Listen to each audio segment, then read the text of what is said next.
Yo, what's good? What's good? Hey, buddy. What is good, everybody? Looking What's forward to it. good? What's good? Foxy, what's good? Oh boy, am I? I'm just real happy. What a eye-opening performance by Quickly that we'll get into tonight. But how are you? How's that back feeling? Oh man, it's the same. Boo. It's the same. It's the same, man. But you know what? I'm not worried about that right now. A little euphoria has got me a little better. Got to see some stuff tonight that I was excited about. Hey man, I'm gonna let you go ahead and let you co-pilot, man. I'm just gonna because I know the fans will get right into it. You got it. So welcome, Knicks at Night family. Saying hi to the live chat, all our brothers and sisters, Kaiser Soze, Daryl Pemberton, Chris Sirhan, the man, Dado, motivated by success, TL. How you doing? We're looking forward to a great night tonight. We're going to go over the game. The agenda for tonight is that we're going to go around the panel. We'll get a quick thought of high level what they thought about the game, and then we'll break it down player by player. And then the third thing we'll do today is tonight is go over the possible rotations that we'll see, and with the different injuries that we have, what we think that rotation is going to be. And I know everyone's really excited to talk about the game. And this is we understand that it's only preseason. We understand we went against one of the worst teams in the league, but it's a real positive way going into the season. So let's rock and roll and get this going. You bringing in our brothers to the panel? Hey, leading the Knicks past you. Yeah. Hey, William, I see you. What's good? What's good, brother? See some new people in here. Hey, what's good, Danny Landis, Daryl Pemberton? What's good? I see y'all. Hold on, let me hit this little thing here, and then we'll get started. Backstage is full, so let me work our little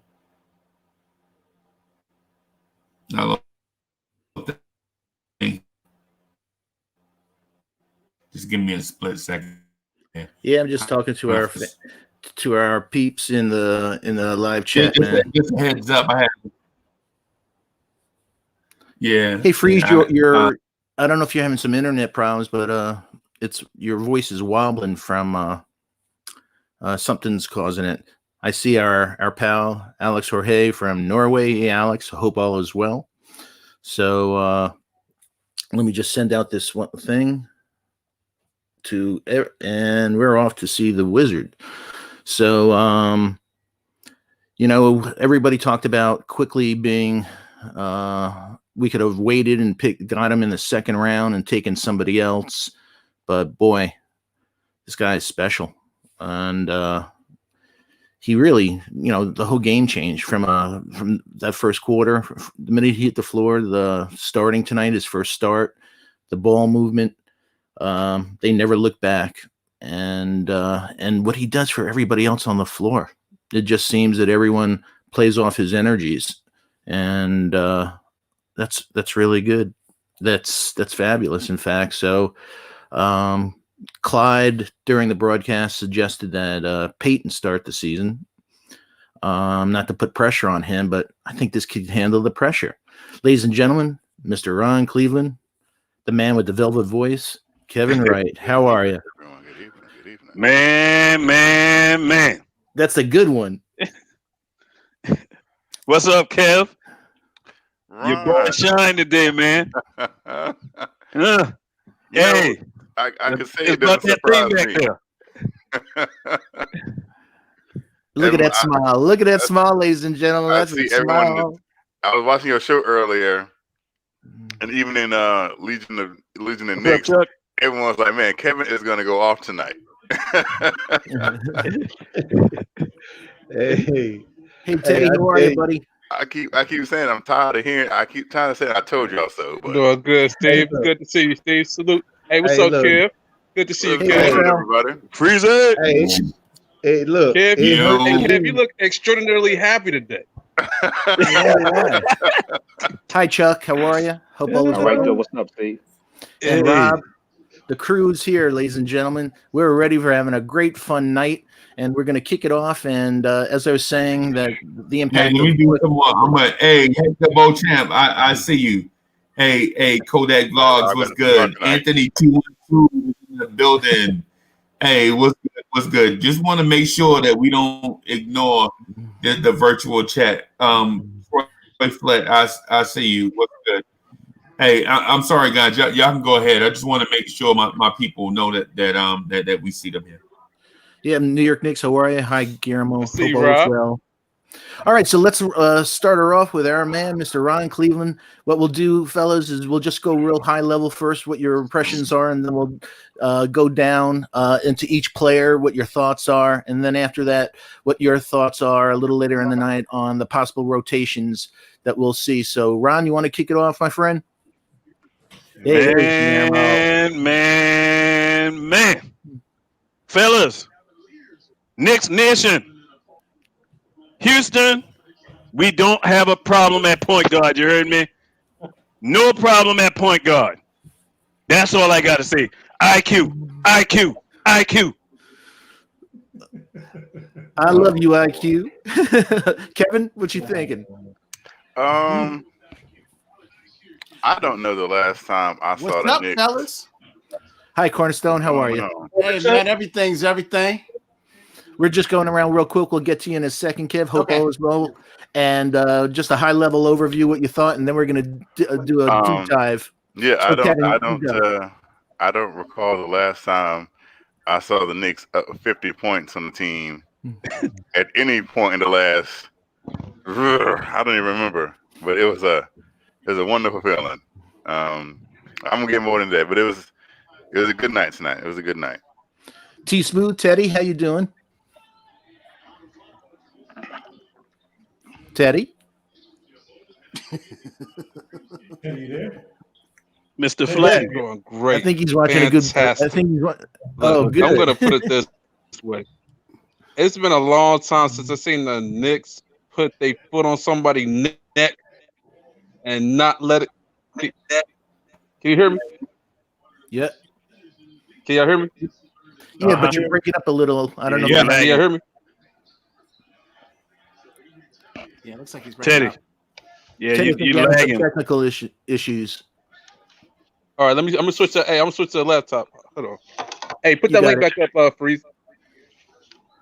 All right, let's go over to Latrell. Latrell Sprewell, the American Dream. How are you? Great person. Love your content. Good guy. Good to see you, my friend. It's always a pleasure. Yeah, I'll keep this very short and sweet. Emmanuel quickly, he's getting me excited, and he should thank Kevin Knox should thank him for saving his career. But yeah, just I'm just so happy that we have a real coach and that we have young guys that are the way we have to play. I understand who we're playing against, but this is how we have to play. And so, yeah, I know we'll go over tonight what we'll have to do, but through four games, I think you have to be pretty happy. Absolutely. Charles B., otherwise known as Chuck, otherwise known as Mr. Personality. How are you tonight? Gotta love it, baby. Gotta love it. Can you hear me? Yeah, I can. Okay. It feels good to have two legit point guards on the team now. I'm sketchy about Obi, but Give him time. oh, okay, all right. Knox, I'm not gonna put too much stock in 2 games versus Cleveland where he getting wide open shots. He's very inconsistent, so I definitely need to see more.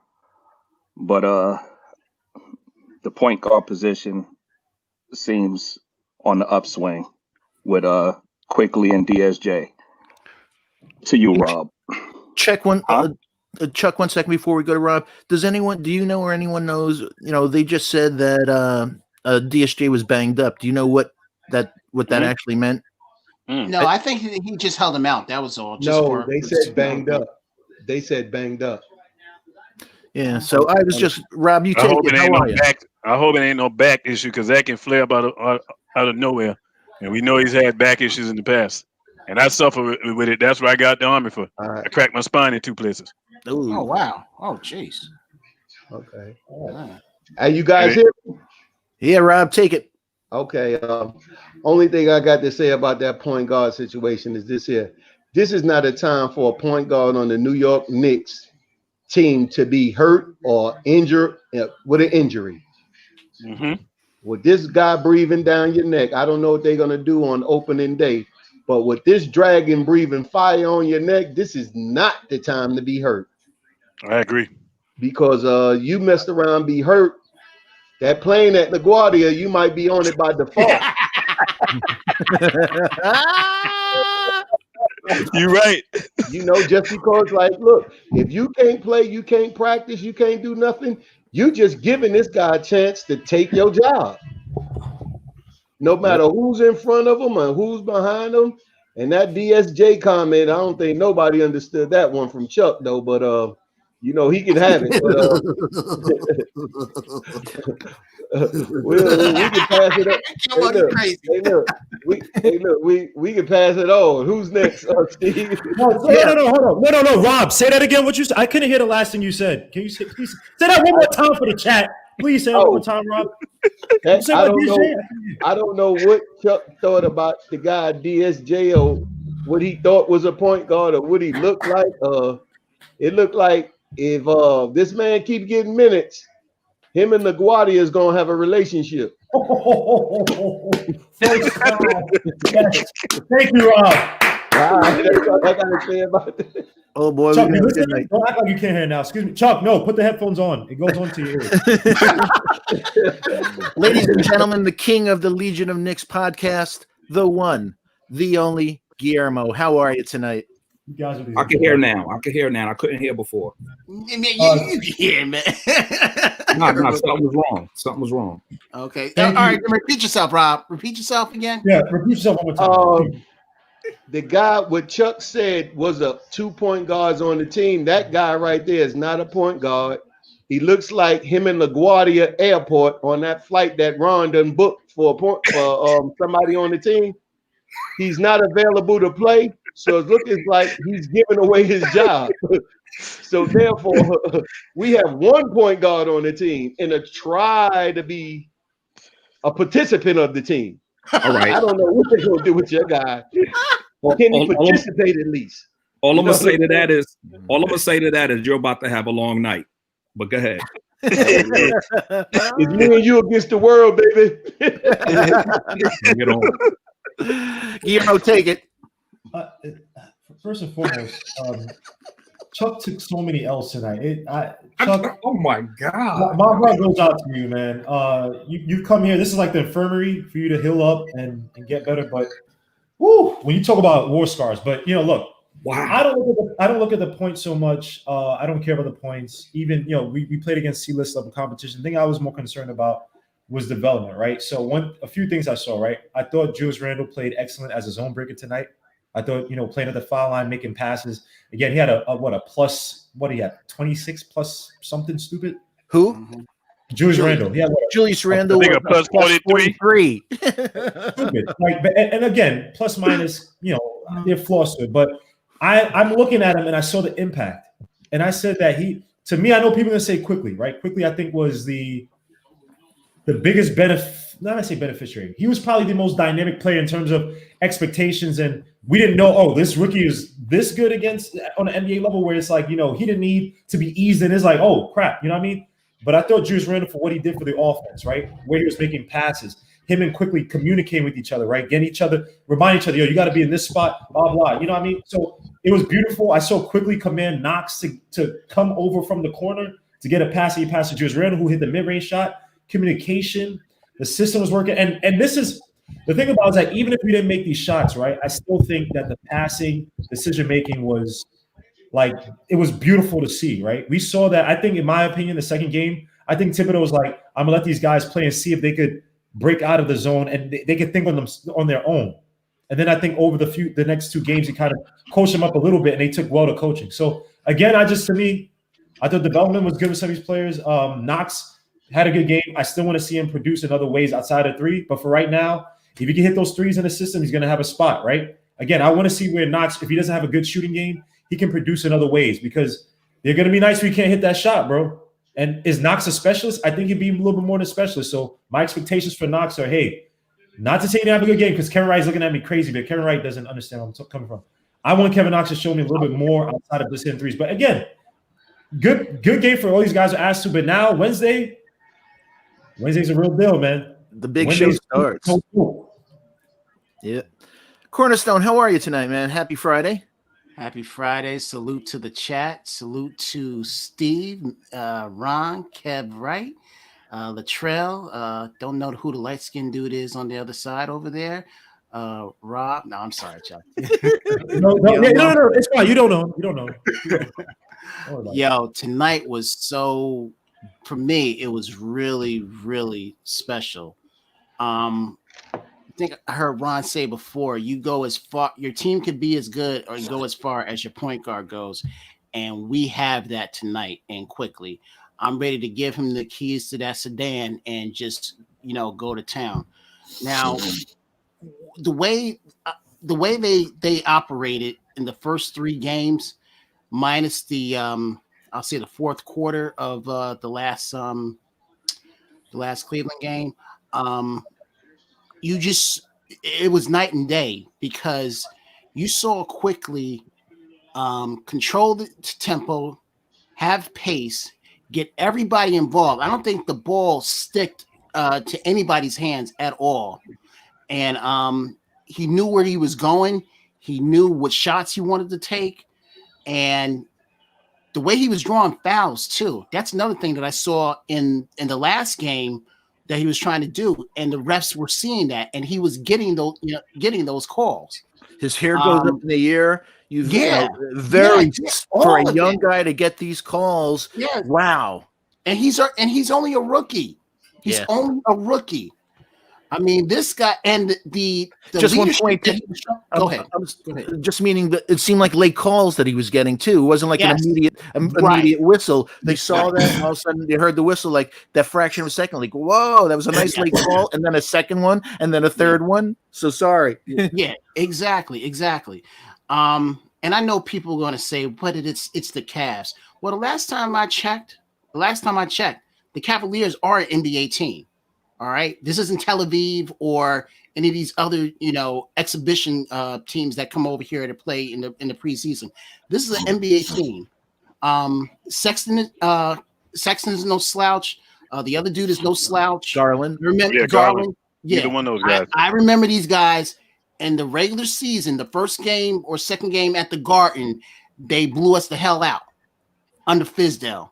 Now the shoe was on the other foot, and we destroyed them, even though it was a preseason game. So I don't want to hear anybody say, oh, it's just the Cavs. They can go kick rocks, all right? Because this was a legit 50-point blowout, 50 or 40-point blowout. This was legit. It was 48 minutes of disaster. For the other team, right from the jump. I mean, the way Quickly has this confidence. It fed off to everybody else, and that's what you want. That's what you need. He didn't play like a rookie tonight. I'm sorry, he did not play like a rookie. No, and we're going to go into details in a few minutes on that. Yeah. Last thing I'll say, Steve. Everybody's been clamoring for a point guard. There's your point guard right there. And that's it. Give me a mic. I want to drop. Freezy from a high level. What was your impression of the game tonight? Your thoughts? Man, y'all go ahead and eat. I got a joint I can run, man. Let these fellas eat, man. They excited. You know what I'm saying? Let these fellas get their thoughts. Just being respectful. Go ahead with that, man. What you got for it? All right. So you got without any further ado, let's get into it. And let's talk about Quickly. You know, just looking at the box score, obviously, like you said, incredibly composed, beautiful touch. You know, we were talking about and Coach Color Blocks yesterday saying you are what you are. This guy has touch, and whether it's floaters, whether it's shots, and you know, we're going to obviously temper everything we're saying. It's preseason, it's everything, but it's good to have hope. And we've got, you know, it was nice that we have hope. So whether it's floaters, 3-pointers, all the elements of his game. So looking at it, he had 22 points, 7 for 12 shooting, 3 for 5 from 3, 5 for 7 from the line. I'm shocked he missed 2 foul shots in a Yeah, I row. saw that. Yeah, I think his mother's going to beat him. Yeah. One rebound, 5 assists, 5 steals, 0 blocks, 2 turnovers in 29 minutes, a 41 plus minus. He was absolutely the key to the ball movement. And Mr. Wright, you came into my mind watching the game tonight. One of the big differences, you know, you brought up the other day, you know, when you're coaching your youngsters that the ball moves faster than the guys. He was getting that ball up. You know, there wasn't that, you know, he was getting that nice outlet pass, getting that ball going. Just love to see that. And, you know, he's really, really good at maintaining his dribble. You know, some of the things that we had concerns, you know, some of the things we said about DJ and others, like you said, he plays really, and also with his head up, you know, so maintains the dribble, keeps his head up. You know, He's sure of himself. He's sure of himself. The first couple of plays were pick and rolls. One was an and one for him. The next one dropped out for a 3, and also very vocal. There was one of the plays that I loved was RJ was going underneath the basket and he threw the ball and it was a turnover. And I don't know if any of you caught this. Quickly pointed to him to say that pass should have went to the corner 3. He passed the ball to the wrong spot. So he was talking to the refs. He was talking to Randall. He was talking. And that's what a point guard's supposed to do. He's supposed to be communicator. He's your floor general. And he's showing all of those things. And also what I loved, that at the end of the first half, they're up 72-35. And did you guys notice that he stopped with Mitchell? Did you see that camera shot? Yes. So they're up by all the other people. And man, we're up by. He stopped to say, and they were pointing to like spots on the floor and stuff. Like that's a real leader, you know, fighting through the screens. Hey, the 5 steals, those long arms that we've been talking about, Rob's been talking about, and everything. You know, in the passing lanes, deflections, everything like that. You know, Cornerstone was happening, bringing up that point that at this age already drawing fouls like that. And we'll go into a little while ago. You know, Tibbs was very cool in the comments, but how do you keep a kid like this out of the lineup? So Ron, take it. Oh man, Mr. Quickly. I saw it the first game. You know, a blind man could see it. I mean, the guy know how to run an offense. He's a leader. He's a natural leader. And one thing I love that I saw his presser where he said that, you know, everybody makes, you know, mention about him when he was at Kentucky. He was playing, you know, the combo, but he was like all his life he's been a point guard, and that's not hard to imagine because you see how he's playing. Be it is on this level, and we know we got a small sample size, but regardless, you can't take what you see and say, oh, well, it ain't good. I mean, the guy he's playing great basketball for us, and everybody is benefiting. Everybody. And Knox, I think, is benefiting the most, and even Julius Randle. Yes. Because the one thing about point guard play, how your point guard play is going to rub off on everybody else. If you got a point guard who holds the ball and pound the air out the ball, everybody else going to do the same thing when they get the ball. Because essentially your point guard is your teacher on the floor. And that guy was constantly communicating. I watched him went over and talk to your point, talking to the refs. And I'm like, that's something you see veterans do. You don't see guys in their first year coming in the league normally doing stuff like that. You know what I mean? So all the time. It's like he's doing it all the time. And remember the other night, fellas, I said who he reminds me of? The way he controls the offense, it reminds me of Rondo. Yeah. That's not far-fetched to believe because where he reminds me of Rondo the most is the way he probes the middle. He keeps his head up. And the dribbling is very similar. Both of those guys are not flashy dribblers. They're very simplistic. They don't over-dribble. but they get the ball to people where they can do stuff with it. It was a few times I see that boy threw the ball to people that weren't even open yet, like the play even hadn't developed, but he saw it. And there was one play in particular on the left side where somebody was cutting down the baseline and he bounced past the ball before the man got there, easy basket. So, hey, I can go on all night, but quickly, man. But like I said, when I open up, Houston, we don't have no more problems at that point guard position. As long as Quickly is here. And last but not least, for Cleveland, Cleveland should have called the police on us tonight for arson. So, absolutely, Mr. Wright. You know, I like Quickly. He's I'm not gonna say that he's a finished product, of course. that's the scary thing. Premature to say. He has a lot to go. There's things that teams are gonna throw at him. But I don't want to go ahead and anoint him now because, like I said, there's a lot of things. Why not? Like I said, it's 2 preseason games against Cleveland. So And? I'm not gonna say he's the next coming of of Walt or anything like that because he's not. We ain't saying that, but why not? We ain't saying Walt either. Well, why not? Why can't you anoint him? Hey, let him let him go. Let him go. I apologize for me. Now we're Ab, so I understand the excitement. So I'm like, everybody was excited about Jeremy Lin for 6 games until Miami pressed him. He couldn't bring the ball up the court. And then, ladies and gentlemen, he's not Jeremy Lin. This ain't Jeremy Lin. Don't do that, man. No, like that. I'm not saying he's Jeremy Lin. I'm saying the expectations that people had. Like people were so high, like Jeremy Lin's a superstar after a couple games, and then teams threw something at him, and then it was like, whoa, wait a minute. He obviously isn't even an NBA player right now. And I'm not saying that Emmanuel Quickly is not an NBA player. I'm just saying the expectations that us fans have on him right now, this needs to slow down because once he has a bad game or 5 turnovers, they're like, oh, he sucks, he's a bum, we don't have a quarterback. And that's going to be too unfair. So let's just, with Quickly, I don't want him to start out the season as a starter. No, he shouldn't. That's what Clyde said. I'm going to say not yet, not off the gate. It's something about just is holding off and letting him see real NBA defenses because he's going to go up against Malcolm Brogdon against Indiana, and it's like one of the better defenders at the point guard position.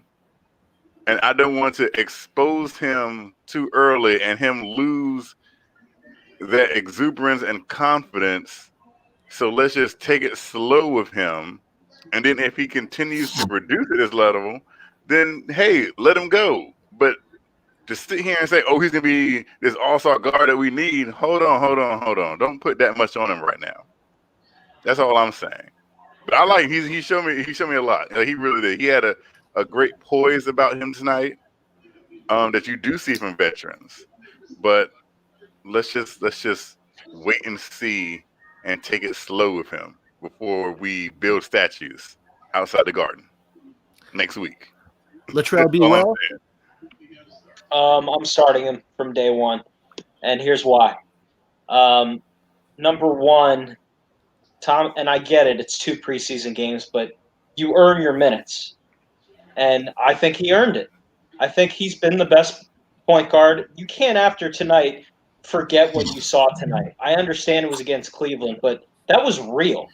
Well, the things he was doing, he can replicate. I understand he's going to be going up against real competition. And here's another factor we need to consider here. I believe with RJ Barrett, you need his shooting for RJ on the floor. It will help RJ. And I don't think that's being talked about enough. And I think Elfrid Payton, if we put him on that second unit, he can pass the ball and he can get knocks going still. So I think if you put Payton with the second unit and his passing and defense, I don't think it will be terrible. And then also the last thing I want to say is I think Julius needs a break from Elfrid right now. I think Julius is maybe a little bit calmer, being a little normal. He's better. With the 8 assists. So I think I'm letting Quickly grow. There's going to be pain. There's going to be pain for sure. But I can't. He's letting people eat with the lobs. He's making the right plays. He doesn't pick up his dribble. So I believe in what I see, and I'm going for it. But that's all I gotta say. I'm rocking with you, Spree. Yo, Chuck. Yeah, I'm gonna slow down on him a little bit because what the hell happened? Nothing, man. We want Chuck. you're a star. Everybody's on the pins and needles waiting for you to talk. I sure am. Yeah, man. Yeah, The Brooklyn Brawler. Let's go. slow down a little bit. You know, what he do have is confidence, and I think we're used to bad point guard play for so long that we're gonna just overhype good to great, like, because we're in misery, and he's taken us out of it for a little while. That's valid. So I'm gonna wait until we get stiffer competition. Hey, but one question and from a stiffer competition. I agree with. He went against two. He went against Garland and Sexton. He went now. Also, Okoro was on the court. He went against three lottery guys. He went against two starters. He went against a bad defensive team. No doubt about the bad defensive team, but he wasn't going against the C team tonight. He was going against their starting guards. Okay, well, all right. And So I'm just, waiting and just for to add to that, and just to add to that real quick, this was a team in Sexton and Garland that came to Madison Square Garden last year and destroyed us. Okay? All right, now so let's to that point. moving. To that point, thank you, Corner Store. It's cornerstone, all right. And if you really want to get technical, Frank didn't even play that game. So if you really want to get technical, Yeah, that's what I was calling you Cornerstone, and they were like, "No, man, stop trolling him. He's Cornerstone." And I was like, "Why are we calling him Bodega Kev? Why are we calling him Bodega Kev? I don't get that."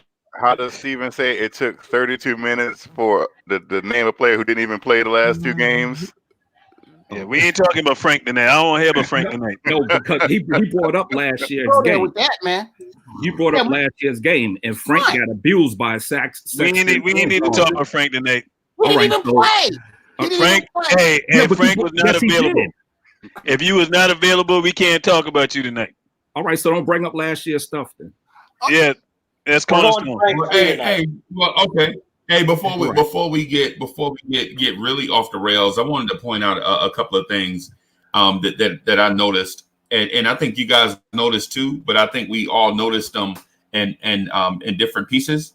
For one, Cleveland's defense was not bad. Yeah, I'm gonna let y'all know that just because we scored a lot of points doesn't mean their defense wasn't bad. They had two great defenders on the floor most of the time, and Isaac Okoro and JaVale McGee.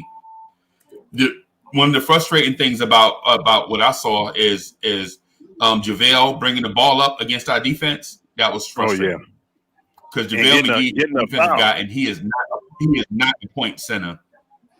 So we did make some, but I'll say this about Emmanuel quickly, right?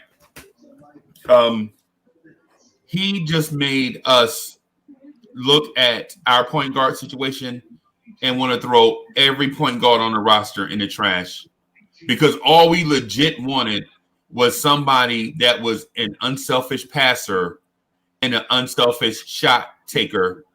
And we hadn't had the combination of both at the same time in so long that when we saw quickly, it made us dream of what the point guard position in MSG should look like going forward.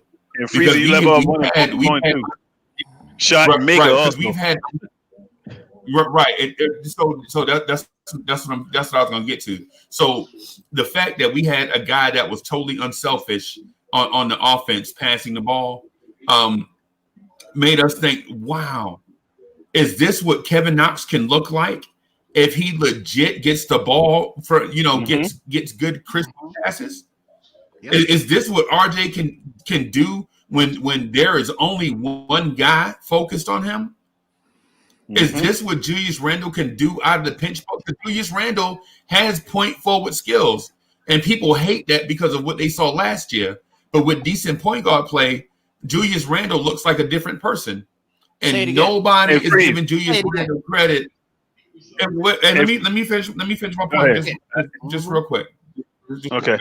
So when our offense looks fluid and nobody is pressured shooting shots under duress, you can get a Kevin Knox looking as good as what Kevin has been saying, right? The fact that Kevin Knox legit got shots without duress, bro. Hey, Kevin, listen, New York Knicks, I introduce you to Kevin Knox. If Kevin Knox can get shots without duress, bro, I'm telling you, this is what Tom Thibodeau had been saying the whole time. When Kevin Knox get open looks, he'll make them. He had been telling us that the whole time, but we figured that was training camp talk. Like, oh yeah, it's training camp talk, it's practice or whatever, blah, blah, blah. But Thibodeau had been telling everybody all this stuff the whole time. Like legit RJ Barrett not getting the eyes of three guys can get to the free throw line whenever he wants. And guess what else he can do? He can make free throws. You know what I'm saying? You see how all these separate parts look different, but when you connect all the dots, do you see how good the offense can look? Julius Randle out of that pinch post, and look, y'all hadn't even seen Julius Randle scoring from that 12-foot end part yet. You know what I'm saying? The fact that he can pass, like Legion of the Knicks podcast said, he said it like 3 or 4 live streams ago, that Julius Randle passing that ball to the corner. Yo, y'all saw that tonight with Julius Randle. He passed up shots to get that ball out to the corner with the hopes of that ball eventually coming back.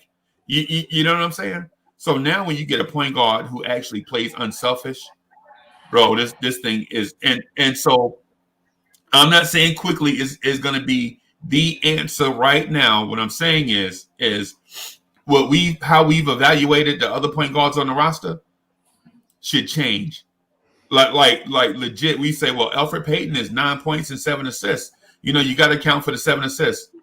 Well, I believe those assists are not the same.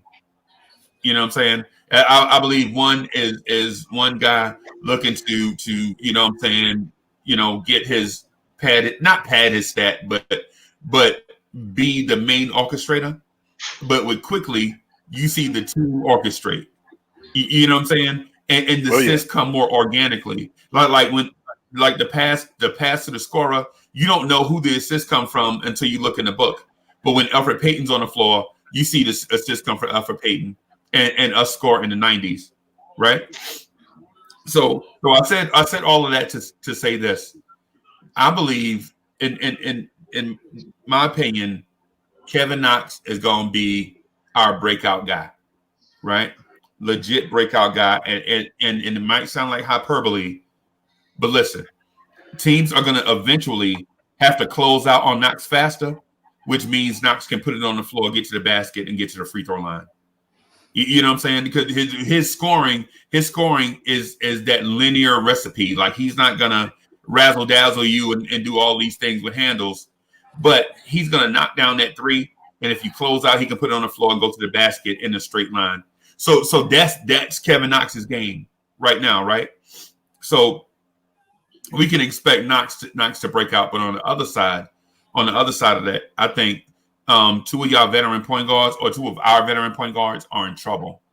Somebody has got to go because quickly has to play, right? And the reason why I say this is my feeling was he was never going to get minutes at the two because you have Austin Rivers, RJ Barrett, and Alec Burks, right? So he wasn't going to get minutes at the two, but he may have scratched out minutes at the one if our point guards were inefficient. And guess what? Our point guards were inefficient.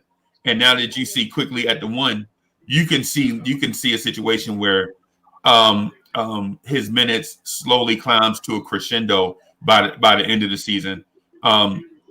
So while I do feel there is much room for Knicks optimism at the point. I'm gonna say this: if y'all are excited now, y'all should be. You know what I'm saying? If you're a Knicks fan and you're not hyped about the level of point guard play that you saw tonight, you should be, right? And I'm not saying jump off the Triborough Bridge for Emmanuel quickly. What I'm saying is finally we have a light at the end of the tunnel, because we've been in the tunnel for so long. You know what I'm saying? We like, well, maybe if it clicks with DSJ, maybe if Effort Payne gets a shot, maybe if Frank gets more aggressive. We don't have to ask any of those questions anymore. Right, because Emmanuel quickly is playing loose and free, right? No restrictions, right? Yep. And then the Harper kid looks like, if you give him some time, he's not ready at all, right? He's not ready, but given the opportunity, he has no fear, even at his size. Clyde was like, "What is this dude? 5'7", 5'9"?" And when the Albert cat said they have him listed at 5'11", I think everybody in the New York tri-state area laughed, but the kid at his size has no fear.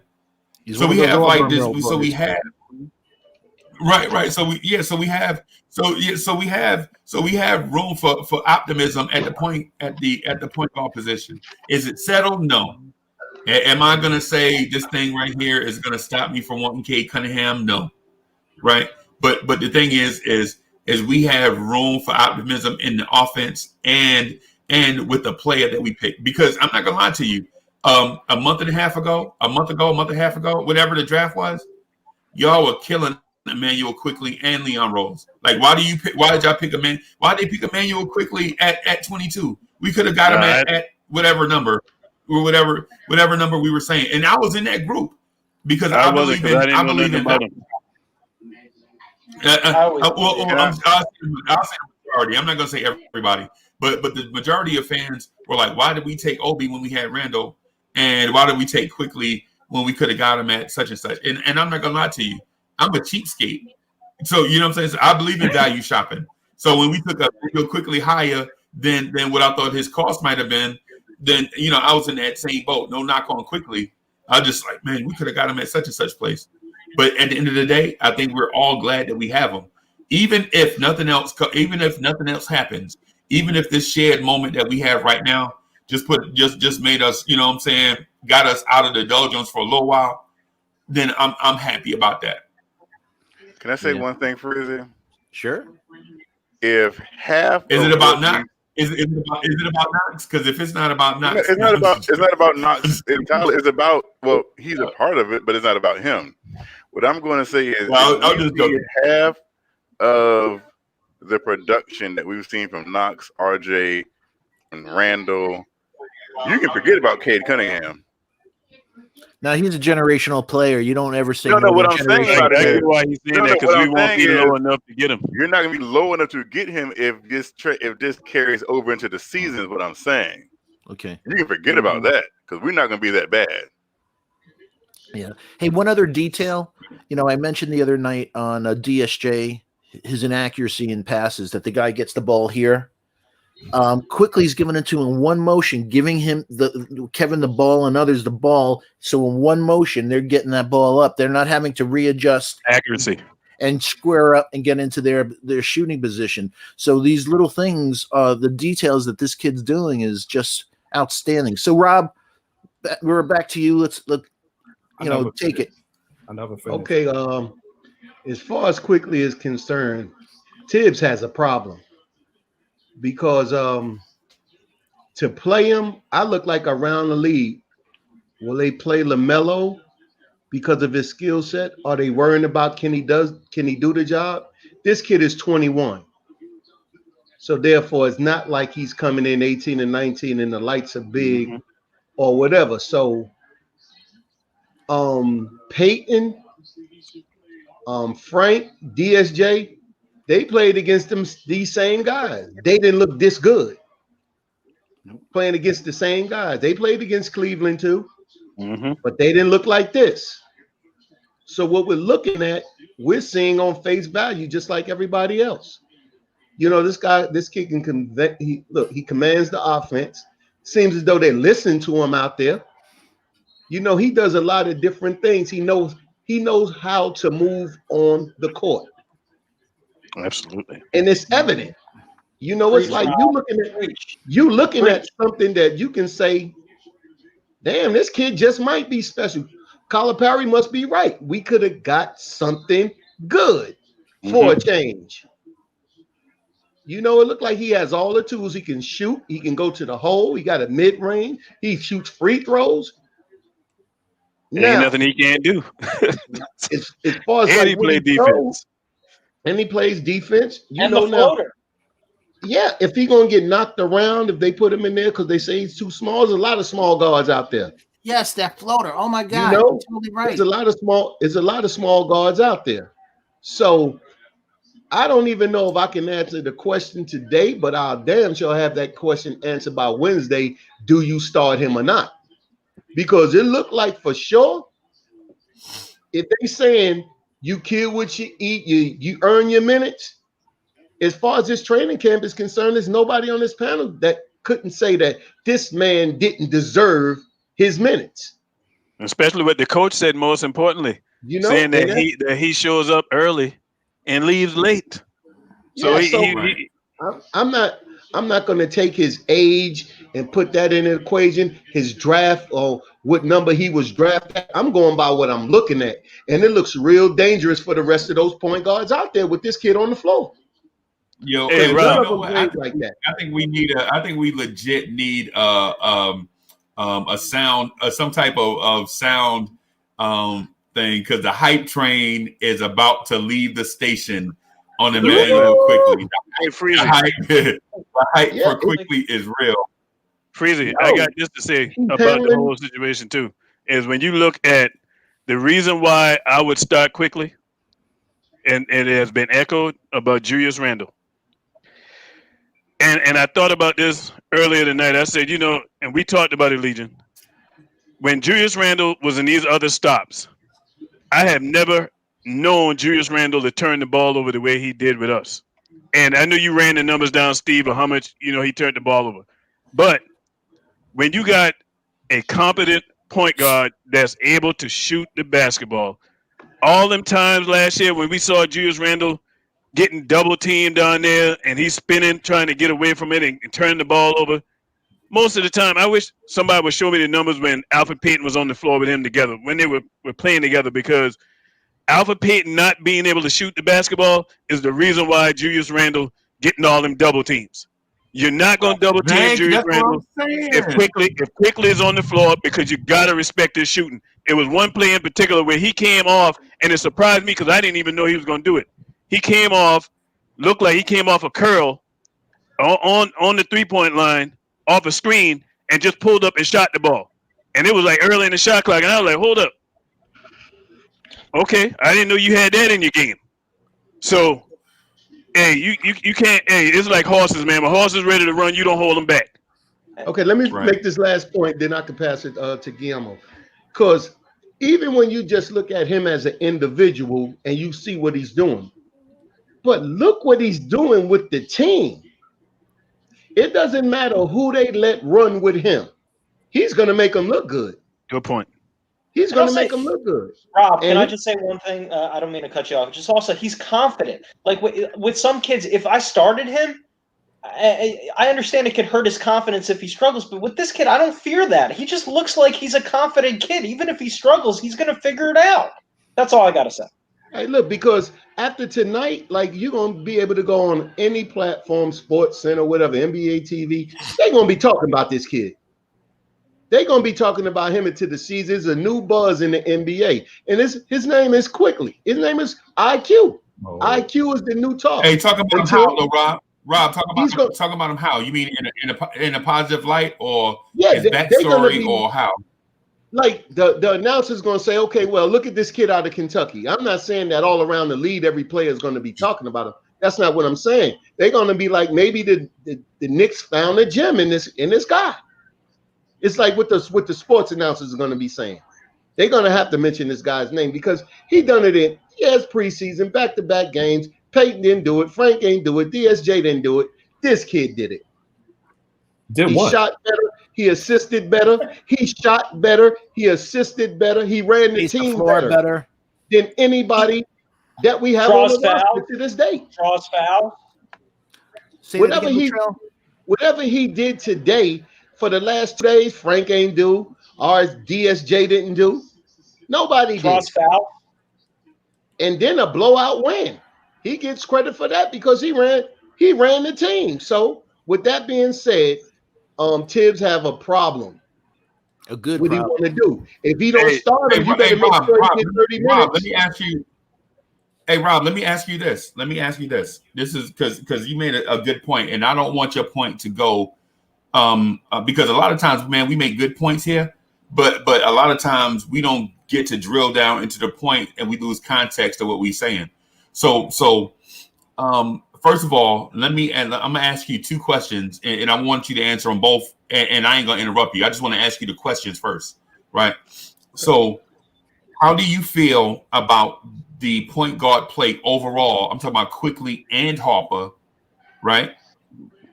And secondly, how do you feel about these 2 dudes getting minutes in the rotation? I don't like with Harper, him getting minutes in the rotation. I don't know. That's up to Tibbs, because that's like, I don't think he'll be a rotational player. Like, okay, we down by a certain number, you need a shot or something like that. But you know what? He's 5'9", 5'10". Yeah, so like 5'10", 5'11", yeah. Maybe 5'8". Yeah. All right. So with that being said, I say, like, right there, if you're gonna trust anything with this lineup right there, you don't take every rookie that playing on the team. The one I'm gonna trust is Quickly, and then I'll have to make a decision between DSJ, Frank, and Austin and Peyton and Austin. Now, Austin came to this team.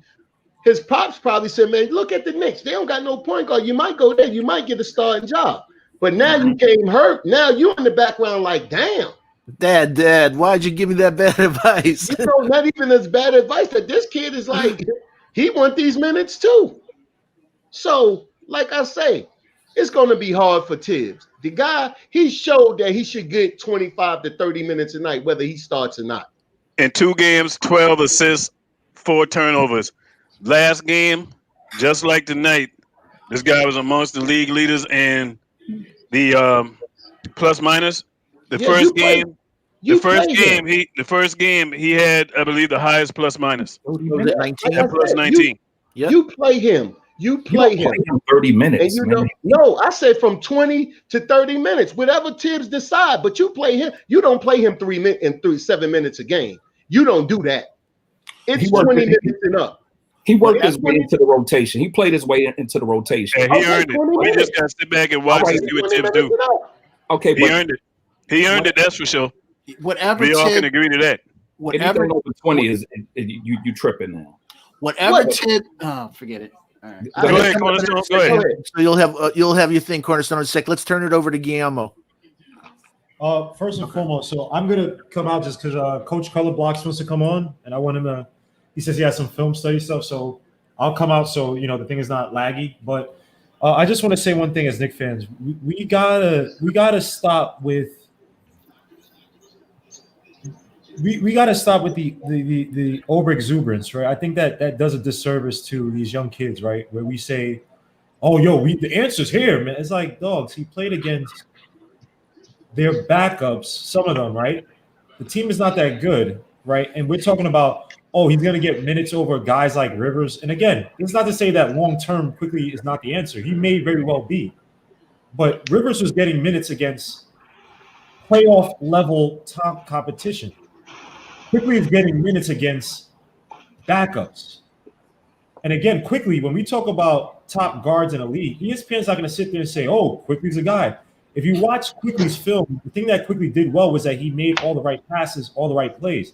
Quickly is not John Morant. Quickly is not Westbrook. So it's not as if, oh crap, we have this thing coming out of nowhere. Like the nobody said it was him. Nobody said him was him, dog. This is the Knicks. I'll say my point and I'll be out. We can't root for Westbrook. They play for the Wizards.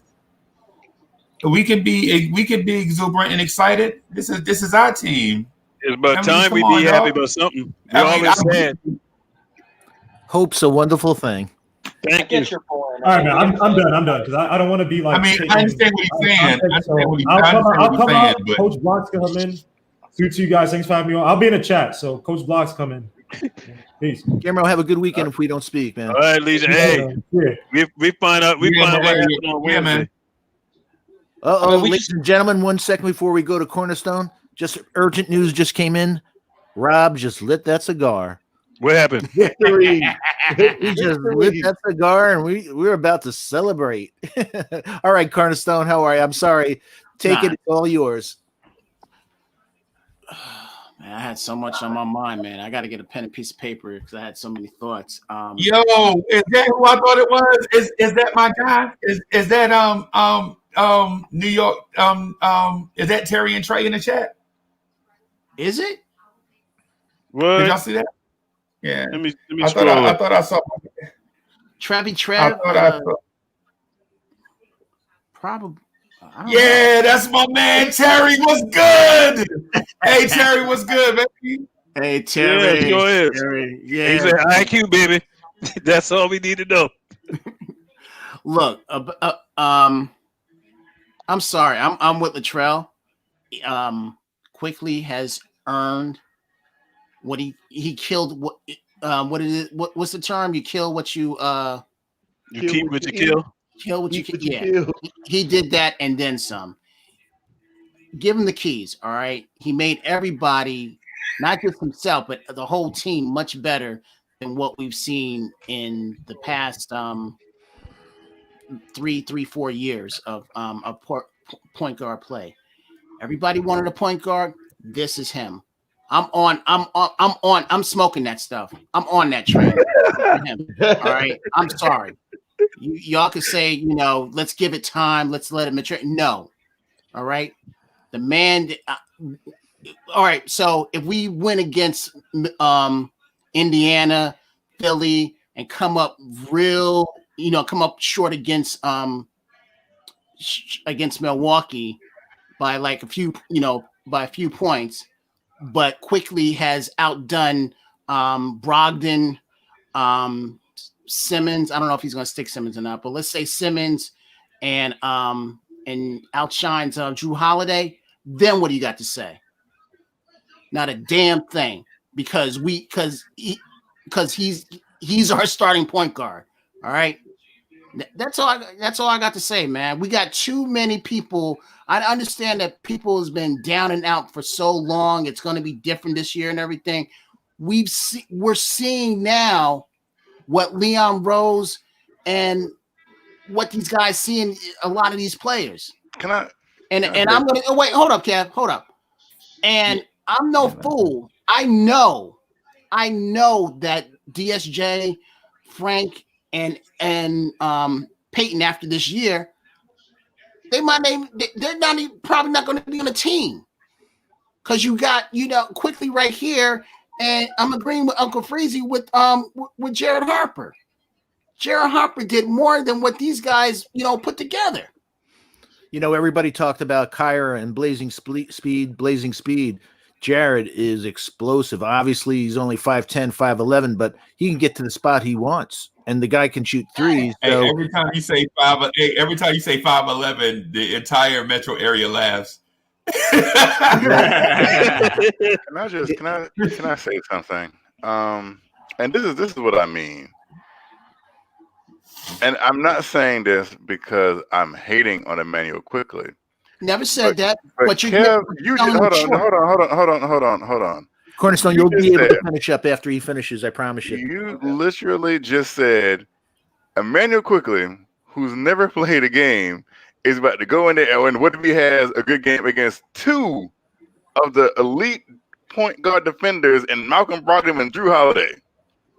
You literally just said a rookie is going to literally have good games against two of the better defenders at the point guard position. They got to play. That's what I mean. The mentality that Knicks fans have, because we just seen him have a good game against Cleveland, who statistically was the worst defensive team in basketball last year. Now he's about to have breakout games against Drew Holiday. They got to I play. want you to think about that for a second. What you literally just said. You still what did Herm Edwards say? You win to you play to win the games. You got to play to win the game does not mean to set unrealistic expectations. You're going to have to play them. But I'm not saying what he's going to do or what he's and this not comes from a person who supports Kevin Knox. Okay. Unrealistic expectations. I support Kevin Knox too. Hey, Cornerstone. Kev, let Kev finish his thing, man. Let him finish. We got plenty of time. There's no rush. All I'm saying we're coming back to Cornerstone when he's finished, though. That's for sure. All I'm saying is let's temper the expectations from what we have. You just want to go in there and be like, well, man, this is like the second coming of whoever. And it's like, well, wait a minute. Let's just slow down and look at how it is. You know for a fact that Tibbs is not just about to go in there and just throw this kid to the wolves like that. He's not going to do that. As much as us fans love what we saw tonight and the other night, he's just not. And it might sound good to say, oh, my God, we found our point guard. But I just don't want people to have these expectations for quickly. And then you see him go against Malcolm Brogdon and just get shut down. And it's not looking like what he did tonight. And you see him go against Drew Holiday, who is literally probably the best defender at the point guard position, and say, oh, quickly is going to just go up there and just have his way with him. When we all know that's not going to happen. Kevin, I just need to say one thing. You might be right about it. There's a reason Drew Holiday is the best defender at the point guard position. Okay. There is a reason for this. This didn't happen overnight. Kevin, we know what Elfrid Payton's going to do. We know what these other guys are going to do. We don't know what Quickly's going to do. You go for the known commodity, regardless of whether you think the outcome is going to look better or not. Because you said you know what Elfrid Payton is going to bring to the table. At least it's consistent. Yeah, it's not very good. Hey, Kev, you know what, man? Ain't no Knicks fan want to hear that tonight, man. They're not. We had a big win tonight. We want to enjoy this thing. We want to enjoy the point guard play because we ain't had this kind of play, and I don't know how long, man. Ain't nobody want to hear all that. If coulda, woulda, all that. Ain't nobody want to hear that. We want to hear. That's why we have you. I want to live in a dreamland. That's what y'all want to hear. No, we just don't want to hear the negative talk, man. But if just deal with the head now, what we see. Kevin, Kevin, it was against the Cavs, but you can't tell me that. I understand it was against the Cavaliers and it's just the 2 preseason games, but didn't that inspire you? The team was eating because of this kid. We ain't seen our team play like this in I don't know how long. And the first thing you punch them up with you and talk about is y'all taking what I'm saying out of context. No, we taking it for what you're saying. Okay, so you trying to say against the Milwaukee Bucks, Emmanuel Quickly is going to look like he did tonight. All we saying is the man proven that he is the point guard right now for this team. I say yes. Emmanuel Quickly going to look like he did tonight against Drew Holiday and the best defensive team in the NBA. I think he'll be able to run the team. You have to give him the chance. He'll be able to run the team. Give him the chance. He looked better than Payton. He looked better than DSJ. He looked better than my man Frank, who I love. Hey, I'm just calling it like I see it. And the numbers show out. 2 games this man played, man. Look at his plus minus.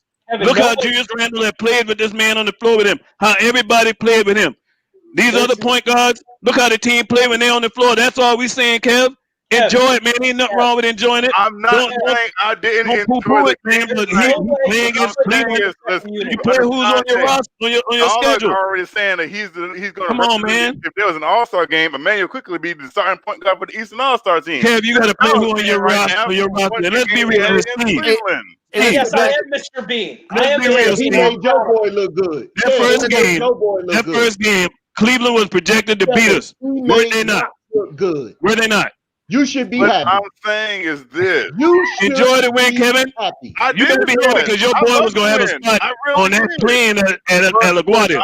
What I'm saying is this. He fixed your boy's career. Slow down on these expectations because when they say nothing but expectations, Kev. We just said we talking about how the man played. Short. 22 points. That ain't nothing to sneeze at. And 5 assists, 5 steals. I'm not saying that. What y'all are Kevin so City. hyped on what y'all see right in front of y'all. let me tell you something. What I'm Kevin Knox saying. looked like an all-star. He saved Kevin Knox's career. Exactly. You better be happy.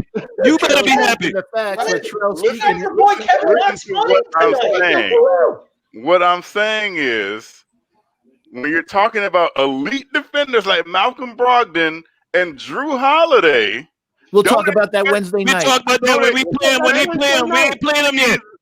Don't undersell the young fella neither. There's a lot of guys who come in the league, and let's be real, that players can't handle. This guy looking like somebody who's telling you, guess what? All you GMs that passed on me, I'm gonna make you wish you had signed me. That's what it looks like. Okay, so let's you're right. Emmanuel Quickly is the best point guard in the NBA. Y'all are right. Up, man. What am I doing? I guess y'all are right. He's the best point guard in the NBA. No, nobody. He's the best one on this roster. He's the best one on this roster right now. Because what y'all making it sound Numbers like, don't lie. he's literally about to go in there and just bust everybody's ass. Nope. He could struggle and go 0 for 11, and he went 3 for 11 the other night. It didn't matter. But he still affected the game. He's playing well, man. Still was a plus 19. Hey, the definition of a point guard is he makes the players around him better. And that's what he is. And that's his talent.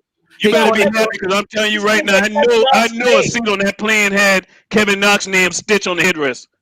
You better be happy. Hey, all them handballs he was shooting before he got there. Slow down, because when he goes out there and he's like, mind you, yesterday he shot 3 for 11. Wednesday he shot 3 for 11. But he still ran the efficient, team. But he still. What I'm saying is, he looked good 3 for 11. Man, you gotta give the man his credit, man. And stop trying to talk about what it to sound like this. I keep telling you, but if it was the fifth, we all be drunk. That's what I want y'all to do when he goes against Drew Holiday and looks bad and Drew Holiday shuts him down. I want y'all to sound just like that. Hey, you know what? Hey, I gotta respect Chuck too, because you know how Chuck can be. But Chuck give the man his props. You want to talk about these guys, some elite defenders? We know there's elite defenders in the league, man. You should be happy. Y'all just don't want to. Y'all don't want to hear. All right. Reality. Hey, I love the enthusiasm. Look like an all-star. Come on, man. We ain't saying that. Hey, let's Cornerstone finish up his thoughts. Come on, Cornerstone. I think a lot of people don't believe what they're seeing because they think that it's a mirage. They don't want to believe it. Basically, that's what it is. That's basically what it is, because you can't tell me, and a lot of everybody else, you can't tell me that what this guy did these last 2 games was just a plain act. That's all I got to say. All right. So the second coming. What the hell is going on? Yo, and it sounds like So it sounded like to me. It sounds like to me that it's not even about what we saw. I think a couple of people here and just want the feeling of sounding right. You know what I'm saying? As opposed to just being objective about what they saw. Like if we just look at things with perspective, if you look at things with perspective, meaning, you know, the linear view and the bird's eye view, you can't legit say this thing with Emmanuel Quickly is not real, because you legit saw last year the absence of decent point guard play turned us into the worst team in the league. Right. Mm-hmm. And then at the same time, you saw the same cast of characters come back this year with the same flaws. And we looked terrible, scoring points in the 90s. And our excuse for them was, well, at least we scored more points than the other team. Right. But then and with much improved defense, the defense last year was garbage, ranked 18th. Right. This year in preseason, you see the defense be a lot better, and then you see the injection of decent point guard play, and it gives Knicks fans a glimmer of hope.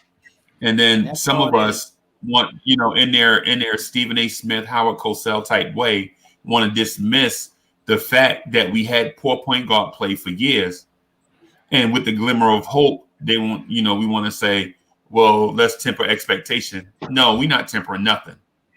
We ain't tempering nothing.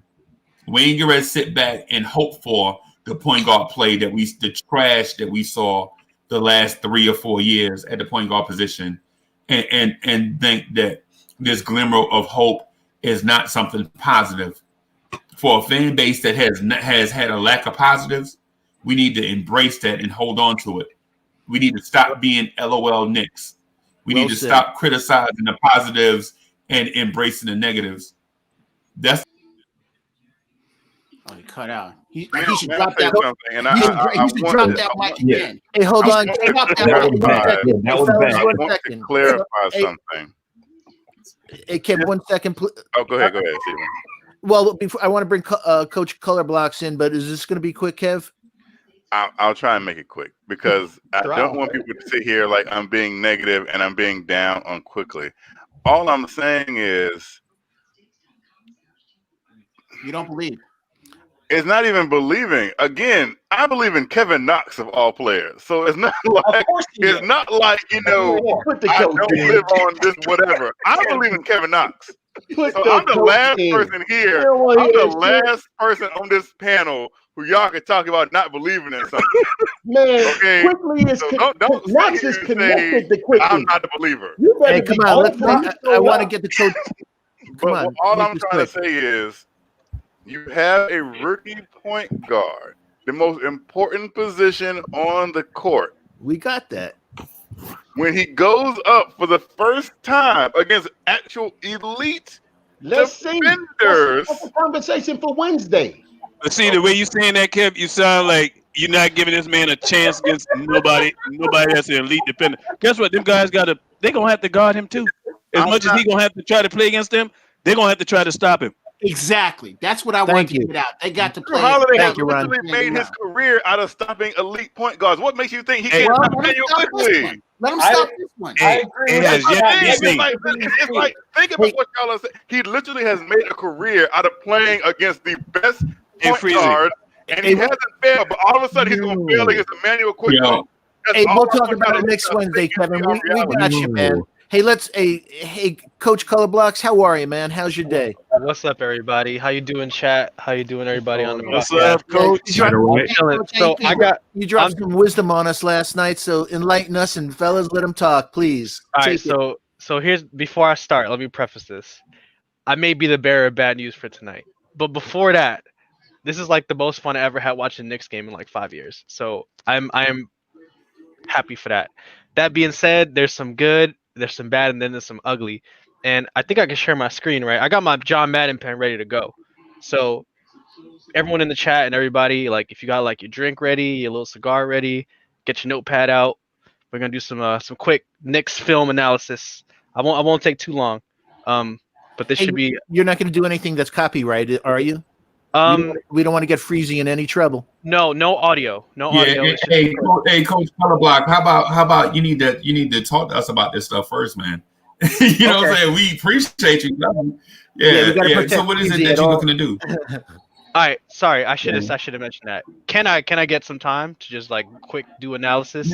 Hey, Everybody? you can have all the time. You can have all the time, but we just want to make sure that we protect the channel. That's all.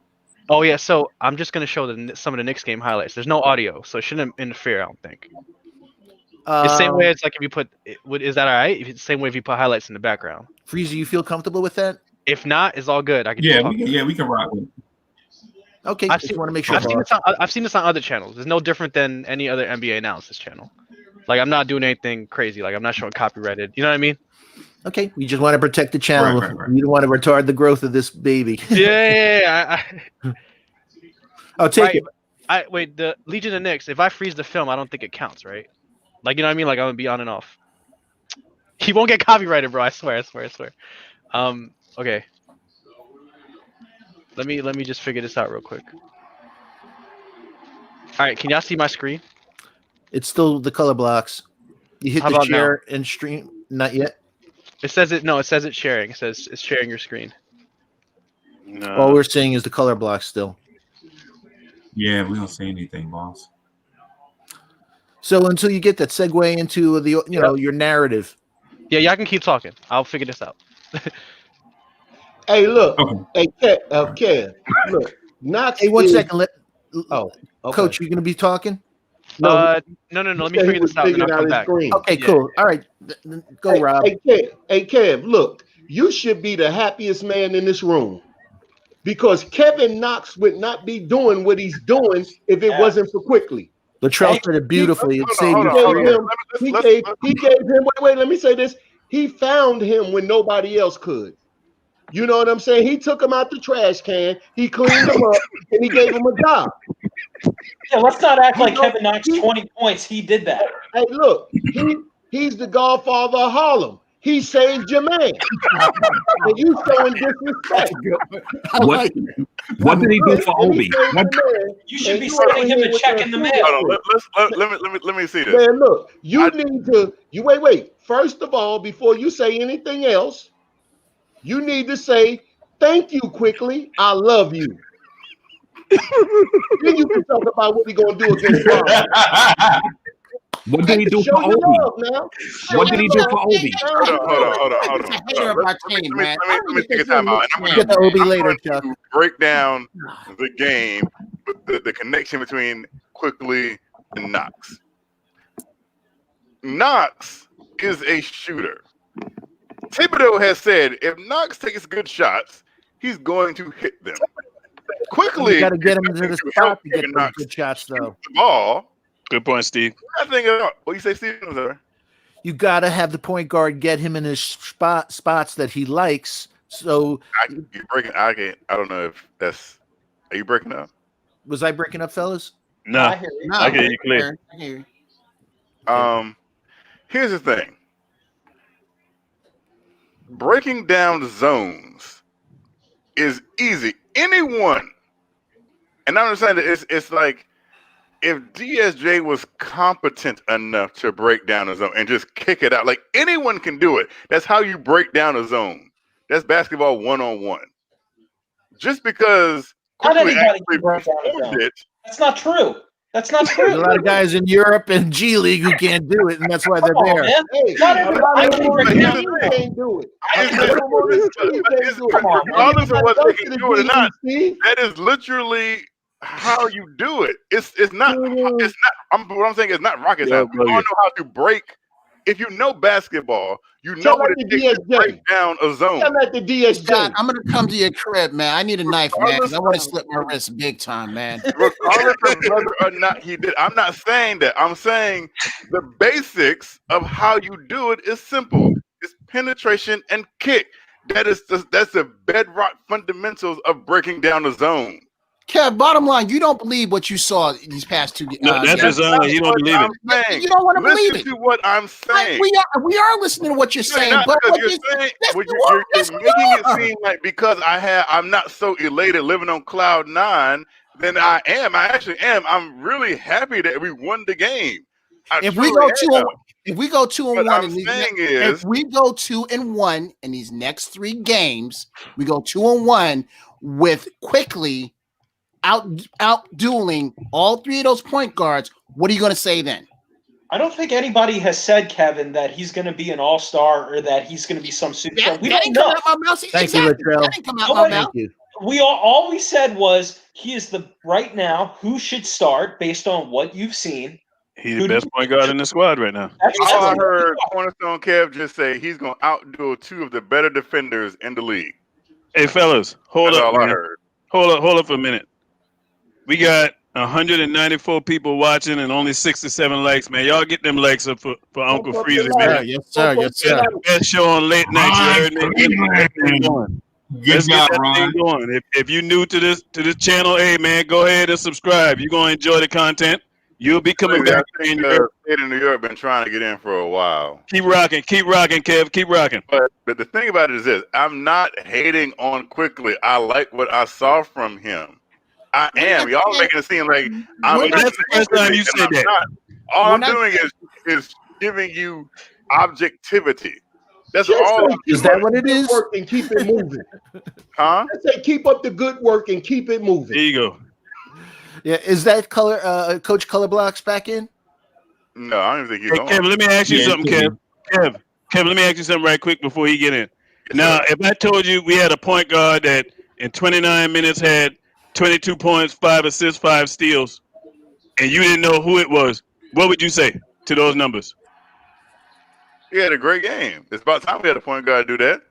I know it wouldn't be Elfrid Payton. Okay, exactly. You proved my point. If it was Kevin Knox that did that, he would be celebrating. He would be dousing himself with champagne. Did you see Kevin Knox tonight? You probably buy each one of us a Kevin Knox jersey. That's the thing. Did y'all? Yeah, so Kevin. Hey, Kev, shout out to you, man. Your boy shining tonight, man. He been shining the last 2 nights with Quickly, man. I'm telling you, they got a connection. It ain't hard to see. It ain't hard to tell, like Nas say. You heard me? Ron said it completely. Ron said it completely. And this preseason, you've got to bring it. I know he's giving them only 20 games, but you have to bring it. And Knox and now Quickly, they've brung it. I don't know what happened to DSJ. Don't know what happened to Elfrid Payton. And I don't know what happened to my boy Frank. But they're going to be the 3 that's looking in because Quickly is pretty much going to put somebody on that plane. Thank you. Hold up. Chuck, take it, bro. All right. Wait, real quick. Sorry, Freezy. I think, can you just check the waiting room? I think there's like another one of my screens, like another one of my names. I think you got to click on that. I think. Because it says I'm sharing everything. He got an E up there now instead of a block. But I think he's saying in order to share, he needs another screen besides the screen that he's going to be in. Yeah, like it opened up another. It's like a double screen that they did today on the pick and roll. Yeah. And it's like I have another window up that says Coach. Hey, Freezy, you can take me out, but bring me back in when he's finished. Yeah. You may have to click that one. Hey man, man, we got to do. I can't just do it. I can't. Hold on. I can't just do it like that, man, because it's first come, first serve. So if you go out and somebody else jump in ahead of you, I ain't going then out I'm there. going to bring you back in. Yeah, like instead of clicking my name, that's the reason why I can't bring State in because Coach came in and Teddy and State was waiting. So he jumped in before them. And not saying that he jumped line, but what I'm saying is the software just takes the first person that come in. So Teddy and State can't come in right now because Coach jumped in. So if you jump out, I can't guarantee you'll be the first one. Well, I ain't going out there. Moutier. Let's tell him to talk about his point. Then he can talk about it. He can't. Moutier. Yeah, we can follow him. We know ball. Let Chuck speak for a second. Chuck, take it, my friend. Thank you. Moutier and DSJ had those type of games, and nobody said a word. Being that it's somebody new. And you haven't, and we haven't seen it in a while. Y'all are overhyping it. Well, that's y'all fault. Man, that is not DSJ and Moutier had those type of games because y'all just said who. When was the last time you seen what kind of numbers? What would you think? Who would you think it was? They weren't flowing like Quickly was these past 2 nights. They weren't like them. They were not like them. And Moutier definitely wasn't playing no defense, so you may as well stop with that. Moutier couldn't spell defense. I don't remember. Crazy, make him turn bad. You gotta stop with that. Turn your neck bad, man. Moutier went plus 41 in a game? I don't remember that. No. What? No. Is he still in the league? No. No, he's not. Isn't he in China? Ron said, when was the last time we had a guard do 20? What you said, 22-5, right? I said, if you saw 22-5, what would you say? 22-5 assists, 5 steals. What would you say? I said, what would you say? All right. And Kev said, I would say he had a good game. Okay. I ain't know when the last time we had a player to do that. No. My point was those guys did it and nobody said nothing. See what I'm saying? At the time, But you know what the problem with them guys were? You know what the problem you comparing them guys with? The problem with them guys that you talking about, them guys weren't consistent. And it didn't impact one time. Albeit a small sample size, 2 games, we see inconsistency. And it didn't impact. He's a far better shooter than Moutier will ever be in any lifetime. I'm here to tell you right now. One game. Hey, Chuck, you love your DSJ, but I'm gonna tell you, DSJ might be playing in China somewhere.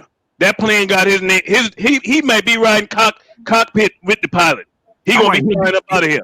Him and Frank will be together. Him and Frank, they're gonna be fighting for them controls. It might crash. Hey, let me just do a quick shout out. State of New York, hope as well. Please check out his State of New York Knicks podcast. Great content. Some of our regulars, George Alvernia. Hope you're all right, George. All is well. Big Oso, Crewhead, 23 Blade, Big Buzz, Oso, Crewhead. Yeah, our guys, Boss. Trev, Dado, D Jones, C Mac. Hey, so we're at 100. Hey, by the way, Freeze, congratulations. We're nearing that 890, that 900 milestone. We're at 884. So please, chat, please hit those like, subscribe, and reminder buttons to support our boy Freezy. Also, shout out to the best mods the Lord's ever created, Sima Bodega and the New York Knicks. As always, your efforts are greatly appreciated. And don't forget to check out Knicks Morning Drive with Freezy. That is a hot show every day, day in, day out. Congratulations, Freeze. We just, we want to get this thing going. We want to hit that 1,000 mark. Thank you so much to the live chat and our viewership. We really, really appreciate it. And shout out also. Hey, shout out to our home field advantage, the virtual chat. The virtual chat is legit our home field advantage. We legit have so much energy in this chat. Like y'all think the video chat is busting. Y'all think the video chat is busting. The virtual chat is lit. It's like a techno party in there. You know what I'm saying? It moves so fast I could barely get to the messages and stuff, and they are lit in there. I'm telling you, the virtual chat, y'all are dope. But this virtual chat is crazy. This virtual chat is crazy, man. Hey, State of the New York Knicks though. I'm gonna jump out. I'm gonna jump out of the chat, right? And let you come in the video chat. But listen, when I'm ready to come back in here, you better let me back in here, or I'm gonna boot your ass out of here. I want you to get in, right? I want you to get in, and you and Teddy. I've been looking for Teddy. I don't know what happened to Teddy, but I'm gonna jump out and give y'all my spot. But if y'all mess around and get in here and get comfortable and throw y'all feet up and leave me outside in the cold, I'm gonna boot y'all asses out of here. It's cold out there, man. It's cold. Yeah, man. Well, State comes in, our guys. Hey, Chuck, you know I'll say this right quick, man. Hey, really, man, you hit the nail on the head with something you said, man. You know, about us having poor point guard play for so long, man, that we finally got somebody that competent. And there ain't nothing wrong with being happy about that. But you know what is sad is when you look at a player like DSJ, and ain't nobody can say this year that they thought he was going to excel on the defensive end, which I give him his credit. Every game, defensively, he has been a dog. And it just seems to me, even with Kevin Knox, these guys playing harder this year look like than I have seen them play in their whole career. And that's sad, because that means it took another coach to come in here to fire you up in competition when you should be that type of dog anyway. That's what it's looking like. Yeah. I agree with that. Hey, just again, shout out. I missed a couple of guys. Delano Steele, C-Mac. Hey, I see C-Mac talking with Coach Colorblocks that they're from the Bronx. Another Bronx boy here. Shout out Castle Hill Projects, 2125 Randall Avenue. Hey, here we go. Okay. Here we go. See, you had to pick my name instead. Coach is up, coach. All right. Let me preface it. Like I said, class is in session. I'll be real quick, or I'll try to be concise. Grab a drink, grab a smoke, and let's take some notes. I got you right now. So there's good and there's bad about what happened today for the Knicks. There's no audio. It's only going to be pen. Like, you can't get copyrighted for this. All right. So the good was that we won, and there was a lot of good potential flashes on defense, and there was a lot of good potential flashes on the team offense. There was also a lot of bad on the offense and a lot of bad on the defense. And I will say this, and like I said, I'm just going to temper expectations a little bit. We would have got punished for our bad defense if we were playing a much better roster. A lot of these guys are like the, second, third stringers for the Cleveland Cavaliers, so there's not much to be said. So I'm going to start out with some good. This is really good Knicks defense on the pick and roll. And the one thing that I really looked at for this game was how are the Knicks going to start guarding the pick and roll? Because one, the pick and roll is what everybody uses in the NBA, and two, Thibodeau does some really unique things when he asks his teams to actually guard the pick and roll. There's two ways to actually guard a pick and roll in the NBA. One thing is you ice the screener and you ice the ball handler, and the other thing is you have the big man drop back. A lot of teams in the modern NBA ice instead of dropping back, but Thibodeau is one of the only guys who still does a drop back. So we're going to look at that right now. Here's the screen in the roll coming up over here. Ball's going to swing around. Right here, here's the screen. Now, Bullock plays the ice, which is when you ask your man to move away.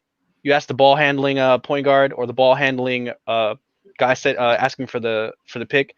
You force him away from his screen, which is McGee over here. So Bullock does the right thing by forcing him away. Now, Mitch has two choices here. He can ice, which is you follow the ball handler, so he'd run parallel towards the sideline, or you drop back. And like I said, I was interested to see what Thibodeau actually does. And if we look over here, he has Mitch drop back. And then Mitch just puts his hands up, easy block, really good Knicks defense. That's the stuff we need to be doing for a long time if we want to actually be a good team in this league. So I was very happy with that. Some more good Knicks stuff over here.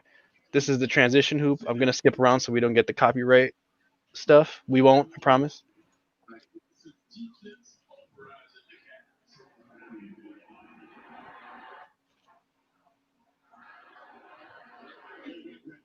Here we go. Now this is the good one. This is good Knicks offense. They're zoning us out again because we can't shoot. And so Thibodeau did exactly. I don't know if anyone in the chat was here when I came on last night or this morning, and I was like, I wouldn't be surprised if they run Julius Randle off of the high post. And just like that, first play of the game, first few possessions of the game, we run a 1-4 high set, 4 cross, 1 guard up top. There's usually a few ways you can do this to break open a zone. There's no game on. There's no sound down chat. It's muted. It's someone else. So this is a 1-4 offense to break a zone. There's 2 ways you can sort of make an entry pass over here. You can ask the guard to sort of swing the ball over or dribble a few dribbles over to each sideline and force the defense to rotate and then find an open look over there. Or you can do what Quickly does, which is look for a guard entry. And so Barrett is really perfect for this. He enters the ball over here. And then I think I said this yesterday, right? Chat. We're running the triangle, just like I said. We're running the triangle. Julius is going to come to the high post. You got Mitch being the offside, the weak side rebounding help. You got a shooter in the corner. You got a shooter up top. And then you got your winger, who's going to be the one-on-one guy. So this is exactly what Thibodeau does. He runs the triangle, and it actually kind of works with what our offense can do. And I said that this is only going to work if Julius Randle buys in, because he can do a lot from this area. This is where his best scoring chances are, and he has the skills to actually make passes and do something with it. So let's see what he does. Let's see if he buys in. Now, the Julius Randle I know would do a spin cycle right towards the hoop. But here's what he actually does. He swings the ball over to RJ, gets another triangle possession over here. This is really great work from Julius Randle. Barry gets the one-on-one. He takes a dribble in. Darius Garland is late to the stunt. Kicks it back out to Randle. Randle fakes it. This is exactly where you want Randle having the ball, right in this 18-foot range. He swings over to the shooter. Bullock should have taken the shot earlier, but this is a good closeout from 35. He goes baseline. Now Bullock's got two options here. He could have kicked it. Yeah, he could have kicked it back out to Randle. He could have kicked it out back to Randle and given him the 18-footer. He could have went baseline and found RJ Barrett, who's calling for the ball on the weak side. Or he does, which is actually the worst shot Bullock takes. This is the worst option. He takes the bad shot, but it goes in. I think the 24-second clock was running out. That's why. Yeah, that's what happened. So we were a little late to that. So yeah, that's really good Knicks offense. We run the triangle. It took 7 damn years, but we actually did it. And he had a nice tough shot, and it was because of the shot clock. If we make that 1-4 action move a little quicker, we can find RJ on that weak side. We can find Randle at the high post, wide open, or we can find Quickly up top for a nice shoot. for a nice shot. So that's really, really good Knicks stuff. I was very happy to see that. And I'm glad that I saw Randall buy in. I will say this is probably one of Randall's best games. I know this was a damn preseason I agree. game, but this is actually one of Randall's best games. So that's good Knicks defense on how we play pick and rolls, and that's good Knicks offense on how we run the triangle. I'll do like 2 more if that's all right. Yeah, please. We love this, man. This is great. 2 more bad things. 2 more bad things. Because now we gotta talk about the bad. Let me click on over. Hey, while you're clicking on over, Guillermo asked, "What software are you using?" Epic Pen. Epic Pen. Did you get that, Guillermo, my friend? It's called Epic Pen. It's called Epic Pen. Okay, this is Rebecca Harlow.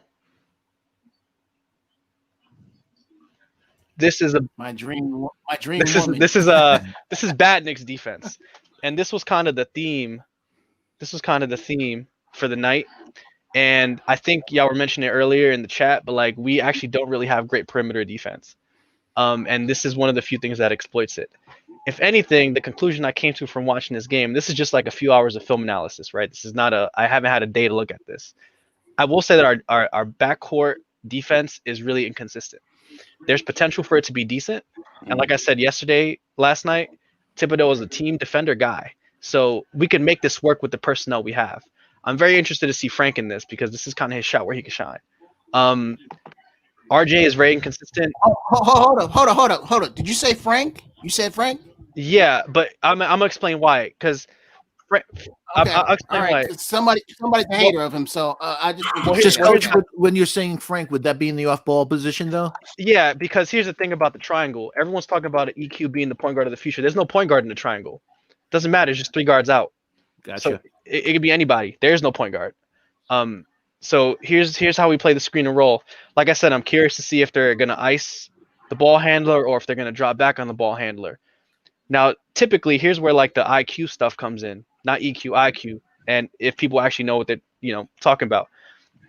The guard defending the other ball handler does not call for the ice. It's the man behind him or the wing or the big man calling it from behind, saying, "Yo, we're gonna ice the ball handler," or "I'm gonna drop back and get an easy contest at the hoop." So here's what I think happens a lot in these defensive sets.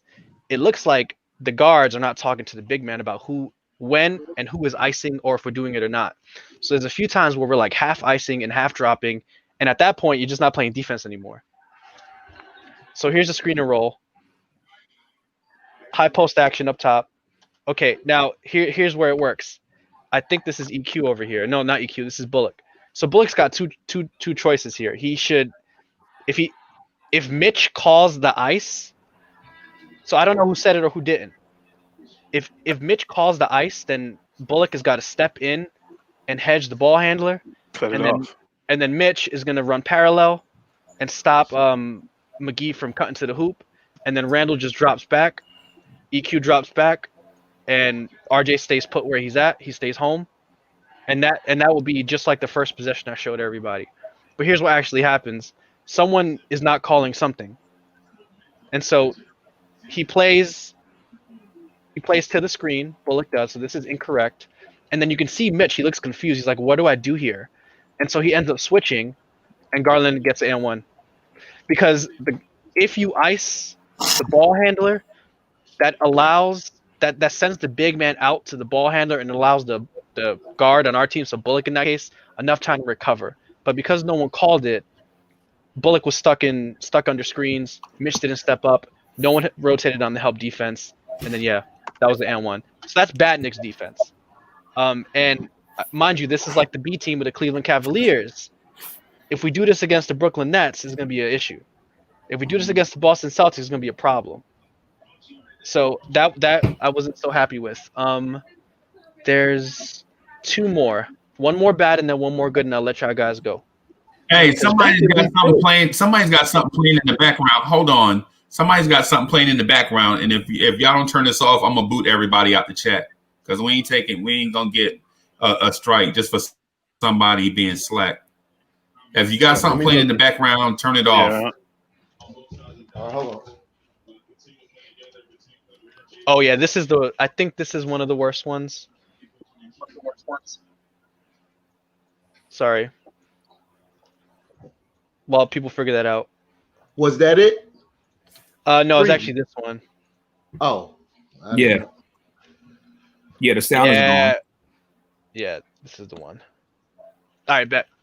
Mitch is the free throws.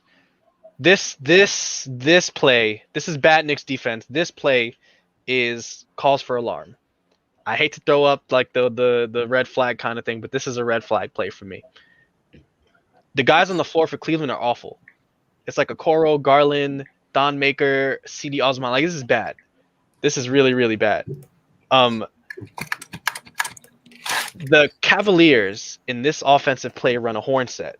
I know y'all have heard horn set like for the past 10 years, maybe, right? It's like a really popular NBA play. It's really popular because what it does is it has a ball handler up top right here. One single ball handler. It's going to come back out. Don't worry about it. So it has a ball handler up top and then two guys setting screens. And one screener is going to roll and the other screen is going to pop out. And basically it puts all the responsibility on the offensive ball handler to make a decision. This has worked well for the Warriors for the past 5-6 years because they have Clay and Steph and Draymond who are really high IQ players and are so versatile that it makes the teams have trouble guarding the horn set. Most really good NBA teams run a horn set. And so if we can't guard a horn set against these bums, no offense, then we're going to have trouble. So here's the horn set. There's a double screen. There's a Don Maker rolls, Garland pops, and there's an open shot. No one's on it. A better team makes that open three for free. This little play was like a real big cause of concern for me because I know that Tibbs is like really drilling this horn drill or this horn set. You're going to see this. Every NBA team is going to run it. Every NBA team that runs a 3-guard out or has a talented big guy is going to run this set. Double screen. You can't give a shot guy this much space. There's miscommunication between Quickly and Randall. Randall should not be out here. Randall should have dropped back. Mitch should have shadowed Osman, but he gets screened again. Here's an appropriate time to call a switch on the screen. It doesn't happen. There's just miscommunication. They both end up dropping. And then Osman gets the open three. Exactly. A better ball player would have just kicked it out over here because, as you can see, Quickly's out of position as well. In this horn set, Quickly's also supposed to be stunting over here to kind of play the passing lane. And then you should have Bullock kind of even cheat out over here. And RJ should be back in the paint. So this is... Excuse me. Are you saying Mitch should have called out the switch? Is that what I'm saying? No, I'm saying, yeah. Someone should have called the switch. So, they should be talking. They should be calling a switch, drop, or ice. Something's got to be said. There's clearly nothing said here. And I think Randall thought that Mitch was going to do what Randall thought he was going to do. There's no idea. Know what? They have no idea what's going on. So that happens. And then this is just bad defense from everybody else. He should be pushed up, like I said. RJ should be back in the paint because there's no reason to be guarding Okoro out here. If Osman kicks it out to Okoro and RJ's over here, RJ can easily recover no problem because Okoro can't shoot. The fact that Okoro not on a reasonable contest. I would take that in RJ's favor. If RJ drops back here, and let's say one of these big guys call it the switch, then RJ can step up, force the kick out, collapse on Okoro, and then the defense is back in a man-to-man set. But again, like I said, a better team will make people pay for this. And here's where I talked about this yesterday, guys, about why I'm a little bit low on Mitch, and I'm a big Mitch fan. Or I'm like iffy on Mitch. I'm a Mitch fan, but I'm still iffy on him. You see this? You see what Mitch is doing? He relies on that so often that he lets it bail him out. He's so used to his length and his quickness bailing him out that he makes bad defensive calls and just assumes that he's going to make a good contest on a player. Granted, he does get block shots on 3-pointers, and he's got the length and the speed to actually make this recovery. But again, against good teams, they're going to make him pay.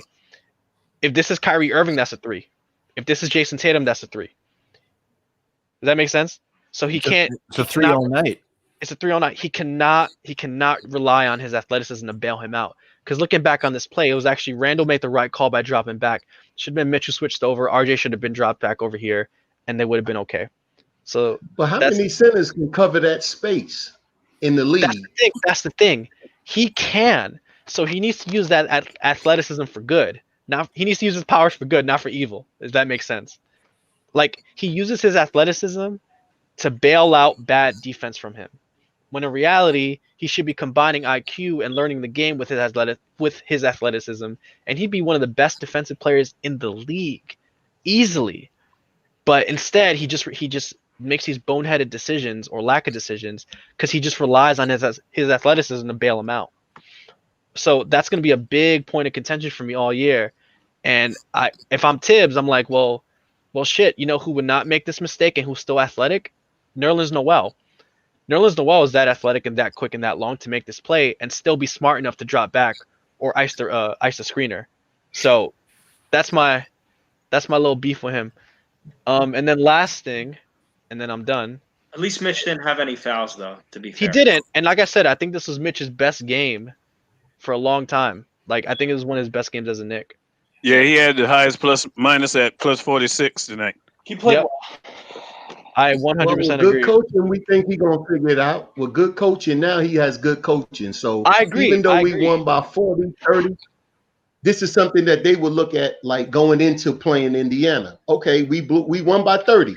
But Mitch, look at this. This is what you need to do. It's a teaching moment more as though than anything else. Exactly. And like I said, if Mitch takes to this, he could like legitimately be a defensive player of the year kind of guy. I 100% see that. Well, He's got all the He's got all the yeah. Chat, I know we won by 30, but this was like the Cleveland G League team. Yeah, but look, it was, but Sexton and them did start the game. So we blew out the lead on Sexton and them. They Sure, was on but- the court. But here's what I'm also saying: it's like if we're getting beat on a horn set run by Thon Maker, I'm not super excited about that if I'm Thibodeau. You know what I'm saying? Like I said, I really enjoyed this win as a fan. Like this was really fun for me to watch. But this is 100% correct. Like this is what he's going to talk about tomorrow. He's going to be like, "You let Thon Maker and CD Osman wreck your defense? Are you kidding me?" That's That's- the beautiful thing. Coach, that's the beautiful thing about having a coach, because you can still find negatives that you can work on. There's no game that's a perfect game, even though the score may look like it was a perfect game. There's always room for improvement. Absolutely. And like I said, I'm not hating on anybody. I'm just saying like this is what I would bring to the film review tomorrow. I'm Gotcha. saying, listen, this is great. I enjoyed the win. We needed it for a bunch of reasons, but we need to tighten up our Horns defense because we're going to run into horn set all year. Let me ask you a question. Do you believe in what you all right? So you've seen quickly in the past 2 days. Do you believe this will be carried over into the next 3 games that we have against Indiana, Philly, and Milwaukee? Well, all right. So here's the flip side of this, right? I can talk about how the Knicks got beat by Thon Maker, but then the flip side of it is, well, how good is the Knicks offense going to look against elite defensive teams? And so I'll end with this last play because I think this is like a good thing to end on, and it's a good sort of like this shows positive trajectory for what this Knicks team could actually look like. So kind of put the first play I showed with Randall running the high post, and we can bookend it with this last play of the quarter, which left me really optimistic. And you can kind of even see Tibbs like really watching this one because this play could be our bread and butter all year. Hey, Coach, I don't think you're on the screen any longer. I think everyone's Nobody is. I think Nobody. everyone's just seeing my pretty face, and nobody wants to see that. Nobody's on the screen, Steven. Mr. Bean is gone. Yeah, there it is. There we go. There it is. Okay. Did you miss me? Can you see me now? Can you see my screen? Yes. Yeah. Yes. Okay, perfect. Everyone, make sure no audio. We don't want any. You won't. You won't. Okay, please. This is just analysis on any other page. All right, bet. So here's the last thing we'll end on, like the really positive vibe for what this New York Knicks team could look like. So the B team is out there, right? Pinson and freaking Brad's Dacus or whatever. You know, like this is Harper's out there, Knox and Toppin. So I'm sure Tibbs is paying real special attention here for that very reason. So here's what happens. They're zoning us out again. This is a 3-2 zone this time a little bit. Even like a box and one kind of thing. Brazdeikis catches it. He runs over. He flashes high post. When he flashes from high post to low post, Obi, who I know is having trouble right now, but I think is a really smart player. He flashes over to the high post. See that? He's begging for it. Call it. Late on Nice. the pass. And this is exactly where you want Obi Toppin to have the ball. I can't think of a better spot for Obi Toppin to have the ball. Drop off. Drop off. And then in classic triangle fashion, I think this is what the hell Sexton. Sexton's not in defensive stance at all. Yeah, he's in a bad posture. Right. And so and I don't know number 9. He's like a random dude, right? So when the ball gets to the high post, number 9's got to stunt over here, and Sexton's got to drop back, and he's got to drop back over here. So there should be 3 people here. 1, 2, 3, and Osman can drop back too. And that way you kind of crowd the post and you don't let him do what he does. But because Sexton's in an awful position and number 9 doesn't know what he's doing, he's like, send me back to the G League. You get the nice give and go. Yeah, and one beautiful bounce pass. And so that's triangle basketball 101. Beautiful pass. That's triangle basketball 101. And so if I'm seeing that, I'm really excited about what this Knicks team could look like. And think about that first play I showed you with Randall. And think about the second play I showed you with the really good defense on Mitch dropping back on the pick and roll and icing the roller and all these things. There's good and bad to what I saw tonight. And I guess my final thing of note here is that there's a lot of potential here for us to be a actual decent team. And I think there's actually tools on this team. EQ, Toppin, Randall if he buys in, Mitch if he gets it together. I think Frank can do a lot of this good ice work. I think Knox can do a lot of this good triangle work. He works well off the ball. He can stretch a defense out. I'm not saying we're going to sneak a 4th seed, but I said 15 wins, 18 wins last night. I'm bumping it up to 20 wins. I think there's some good and there's some bad here. I keep hearing a lot of disrespect about Tibbs coaching, man. This is good coaching. Yo, Spade, how are you? Hope all is well. This is good coaching. What's up, Spade? What's going on, man? Yo, what's up, man? Can I tell y'all something? Y'all know 36 points. You know the Knicks won by 36. You know that was the most points the Knicks have won in a preseason game in 30 plus years. So how you just interrupt with that though? Hold on, let me before you let me finish. Hold on, let me finish. Go ahead. And after what I've been subjected to for the past 5-6 years, I finally seen a team that looked functional. I seen an offense that looked functional. Coach, I appreciate you for putting that video out just now because I saw angles of the triangle too. Randall had a hell of a game. I can't lie to nobody. Randall looked great in the triangle. I seen him passing out of the pinch post, passing out of the high post. No Alfred Payton equals good Randall. I loved what I seen from him tonight. I said that, State. I said that earlier. Yeah, and State.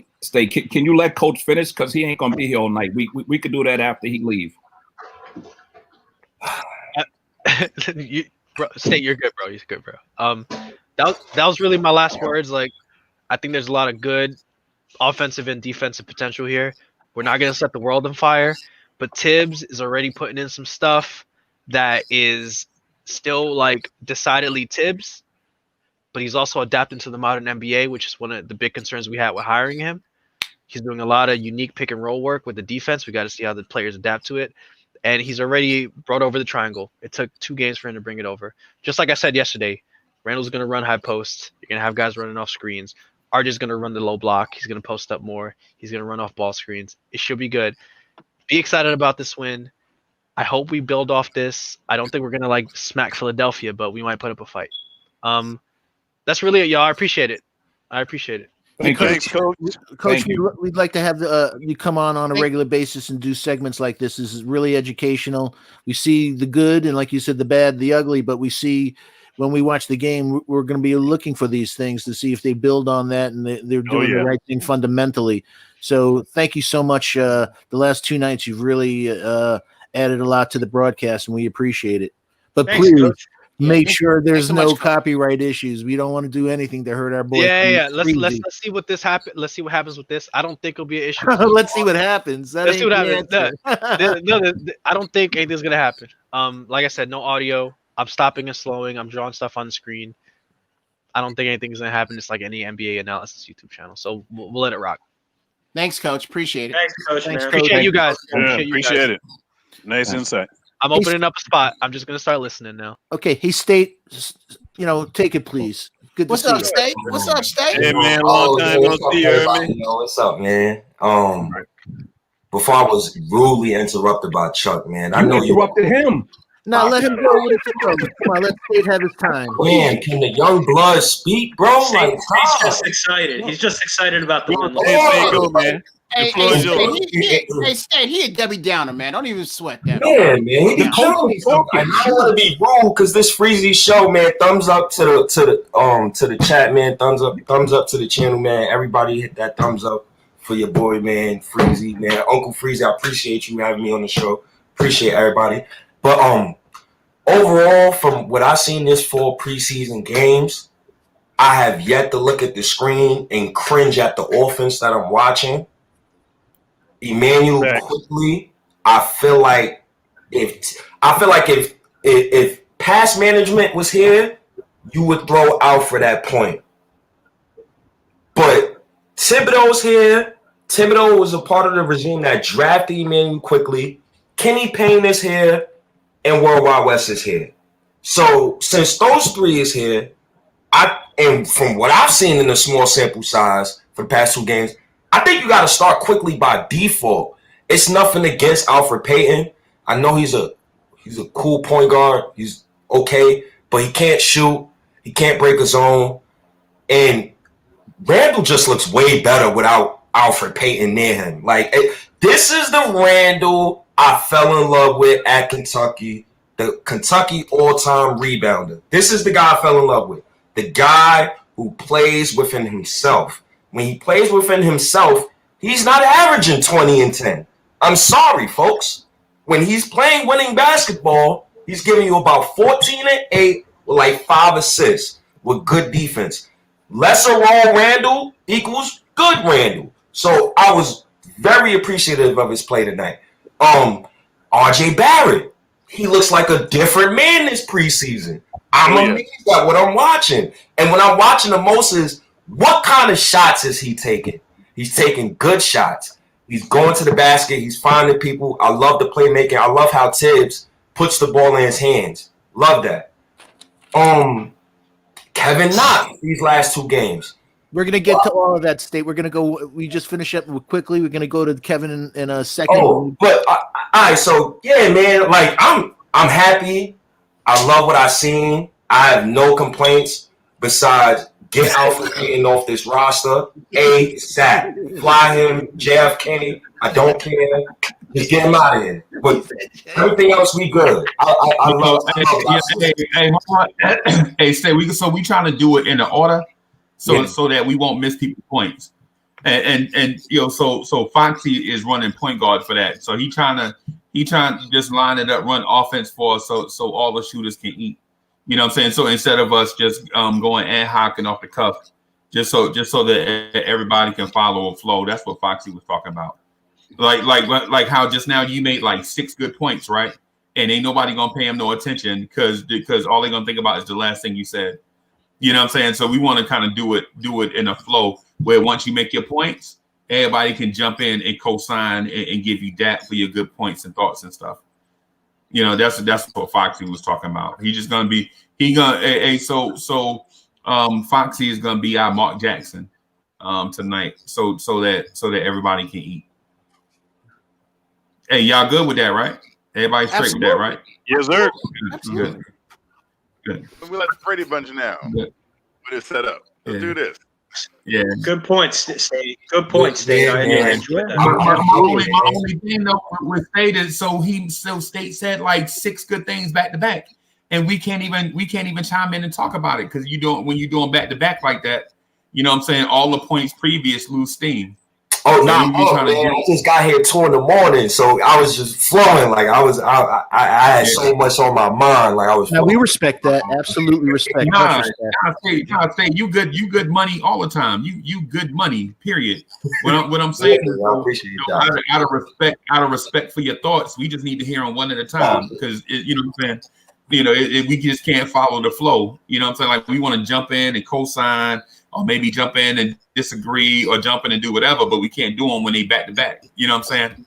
So, but you good. You good all the time. So, hey, Foxy. So I got something I want to say, man. I want to thank Coach Colorblocks for coming on, man, and doing this thing. So I got to come up to speed with the tech and stuff, so we'll give more value to the chat and stuff. Maybe we can in future stuff maybe cut out a block of time for my man to come through and do his thing. So, but, yeah, we'd love to have that segment. Yeah. Just real quick shout out Quattro Cinco in the chat. Always thank you so much for your support.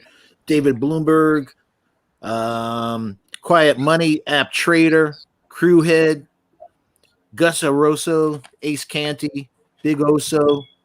Appreciate it all. Again, we're up to 196 in the chat right now, a blink away from 2 a.m.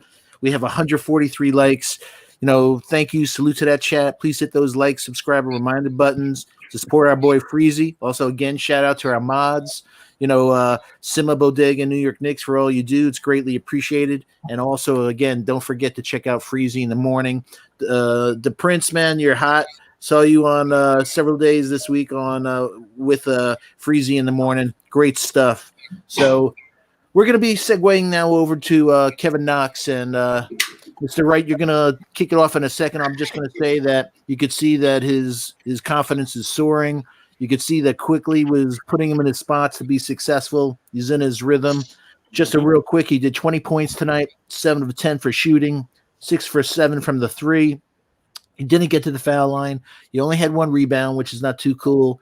1 assist, 0 steals, 0 blocks, 1 turnover in 24 minutes, a plus 22. He was victimized on a backdoor, some senseless fouls, but he didn't let him get it down early, and he got into his flow. So, Kevin, you want to take it, Mr. Wright?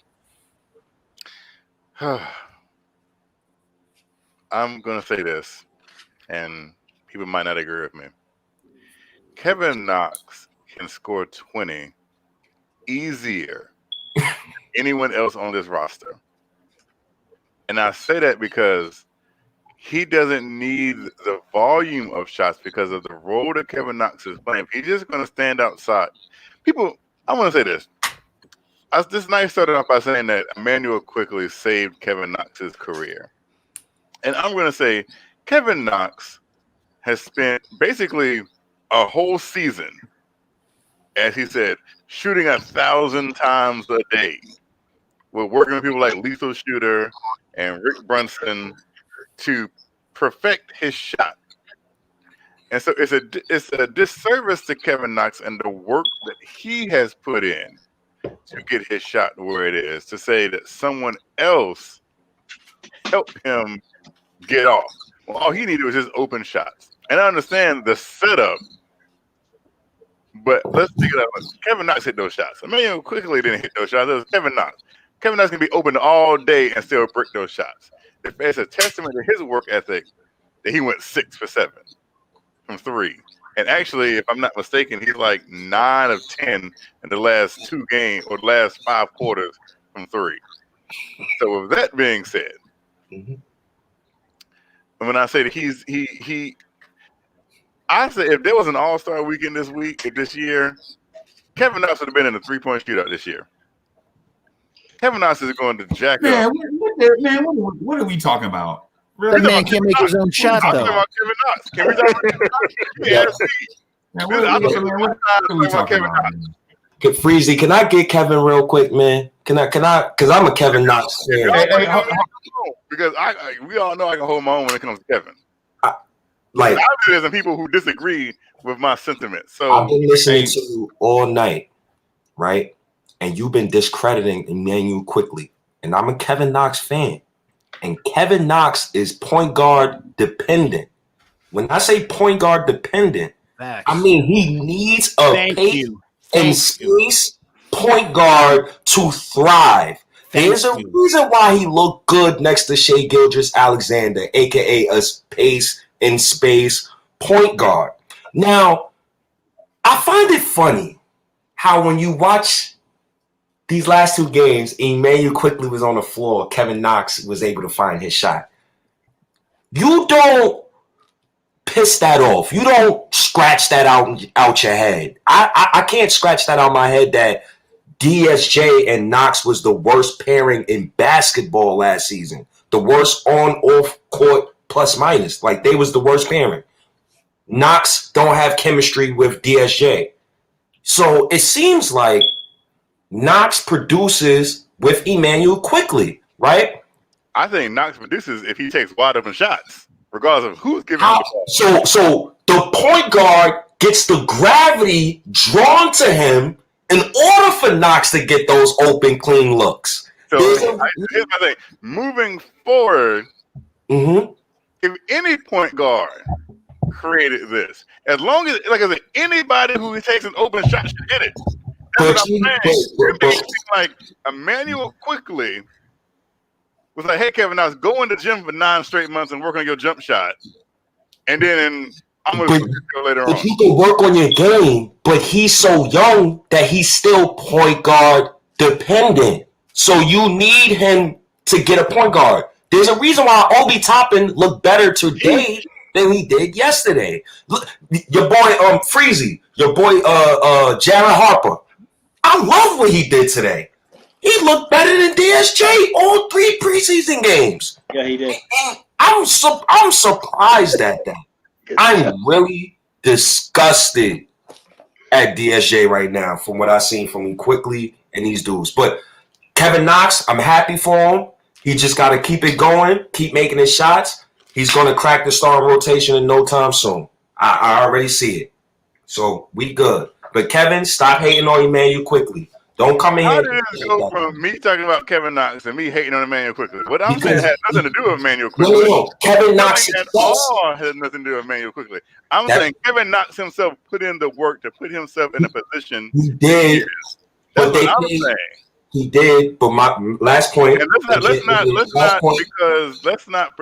What I'm saying is, people want to talk about people's work ethic, and they gloss over the fact that Kevin Knox puts in just as much work as anyone else on this team. If not more. That point gets so overlooked. So overlooked. And it's like, hey, Kevin, can I ask you a question? But I want to see him do something else. Hey, Mr. Wright, can I ask you a question? Yeah. If he's putting in so much time, why can't he make his own shot? Did someone else shoot those shots for him? Drop it again, Michael. Basically. Drop it again.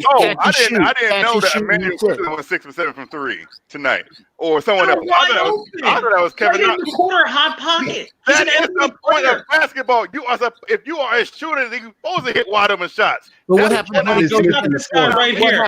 He's got this guy right here, Mr. Allen Houston. Tom Thibodeau just said his own shot. Tom Thibodeau said if Kevin Knox takes good shots, Kevin Knox will hit them. Did he not say that? Like, yeah, but Mr. Wright, what happens when he is an elite defender taking away that catch and shoot? Is he? How is he going to bring value to the team? See when that happens. So far, all of his shots have been wide open. When he goes against that, then we'll see. It'll be a different game. But y'all can't sit here on one hand and say, "Oh, talk about Emmanuel quickly. He had a good game. Let's be happy." And then when I say something about Kevin Knox, oh, well, no. This is what happens if he faces a good defender. Which one is it? Hey, State. Because you can't get on me when saying that, and then you say the same thing. Hey, State, real quick. State, real quick. Take a cornerstone, my friend. Yeah, real quick.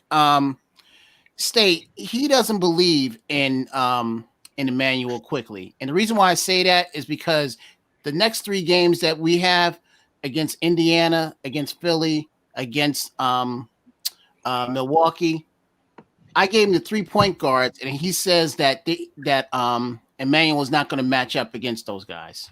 But here's the thing. Don't Indiana got a new coach, new system? Our coach is better than Indiana coach. So I'm not worried about Indiana, and I'm not worried about Quickly because I know he's going to come compete.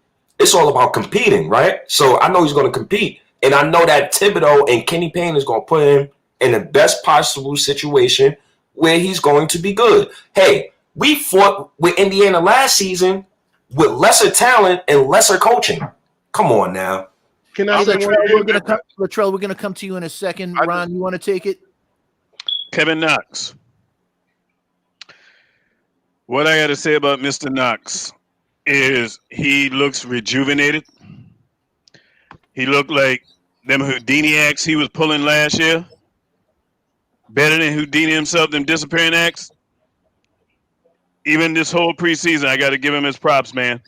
And especially, I go back to that first game. First game out of the shoot, shot wasn't falling. The guy was playing defense and trying to get on the rebounding board. So with that, man, I love what I'm seeing out of Kevin Knox in these last two games. It ain't a fluke, man. A lot of times it's about who you paired with. Just like in any sport, man. Especially in football. When you look at football, you got a quarterback. You've got a quarterback that make wide receivers better. Sometimes you got a wide receiver that make the quarterback better. In this case, we got a point guard that makes everybody look good.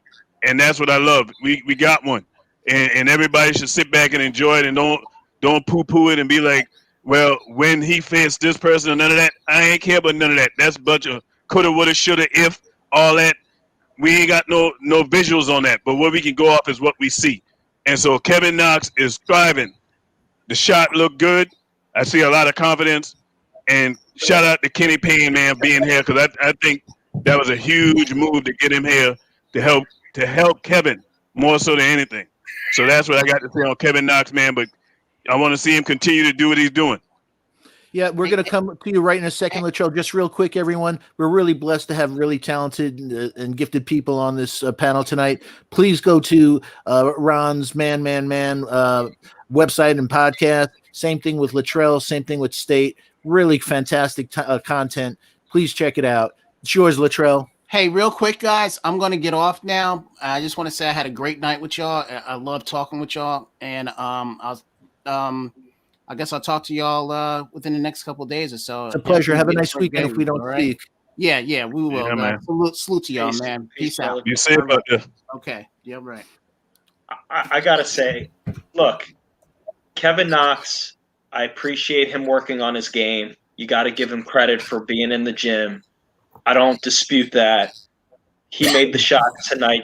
I want him to succeed, okay? I want him to have a breakout year. Let me get that out. So it's kind of funny in a way. I'm not like I want him to do well, but Kevin, this is what I got to say. I brought this card out because, again, this is a 1 out of 1 Allen Houston masterpiece, Flair Legacy, okay? One of the rarest Allen Houston cards in the world. And I'm breaking it out. You know why? Because Mr. Houston could get his own shot. He could get a bucket. And this is my point, okay? Kevin Knox, let's see if he can get to that point. But what you saw tonight, okay, he was getting the ball in the right spot every single time, wide open. Mr. Quickly made him tonight. And so I'm not going to sit here and say that Emmanuel Quickly tonight gets more of the credit. Yeah, I'll say it. I'm proud to say it. You know why? Because he deserves it.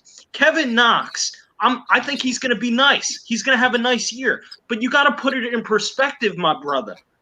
For his 20 points tonight, at least 16 of them was not him. He made them. I'll give him credit, but come on, man. Here's the thing. Let me stop you right here. Okay. Regardless don't. This is the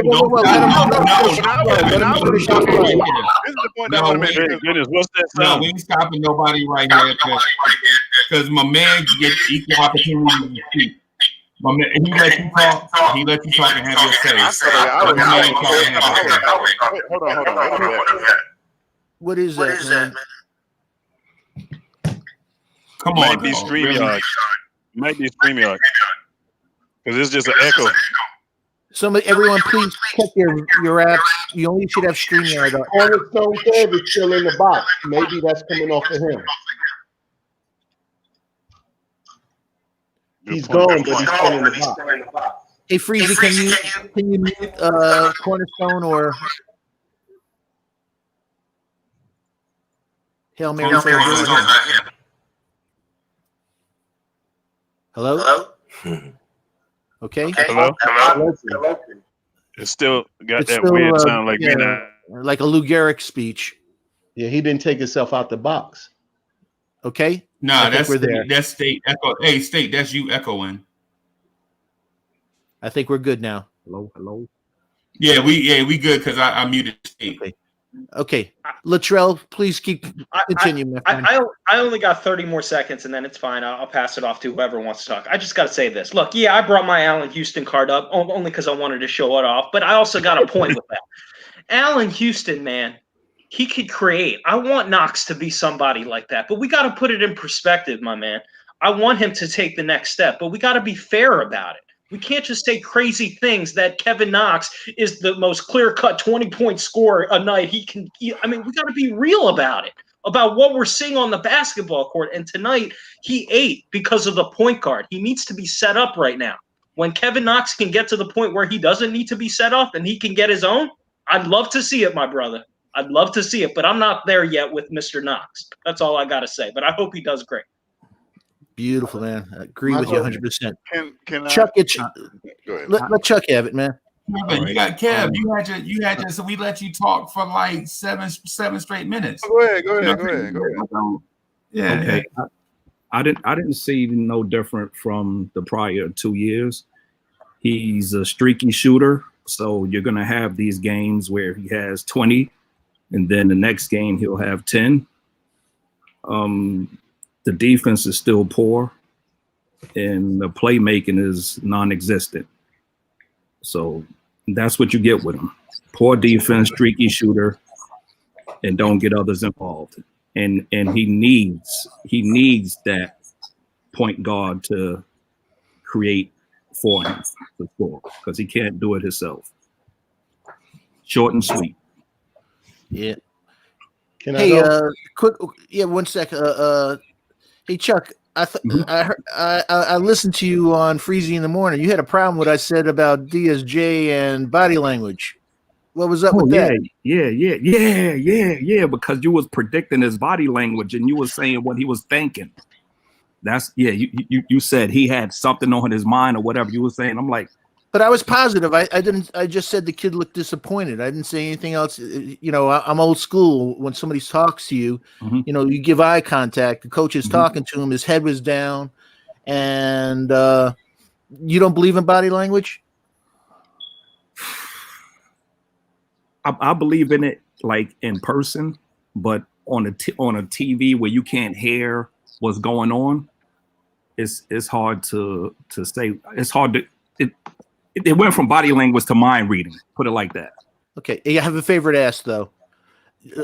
I don't want for copyright reasons, but check it out on your time. Positive Coaches Alliance. It's a lot of people don't realize, but there's clinics that are put on all over the country for coaches, like high school, etc., to get better and top performing coaches. You know, and if you go to their website, again, Positive Coaches Alliance, you'll see all the top coaches. You know, Gino from Connecticut, Mike Breen from Notre Dame, all these guys, and they have all these videos that talk strictly about body language and where they talk to their players about giving off body language. So it's a very real thing. It is because I've won plenty of debates, and I see body language change as I'm slumping people over. So yeah, I believe in body language, but I don't do the mind reading part. That's all. But you might be onto something. Okay, I just wanted to share that with you. That it's you know, if the coaches feel that way, I think they know a little bit more. You know, it's a very real thing. So that's cool. Okay. Hey Rob, the chat has got a new nickname for you, Smokey. So I think Martin Nick Smokey. After every week. So take it, Smokey. All right, so I say this, and this is to Kev without Kev having to reply. Look, Kev said this himself. The man takes 1,000 shots. Okay, yeah, we all know he does that. He's been doing that since he got with the Knicks. We'll give him that. But the problem was, in his infancy as a New York Knicks player, he's a shooter first. So the first thing that he has to do is get his shot on track. Who helped him get his shot on track in these 3 years right now was Quickly. So now he can go forward with his shot and then pick up other things and attributes to the game that he has that he can have. But right now, for him to help the team is for him to get the shots. Yes, he went 6 for 7. They've been trying to give Kevin Knox the ball like that for 3 years, but the point guard was not capable that we had. Now we have a capable point guard to give Kevin Knox the ball where he needs the ball at to score. He's not rushing his shot. And the difference between any other guard that we had up until today, up until this training camp, was one thing. The one with the ball can hit from three. So now you have spacing. Peyton couldn't create spacing. Frank couldn't create spacing. DSJ couldn't create spacing for Knox. The only one right now that's on that roster that we've seen so far that can create spacing to make Kevin effective is Quickly. That's why he's getting off now, because it's a point guard there that draws action. You cannot leave that man by himself. So when he dribbles down and he kicks back, he's bringing a defender with him. And that leaves Kevin on the floor open. It's for other teams that are going to have to figure this out. And until then, if Kevin can still shoot the way he's been shooting like that, then he's confident shooting. Then he can bring other aspect to his game that we're not seeing yet to help us win on any given night. We're not knocking Knox. But Knox was not open like this until Quickly opened him with his style of play. And one rebound doesn't make it either. That's right. And I know Chuck is on fire because it looks like his man may be the odd man out. I know why he's fighting for DSJ, and you have to knock the other guard because then this sacrificing your guard. So live with it. We're Knicks first. I didn't knock it down. Hey, look, if your man, no, in your mind, we already know. You don't even have to say it. We all know. You're going to put up fire on any guard. So with that being said, Knox is open, and we're going to watch how the rest of his game develop now. He going to have his shot because Quickly going to make sure. So if he want to go into the post now, or he want to do something off the dribble now, all of that is open. But you got to give the respect to the player that's doing it for him. That's it. We're not saying Knox is a bad player. He will be open. But now we can look at now what else Knox can do for us. We already know we have a point guard that's going to get this three off for him. Now show us more of your game. We're not killing Knox. Knox put them shots up to be able to make them. That's why he's still on the team. And this is what we all thought that Knox could do. So therefore, with that little part of his game that he's open, now he may be able to rebound better without even thinking about his shot. Because now that he knows he's going to be open, he's going to shoot with more confidence. That's what we're all looking for. We're all looking for that. Well said, Rob. Hey, so I want to interject just something real quick. So Latrell Sprewell is the American dream is too much for us to say every time we address my man. So I'm gonna just call him Spree. That good with you? Of course. I call him Be Well. Okay. Yeah. Call me whatever you want. Whatever you want. Okay. Yeah, because I was legit trying to, and I was like, man, Latrell Sprewell is the American dream. It's just a mouthful. You know what I'm saying? Pause. You know what I'm saying? But you know, so I'm like, yeah, just so we'll just rock with a shorter name. So Foxy, would you call him? Be Well. Be well. All right. Be well. Hey, be well. It is then. Because my wife was always saying when we watching the Knicks, she always said Latrell Be Well. You can call me Mr. Bean. A lot of people in the chat call me Mr. Bean. I'm cool with that. I'm cool with Mr. Bean. It's a good movie. Can I finish my little point on now? Please, Rob. Sorry. Oh, I'm sorry. I'm sorry, Smokey. My bad. I'm sorry. Go ahead. Okay, I just had to get let Kev get a definition of what we're looking at with Knox. But the way he played today, you've seen the confidence, you've seen him moving on the court, because now Knox does not have to worry about getting his shots now. He knows when he gets, and then in practice, when he unlocks the rest of his game, we're going to see it on the floor. Because he has a point guard that we all think is nice. Whether he starts or not, doesn't matter. 20, 25, 30 minutes, we think that this man deserves that on the floor just because we seen what he can do. Now, when somebody locks Q down, Then we'll look at, okay, is adjustments that need to be made, certain parts of his game that he may need to pick up. But for right now, he's showing that he can run this Knicks team. And we have to be comfortable knowing that we've seen this. So we know that the best point guard on the floor from what we've seen through these 4 preseason games is Quickly. That's it.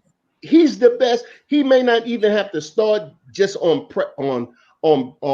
pressure reasons, or he's young. But I think at 21 coming into the league, he played 2 years of college ball, that the bright lights of Madison Square Garden is not going to scare this kid. So we look at him. If we're looking at him, we're looking at like the rest of the league. So what? We picked him at 25. Calipari said we got to steal. It looks like we did. Let's enjoy the steal and let him rock. Next. Hey, y'all need to hear this article in New York Post, what Tibbs got to say right now about our boy. And I quote, "If he keeps doing it, we base all that on performance," Coach Thibodeau said after the game when asked if Quickly has a chance to earn the starting point guard spot. So if he keeps doing it in practice and he's carrying it over to the games, he's earning his way. And so we'll see how it unfolds. But Thibodeau noted, Quickly got our attention in practice, and if you practice well, you usually play well. Yep. That's yep. Hey, he's working to earn it, that's for sure. Hey, Rob, I'm going to kick it right back to you in a second. Let me just start off with RJ. We're going to swing over to RJ. I think we spoke enough about Kevin tonight. But, so let's just before we do that, man, let's make sure we continue to recognize the virtual chat. Hey, we see y'all, right? Hey, y'all got the chat lit, and also be sure to subscribe to the channel. Smash that like button if you enjoyed the live stream. Share on your social medias. Turn on your notification bell. Jump in this virtual chat, or even come on into the video chat. I know tonight we had a packed house and we kind of had to rotate. But sometimes when the dance floor is packed and the DJ is playing the right song, you're just gonna have a party like this. So be patient with us when it comes to the video chat, because we got a lot of stuff going on and the dance floor got packed. So don't think it's us not wanting you to be here. It's just, the vibes are good and the floor is packed. So make sure y'all subscribe, share to all the social media, spread by word of mouth. Get on your social medias and share so that we can continue to grow this community. Like tonight the joint was lit from go. Like we legit couldn't turn the mics on fast enough. Just wanted to say that. I also wanted to interject a thing about Knox. I didn't really get a chance to say anything about my man Knox. Well, I said something earlier, but what I wanted to say is, I think it's twofold. Like, I think Kevin Wright is correct, right? But I also feel like the Emmanuel Quickly thing should not be understated. We should legit see it, like, say in this scenario, I think a rising tide raised all boats, right? So I think everybody raised their level of play tonight in this singular preseason game against a whack opponent, but everybody looked good doing it. You know what I'm saying? You have to take advantage of opportunity, and I feel like certain players took advantage of the opportunity. I think Knox did his thing. I think Quickly did his thing, and he should not be his performance should not be understated just because he's new. And what Chuck said is correct also, and I think y'all bashed him without hearing him out. The thing with Moutier, DSJ, having performances similar, not the same, not exactly the same, but similar to what Quickly did. They did have those type performances, and we didn't embrace them. And Chuck, I think the reason why is Knicks fans have an affinity for homegrown talent. If you're from another team, just like Moutier or DSJ or Elfrid Payton, you don't get the same love as somebody that legit was drafted by the Knicks. And I'm not saying that just to spark another argument. I'm saying that just to make sure that all smart and reasonable minds can look at these points and make their own determinations of what they saw. Hey, that's all I got for that was Foxy. Okay, one last favor, Freeze. Before we go into RJ, do me a favor. Could you do a couple of shout outs for our virtual chat? Oh, you talking about our family, the home team advantage. Everybody looks forward to it. So let me shout out. Jeremy Maynard is in the building. Brian Batista was good. Big also the captain of the chat was good. Was good. Joe Curry was good. Donald Cannon, I see you. 19 comment NYC 84. Are you new? If you're new to the chat, then put something out there so we can recognize you, so the home team advantage can recognize you. What's good? Boost Mobile is in the building. What's good? Cheek Job, I see you. Germ Warfare, we lit, of course. We litty every day. What's good? Joe Curry, Payback Carter. What's good? What's good? I saw Legion of Knicks podcast in here. You know what I'm saying? Legion of Knicks podcast is doing this thing. Bodega Wi-Fi, Simma Singh, Stephen Fox, the New York Knicks, Legion, all the mods, man. Y'all do a great job, man, with the show. Appreciate y'all. Y'all keep the show afloat, man. Keep all the trolls out, the ones that want to come in here and try to bring all the attention on themselves. Good job, y'all. Myth, are you new? David Jackson, what's good? Travy Trav, what's good? Hey, yo, and for the video and the audio chat, the video and the virtual chat, anybody that y'all see is new, I want y'all to welcome them to the chat. Welcome them to the family. I know that feel corny, right? I know that feel corny and it sound corny, whatever. But listen, we want people to get like this is the safe place. You know what I'm saying? This is a safe place for people to come. And who? Udi, Mart. Yeah. Say hi to our boy Art. Oh, I ain't seen Art. Udi Mac, wherever you at. Oh, Art, why you ain't in the chat? Art, listen, Art riding around in his limousine, drinking champagne. I guess Art is champagne caviar and bubble baths. That's Art now, since he's big time. He's big time. Art, come on in the chat. What you doing, man? You big timing us? You got your new thing going on, and you don't have time for us no more? What's good? What's good, Art? Hey, Foxy. Y'all want me to start off on the RJ thing, or you want to pass it around? We'll go in a minute. We'll bring it back to Rob in a second, but you can kick it off, Freeze, please. So the thing with so I'll just say this, and I'm gonna pass it along and just get back to the background. I think RJ played a heck of a game. I think the thing that went unnoticed today is his free throw shooting, right? His free throw shooting is ticking upwards very quickly. 5 for 5. Yeah. And in the last game, he was 4 for 5? Exactly. So his free throw shooting is much improved. I think some of the questions we had about RJ Barrett heading out of the season, like when the season was interrupted, and we had 9 months to talk about it, so it seems like we beat it to death. We beat it like old leather. Was his shooting on the free throw line? His 3-point shooting is still bad. Right, work in progress. Yeah, but it looks better, right? Mm-hmm. So I think it's about RJ. At least you've seen him make improvements in the offseason. And I'm going to dip because I know State is itching to get in on some RJ Barrett because I know he loved the babies. So, okay, I'm going to just kick it off that RJ looked really comfortable out there. Just looking at the stats tonight, 15 points, 5 for 10 shooting.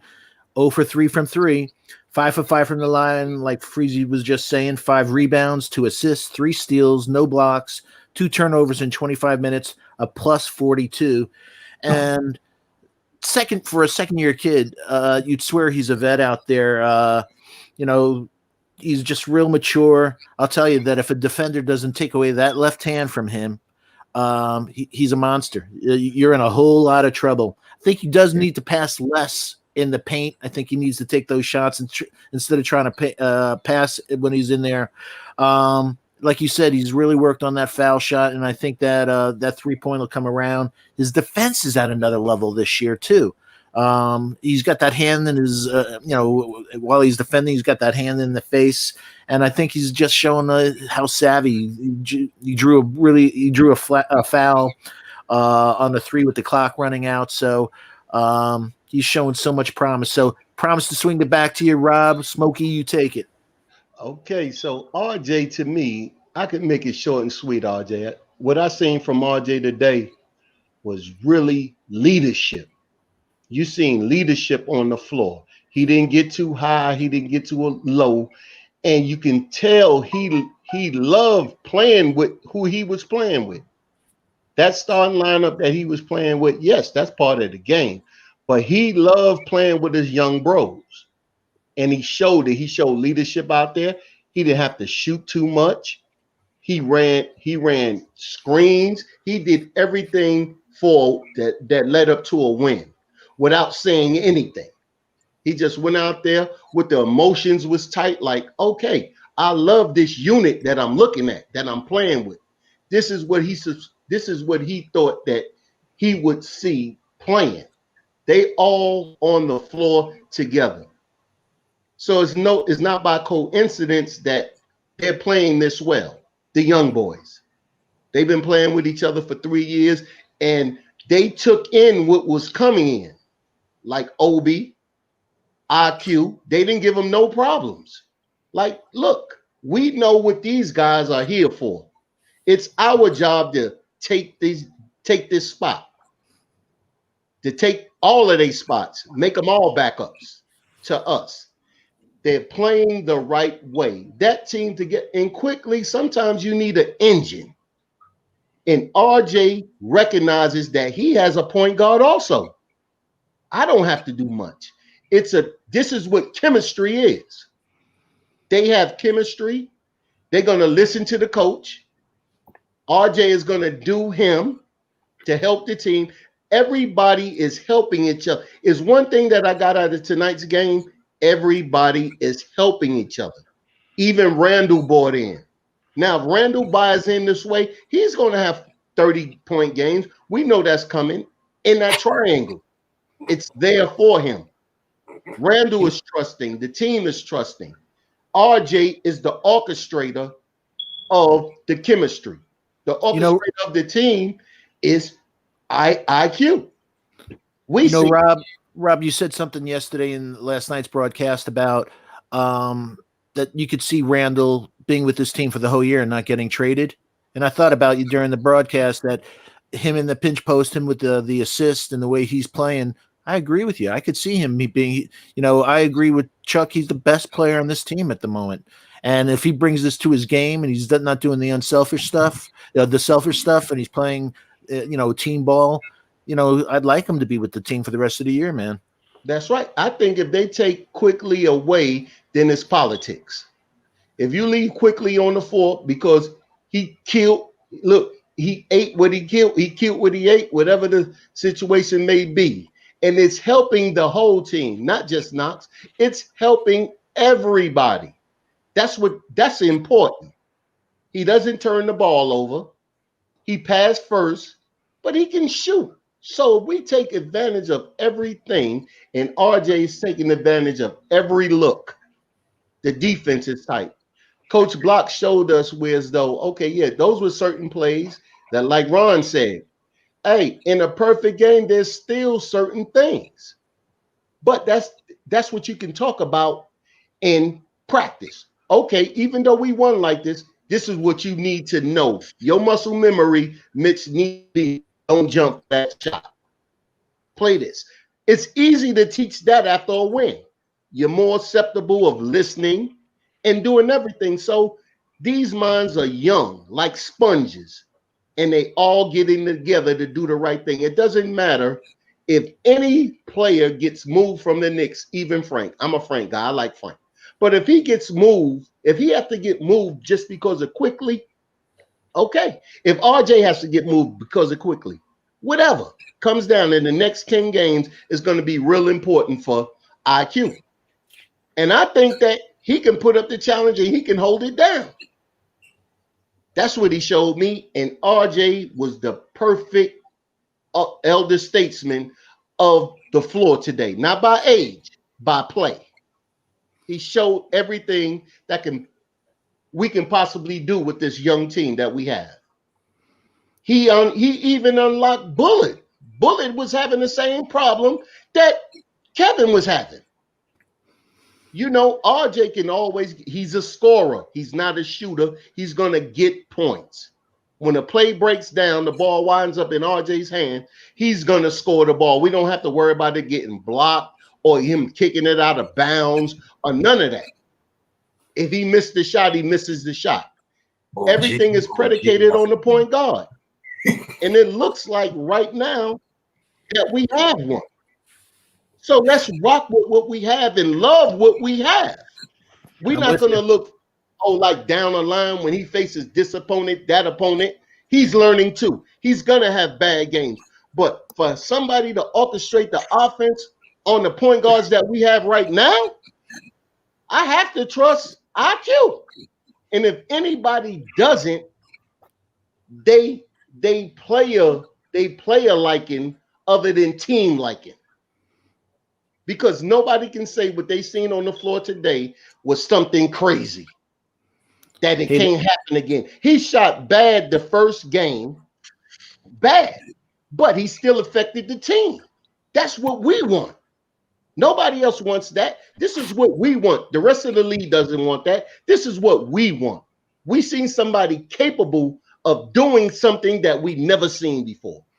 At a lower, you could say he's not Chris Paul. Yes, he's none of them. Brogdon may shut him down, but we know what our future looks like with him handling the ball. Let the man handle the ball. Yeah, a lot of people in the chat agree with you, Rob. Hey, Chuck, take it. I see you may not be agreeing, so you take it, my friend. Mean, what are you talking about? Like the chat agrees. Get your point off. The chat agrees with me. Get your point off. Well, then they misled. First of all, look, the question was about RJ. You went into this whole quickly thing. I don't. What's they all on the floor together. And RJ man, I say that he's done this for the last two players. RJ, the maturity of RJ was, I didn't come and take over because I'm the best player. RJ, let it happen. The question was RJ. You named Knox, quickly. Everything was a AOG Kush. Like, all right, now, okay. Woo. RJ game is not predicated on point guard. Okay, I know that. Okay, wow. I said that if you listen. Okay, his production is based on his physical advantage versus the defender. He's a mismatch nightmare. A smaller guy, he's taking him to the hole all day, overpowering him. Somebody his height, and his strength, he's going to have trouble. Everything is contested. It's less contested when there's somebody he can overpower. That's all I got for RJ. Latrell, be well. Yeah. RJ, I've seen growth, and look, I'll pull a Rob because I just got to say it to my man Kevin Knox, and Kevin, you know I love you, man. You know you're you're a supporter of that guy, just like I was a supporter. I would defend Sprewell and Allen Houston. Those were my guys. Kevin Knox is your guy. That's your guy. So I just want RJ and Mr. Knox to be what Latrell Sprewell and Allen Houston were for me. I want my children to have Mr. Knox and Mr. Barrett I want them to have the love that I have for Spree and Allen. Okay, because Allen and Spree were in 5 of the greatest moments of my life, of the 10 greatest moments of my life. And I know that's crazy. How could that be? But it's true. I love those guys, man. Those are my boys. So, yeah, RJ's grown. He's grown. I think he's playing better defense. I think he's taking better shots in the mid range. I think also he had a really nice finish today. A really nice finish. I think it was like on the baseline, and he came up. He did a little pump fake and got to the cup. I was like, yes, RJ, that's what I'm talking about. I just think he's going to get better with Thibodeau, man. Thibodeau's the difference. He's in RJ's ear about you're a playmaker. You're going to be the guy. You're going to be a Jimmy Butler type. You're going to be a dog on both sides of the floor. And I think we're going to see the RJ we all want. That's all I got. Mr. Wright? I'm going to say something first. To the chat, I'm good. I really am, because I see a lot of people talking about how I'm angry and stuff, and no, I'm all right. They can try and get to me, my boy. But at the end of the day, I know, so I'm good. You're our boy too. We got your back, Kevin. Don't let anything get you down. We have great respect for you. No, I appreciate it. I just saw some stuff earlier in the chat. With RJ, I've always said RJ is going to be fine. RJ has a really good feel for the game. And although he is a 2-guard, he's never going to be the traditional 2-guard like a Ray Allen or a Klay Thompson kind of 2-guard. Or, you think of them as like the shooters on the court. He's never going to be that type. Will he develop a good mid-range jump shot and a decent passable 3-point shot? I'm sure he will. But that's never going to be his role on the team. Can he average? This is why I say the difference between when I said earlier, Knox can score easy 20 points. Because it'll look easy for Knox, where RJ is going to be banging and slashing and driving and beating up people. To where his 20 points is going to look different from how Kevin Knox can get 20 points. And Spree brought up a really good point. At their best, and maybe not at their best, because a lot of us hold the era of Spreewell and Houston in high regard. But RJ and Kevin have the ability to, in a way, duplicate that kind of success together because they have those same they have those same traits that play well off each other. And a point guard with Quickly's basketball acumen will help support that and bring their level of play to a higher level, which is why I've always felt like this year it was never going to be anything bad. I've always said RJ is going to be fine. He just needs to be more efficient most of the time and pick his spots to where he can attack and know when to attack. But you can say that about a lot of people. But that's pretty much all I have to say about RJ. Hey, the person whose smoke alarm needs the battery, please make sure you put that in for the next broadcast. Let's go over to Mr. Ron Cleveland. And again, before you start, everyone, please check out Ron's website, podcast, Man, the New York Knicks, always dropping wisdom. Great stuff, great content. Congratulations on your subscriber numbers. They're going up. Real proud of you, man. Appreciate it. RJ, and we can talk about a lot of stuff with RJ, man. But the one thing I'm really impressed with is the free throw shooting this year. It looks cleaner. Mm-hmm. I'm not seeing a bunch of shots that's rattling, falling in. I mean, I'm seeing shots that's going in like no doubt. Like he's going to the line with confidence. And the thing I like about RJ is the one player on this team where if you throw him on a bad team, he's still going to find a way to score. He don't need like to Chuck's point. He don't have to have a point guard. He don't have to have a center. He don't have that. You can throw RJ on a bad team, and RJ is gonna get his. And we seen that last year. This team was bad. RJ got his. And even when he was in college with Duke, that was a good team. When Zion went down, the national media started saying Duke was gonna fold. RJ carried that team. So I'm not worried with RJ, and that's all I got to say about RJ. We in good hands with that dude, man. Yeah, he's a we natural. hit on that draft pick. Yeah, natural born leader, and like Chuck said, he's an absolute nightmare for a mismatch when he gets caught up on a small guard. Man, there ain't nothing you're going to do other than he's going to score or get fouled. That's for sure. Hey, Art, how are you?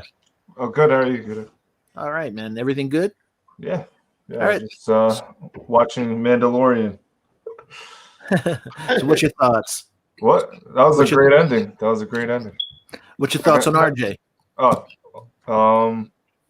Yeah, he looks like the game is slowed down for him, and like Ron said, his free throws look great, and like everything inside the three is like money with him right now. So, like he could just keep building on that. He's still young, so he's gonna have a big year. Cool. State, take it. I love RJ, man. This kid defends better than advertised. Scouts were saying before he got drafted he couldn't defend. That's just out the window. What I'm seeing from him in this whole preseason, very impressed with his defensive IQ. I'm impressed with just the little things. Like that's what I like in the NBA player. Like when you do the little things, like RJ rebounds, he play makes well. Like his free throws gotten better, his shot got better, just like what Art just said. Everything 3-point line down, money. What I would like for him to do is work on everything 3-point down and then extend his game to the 3-point range. And I think that would make him a better player. I disagree with the OG when he says RJ doesn't need a point guard. He actually does need a point guard. He needs a floor spacer. That's how you make RJ better. You make RJ better by putting space on the floor. Emmanuel quickly provides that. Maybe that's the reason why RJ and the rest of the starting five look way better. RJ Barrett he's not your prototypical shooting guard, just like Spree said. In the last 4 games, he's efficient. So that's the thing you want to see. You want to see efficiency. You want to see him take good shots. 15 points, 5 rebounds, 2 assists, 43% from the field. 25 points, 4 rebounds, 2 assists, 58% from the field. 16 points, 6 rebounds, 2 assists, 50% from the field. 15 points, 5 rebounds, 2 assists, 50% from the field. So he's getting good shots, and he doesn't fumble the ball. He gets the ball. He knows where he's going to be on the floor. I'm so impressed with RJ Barrett. I wish I had an old school comp for him, but I don't know who to compare him to. He gives me Jalen Rose vibes. He gives a lot of players like he's just a good all-around player. I don't know if he's ever going to be the number 1 option on the championship team. He'll probably be the number 2 option, number 3. The only way I would want him to be my number 1 option is if he ups his free throw percentage to at least 80, because you're going to have the ball in your hands. So at least 80% of your free throws. But everything else, I think everybody should be excited. I think everybody should be patient. And RJ's good to go, man. Just let RJ flourish next to good point guard play. Please, Tibbs. I listened to something OG said earlier, and then I'm going to let y'all go. OG specifically said if Quickly does not start next game, it's some sort of politics. I think I got to agree with OG. Because when you seen this offense play with point guards who can shoot, you scored 120-plus points, and we got the biggest victory in preseason in the last Knicks preseason in the past, 15 years. So when I see stuff like that, I know that Kenny Payne is happy because Quickly is producing, Knox is producing, Randall looks way better, and Coach Cal at Kentucky looks like a goddamn fraud right now. So I'm happy. Everybody else should be happy. Nobody should have no complaints about RJ. My only one thing about him that I need to see him a little bit more. Can you up your assist percentage? Like I need at least 5 assists from you per game. Can you give me 5? You're crazy. Let's take some baby steps first. He's a little less than 3 points. I think State's right, man. But you got to think about it. If he's gonna have the ball in his hands, I need to see at least for the people who love box scores, for the box score lovers. I'm not a box score lover like that. I really don't care, but I would like to see him get 5 assists per game because I think it would be conducive to winning. So, I want to add something. He doesn't look like Landry Fields either. No. RJ is the number 3 overall draft pick, the highest draft pick since Patrick Ewing. We're gonna respect RJ. You OGs had Patrick Ewing, the number 1 overall pick. Y'all gonna allow us to have RJ and bask in our glory right now. Yeah, just the fact last season RJ drew 121 shooting fouls, and he also had 26 and ones, and I expect those numbers to grow dramatically this year. So we're gonna quick, Steve. Quick. I hate to cut you off, but I gotta reply to what Steve just said. That comment that I made about RJ don't need a point guard. He's gonna do what he do. Is proven. I mean, look at just really think about our team last year. The point guard we brought back that nobody wanted to see. RJ still doing what RJ doing. Even in these first few games before quickly emerged on the scene, RJ was doing what RJ does. It's nothing new. The only thing that RJ done differently is hit them free throws. And that was my biggest worry about him. Can he hit the free throws? I'm not even worried about the 3-point line because that normally comes later in your career as you continue to work on weaknesses in your game. Mm-hmm. That takes a while. But the free throw shooting is what I wanted to see from him because everything else I know he does well. So he don't need a point guard. So real quick, just to answer to you real quick, I love what you just said. But think about it real quick.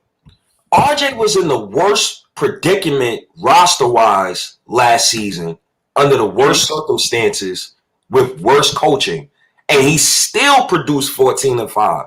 So that tells me that he's going to be a great player, but he's going to be a Hall of Fame type player if you place the correct point guard next to him. That's all I'm saying. Yeah, and I agree that he'll be a much better player with quickly on the floor than Alpha Pate. There ain't no doubt in my mind with that. But RJ is a player that, like, you got some players in the league, and let's just be real, and we know them. Some players cannot play without having a point guard. Some of them can't. But RJ, thank goodness we got one that if our point guards get hurt during the season, hey, RJ's still going to do what RJ got to do. I agree. We're going to be switching over to Mitch in a second, but again, just wanted to say salute to the chat, a couple of shout-outs. Legion of Knicks is still there. Thank you so much, Guillermo, as always. Kaiser Sose, Muhammad Thomas, Manchild, Sirhan the Man, Jamar de Graffenried, Muhammad Thomas, all of you, thank you so much. And all of you, please salute. Please hit those like, subscribe, and reminder buttons. Support our boy Freezy. We're now at let me just make sure we're at 892 subscribers. We have 106 people at almost 3 in the morning and 176 likes. So thank you so much. Again, shout out to the greatest mods the Lord's ever made, Sima Bodega and New York Knicks. As always, your efforts are greatly appreciated. And again, don't forget to watch tomorrow morning, Knicks Morning Drive, hot every morning, on fire. So great content. So we're going to be switching over to that Knicks Morning Drive is fire, y'all. I don't know if you can catch it live, but if you can catch the replay, check out some of the morning personalities. They are familiar to us as well. A bunch of people from the Knicks Twitter thread that has been going on since like 1785 or whatever. It's like the longest Knicks Twitter thread that I've seen. But the conversations get so heated that that cup of coffee that you drink in the morning gets you basically in go mode early in the morning me and Day and Free Keith and the Prince and some others. Hey man, that Well, if it's Oh my God. Steve, why you doing your man's like that, man? I'm a Bronx boy. I can't help it, man. That's We might have to. You can't take the boy out of the Bronx. charity. I'm telling you. Hey, look, we So, might have to take up some charity for Freezy and his internet, man. Yeah, Hey, yo, fellas. somebody just called his house. So No, he has dial-up. yo, fellas. I know we about to get into Mitch. You know what impressed me the most about Mitch is like Mitch always does this every season. It seems like at the beginning of the season, he's doing little nonsense. He's doing little dumb stuff. Getting early fouls. Then we're gonna get into it, State. Right. I want you to hold it, man. I know. I want to hear everything you got to say. So, just on the Mitch side, he came out in beast mode tonight. You know, I don't know if it's what Tibbs said has been saying. But he absolutely came out. He had 10 rebounds and 4 blocks in the first quarter. In fact, I'm looking at the numbers here: 8 points, 3 for 4 shooting. 0, obviously you ain't going to shoot no threes. 2 for 4 from the line, 12 rebounds, 0 assists, 0 steals, 4 blocks, 0 turnovers. Ladies and gentlemen, we won't be hearing this next stat very often. 0 fouls. In 27 minutes, plus minus 46. Man, his presence, in the paint, we know he's an elite rim defender, but rim protector, but altering shots, diving on the ball for loose balls, just great energy. It was funny. The kid from Auburn, Okoro, got his shot blocked and he had a look on his face like, damn, I've never seen this in college. What the hell was that? His length and everyone shocks people. And it was just great not to see him get into any foul trouble. So I'm going to swing it back to you, Mr. Cleveland. Take it for Mitch. What I saw tonight from Mitch, and matter of fact, probably more like the last few games, man. We all know Mitch is a great offensive rebounder. He can shot block. But I wanted to see that defensive boards because a lot of people, depending on your point of view, you value things differently. And for me, when it comes to rebounds, I value that defensive rebounding more so than the offensive rebounding. And reason being, if you're on that defensive board, you stopping your opponent from having second chance shots. And Mitch, the last few games have had, correct me if I'm wrong, but I believe he had more defensive rebounds than offensive rebounds. So that tells me that he's working on a part of his game that he's had trouble with in the past. And to stay out of 5 offensive rebounds, 7 defensive rebounds. And so to look at Mitch, stay out of foul trouble, that's going to be key to his total development. You can't develop if you ain't on the floor. It's just like a quarterback. You can't learn how to play the position sitting on the bench. The best teacher is being out on the floor. So with Mitch, I wish he would find a jump shot, find some kind of post move. That's all I want to see. I want to see his game continue to progress because we all know in this league, every day the GM job is to try to find somebody to replace you. Everybody on the team. That's what they're doing. So, but with Mitch, man, hey, I'm happy, man. Just stay off the Twitter, stay off all that stuff, and just do you, man. Play the game, man. I love the kid. Ron, during the broadcast, Clyde brought up that, stop this nonsense with 3-point shooting, get his mid-range, get a shot by, by the foul line and stuff like that, get a little mid-range shot, but stop this nonsense with the 3-pointers. And we'd love to see that be part of his game. So let's swing it over to you, Kev. I hate to say, Do me a favor, the person with the smoke alarm, could you just go on mute until you come on? Okay, go, Kev. I hate to say I'm sounding more and more like Guillermo. No, hey, that's my guy. Watch what you say about Guillermo. But I'm we going came to that. I'm going to say I'm going to look at this with perspective. Mitch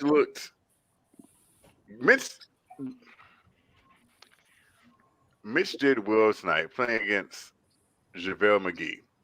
And I'll say there's more JaVale McGee's in the league than there are Andre Drummonds or Joel Embiid's or Nikola Jokic's.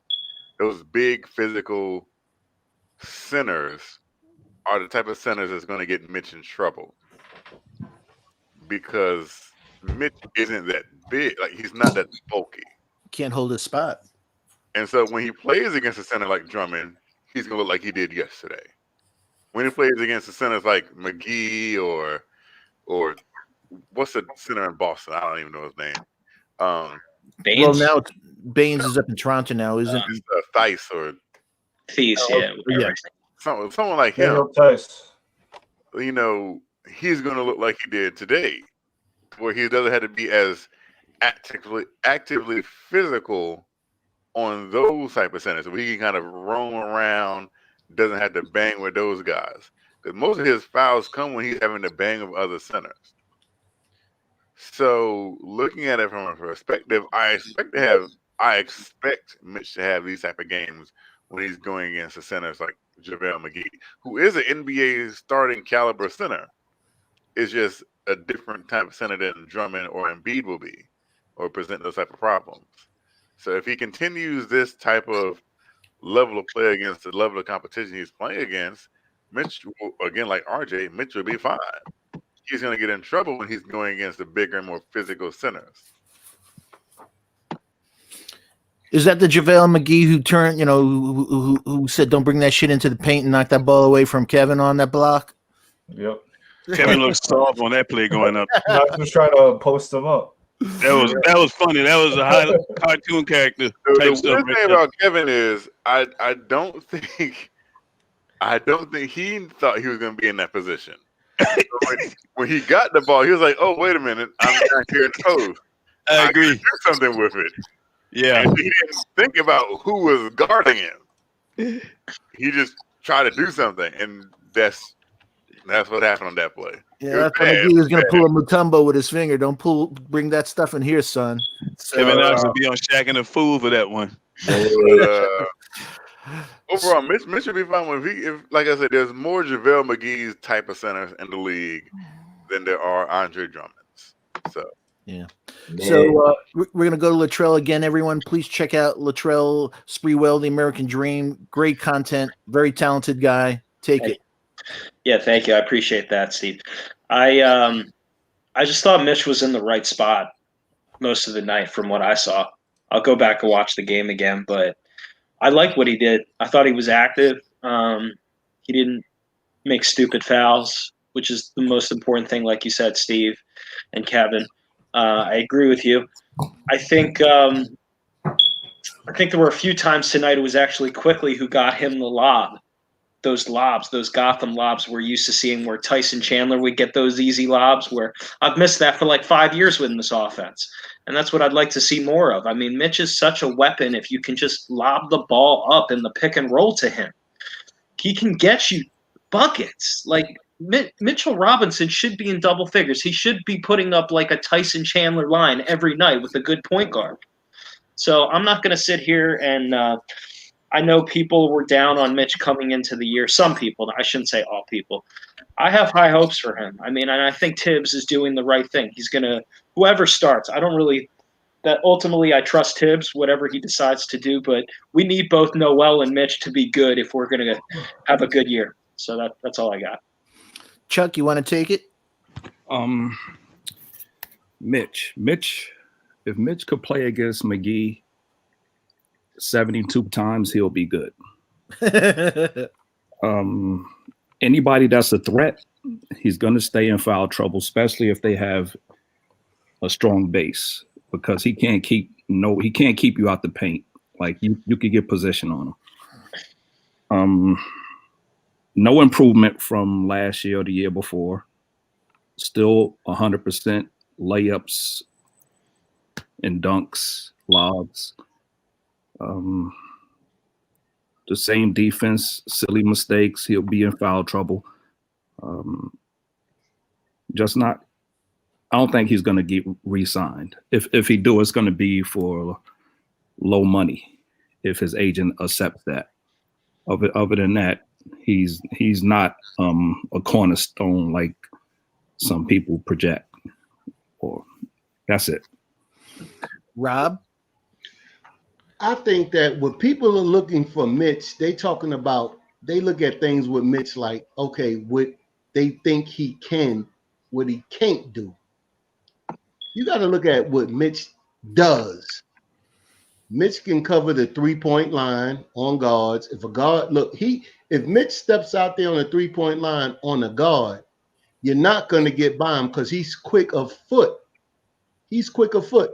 So most of the good things that Mitch does is a value to the Knicks. Okay, everything else is a learning curve. Okay, yeah, I may pick it up. He's gonna pick it up. Okay, we got to remember where Mitch came from. Mitch didn't play no college ball. You know, Mitch is 22. At 25, will he be jumping for shots that he's jumping for now? I don't think so. He's going to learn that just from being in the NBA. But he does so much great things. Mitch played with 5 fouls and didn't foul out. Last year, can Mitch play with 5 fouls without fouling out? Hell no. So that's a learning. He's learning. He learned how to play with 5 fouls. And that confidence level that he did learn to do that with is still in him. So we can look forward to him doing it again. Now, as far as these other centers, we're talking about a 5.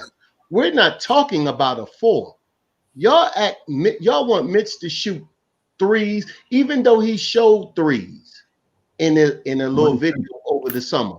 He showed that, okay, yeah, I have something with I can shoot a 3. Well, in game situations, he have not put it out there. So we need to quit looking for it. It was practice over the summer. What Mitch gives to the New York Knicks right now is something that we need. He can cover. Yes, he does do stupid things as a young center, but he's going to get better like everybody else on the team. He's going to get better. And in today's game, Mitch was the orchestrator of the defense. Mitch was out there talking. If you listen to the game while Mitch was out there, Mitch was the one orchestrating the defense. Mitch was out there talking with people need to be, and it was easy to hear if that's what you were looking for. So he done a lot. He done blocking. He scored. He didn't foul out, and we won by 40. If Mitch can keep this up, we got something to look at. Now, Drummond is one of the only centers that come down there in the paint and that's in the NBA right now, who's going to brutalize you down in the post in that position. That goes for every other center too. That's where Drummond does his work at. But stretching out to the 3, covering the 3, Drummond can't do that. Everything that Mitch does that we're overlooking as Knicks fans, we're concentrating on what he's not doing. I think that's wrong because as time go on, he's going to be able to do that. Just being in the league, just playing every day. He got the best coach in the world, and he's going to pick it up. Mitch is not a finished product. He's not finished. He's learning all of that internet, whatever he does in his own time, long as he brings it to the floor. And since Noel been out the game, hurt injury, you causing yourself problems. You're going to be the backup because Mitch got too many extra skills that Noel doesn't have. Noel got most of his learning on just being in the league. When Mitch get into his 7th year, he's going to be a whole lot better than Noel. Noel, worst thing that happened, you got hurt. You got exposed for being hurt. Now we're seeing what Mitch is doing. And Mitch is better all around. And on every asset of the game, except for knowledge, which you can acquire. And he's going to acquire the knowledge because he didn't go to college, but he will acquire the knowledge on experience. Mitch is not something that you just throw away. Most teams right now in any trade, they want Mitch. Let's look at what we have and let it grow. That's all I got to say. Yeah, we're going to go to State in a second, but anyone, if you haven't checked out the State of New York's podcast, you're missing some great stuff. I really suggest that you check it out. State, it's all yours. That was terrible.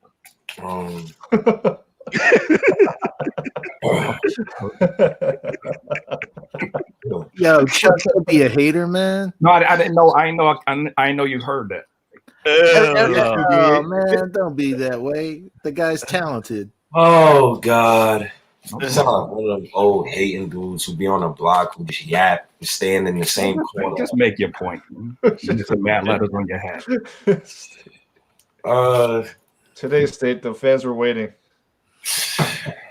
Bro. As far as Mitch is concerned, like, just keep doing what you're doing, man. I'm kind of mad I haven't seen a jump shot yet, but it's whatever. If they want him to master the game as far as diving to the basket and defending the rim and mastering the ice defense, then I'm okay with it. He's going to get better over the course of the season. Knicks need to start him, and yeah, that's all I got. Whoa, short and sweet. That's what she said. Take it, Art. Hey, fellas. Y'all yeah, have we're a good coming one, up to man. that time. I know. Ron, have a good night, man. Yeah, 3:03, man. I gotta get my beauty rest. Yeah. Hey, Freezy. See you next week. Yeah, hey, man. You know what, fellas? Seriously, man. Hey, enjoy this win, man. Cause when the last time we won 2 in a row? I know it's preseason. Oh man. When the last time we won 2? Hey, Chuck, come on now, man. Hey, enjoy the win, man. Ain't nothing wrong with enjoying that win, Kev, wake up. His people didn't contribute. That's why he mad. Hey, DSJ did not contribute. That's why he mad. Hey, I'm gonna leave you on with this one. Somebody will get traded, and guess who's flying the plane? Me and Chuck. We're gonna fly whoever ain't made the team, getting kicked off. We're gonna fly them, and we're gonna take them to parts unknown. You heard me? The OG Express. We gonna fly them over the ocean and dump them off. They better have a parachute. All right, fellas, man. Y'all take care, Ron. DSJ gonna get dumped off over the Atlantic. Have a good one. We're gonna be closing it down soon, but Art, what's your thoughts, my friend? Well, you got 0 fouls, but again, like Kevin's right, it's against JaVale McGee. I hope he could carry this over to the season because he's gonna have to play some bonus and Miles Turner now, right? So that's gonna be tough for him, but I want him to stay in the game because I don't want to see Amari Spellman play. That dude is so fucking fat, man. Like what me and State called him, Majin Buu. If you guys watch Dragon Ball Z, he's Majin Buu, the fat one. Hey, I resemble that remark. I hope he can just stay out of foul trouble because when he's on the floor, he makes a big factor. That's all I gotta say. What's Mitch plus minus is, Steve? What's Mitch plus minus? He had the highest. Plus 41 or something? He plus was 46. 46. 46, yeah. So, Freeze, you want to take us out tonight? Hey, I'm gonna hang on. I'm gonna hang on for a while, man. I'm gonna I'll be here with you. Just hang out for a little bit with the chat. I'm exhausted. And work in the morning. I love y'all. Just do a little bit. State, it was a pleasure. Later, State. Talking to y'all. Love y'all, man. State, State, you dipping? I ain't even. Hey, how you gonna run? You only been on here for like 10 minutes, and I've been in the chat talking about Free State, and then you gonna leave? He been on that Henny. Nah, I was chilling. You know, I don't want to talk. You know, the monologues. You know, Chuck he interrupts and then blah blah blah. Why? Hey, You know, like, why you? you know, Hey, why you I hating on gotta be up early in the morning. Yo, Acting like a I'm victim. gonna see you. I'm gonna see you in the morning drive. I'm gonna be on the morning drive. When it's more civilized. And you know, we gonna get the business in the morning, man. I'ma holler at y'all, man. Chuck, man, you know I love y'all. Yo, Steve, you know I love you. Kevin, you know, stop hating on you, man. You quickly. Latrell, you know I love you. Oops. Ron, you know we always argue, but you got good taste, brother. Rob the Nick, you the OG. Stop OG in the chat. Stop OG in topics. Yo, Uncle Freezy, I love you. Yo, I'm out of here, y'all, man. I'm out of here. Steve. All right. Take care. Hey, I'm gonna be here for. Hey, yo, I'm gonna hang out for a little while. Man. It's a weekend night. So you know, and y'all know I love it. Y'all know, y'all, hey, I appreciate you, Rod. Y'all know I love the chat, man. I do this because I like hanging around y'all, man. I think y'all good money. So I'm gonna hang out for a while. I'm gonna have the chat back open, and then basically I'm gonna just get the baton from Foxy. If he gonna dip. Foxy's my man, man. Hey, Foxy, everyone. You did a great job, man. Hey, thank you, everyone. As always, it's a pleasure. Looking forward to talking to everyone tomorrow night. Got to take my dog out, and it's just let the dog out. Everyone have a good night. All right, hey, KW, I want to talk to you about something, man. You got a few minutes? Oh, yeah. Okay. All right. So what I wanted to get on is I want to talk a couple things. I hate that Ron left because I'm gonna say this thing, man, and I'm.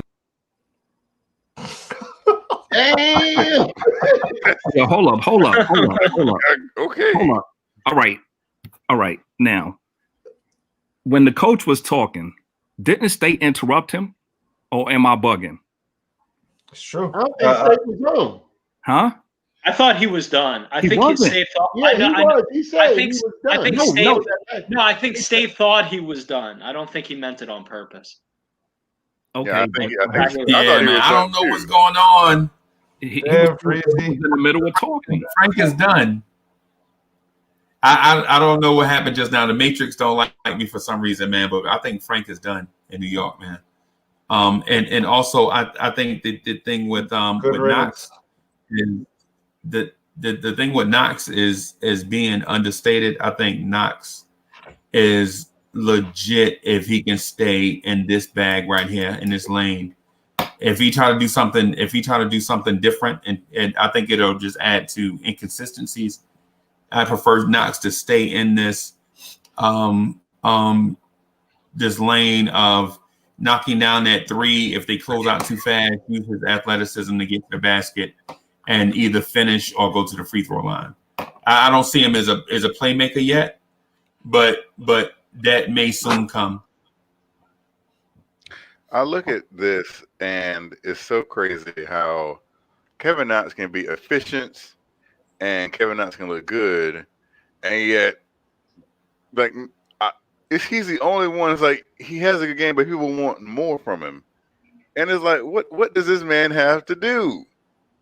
And it's like it's like, oh, Knox played good, but this is what I want to see from him, even though he just went 6 from 7 from 3. And it's to me, I find it to be like the craziest thing. Like, why is everyone?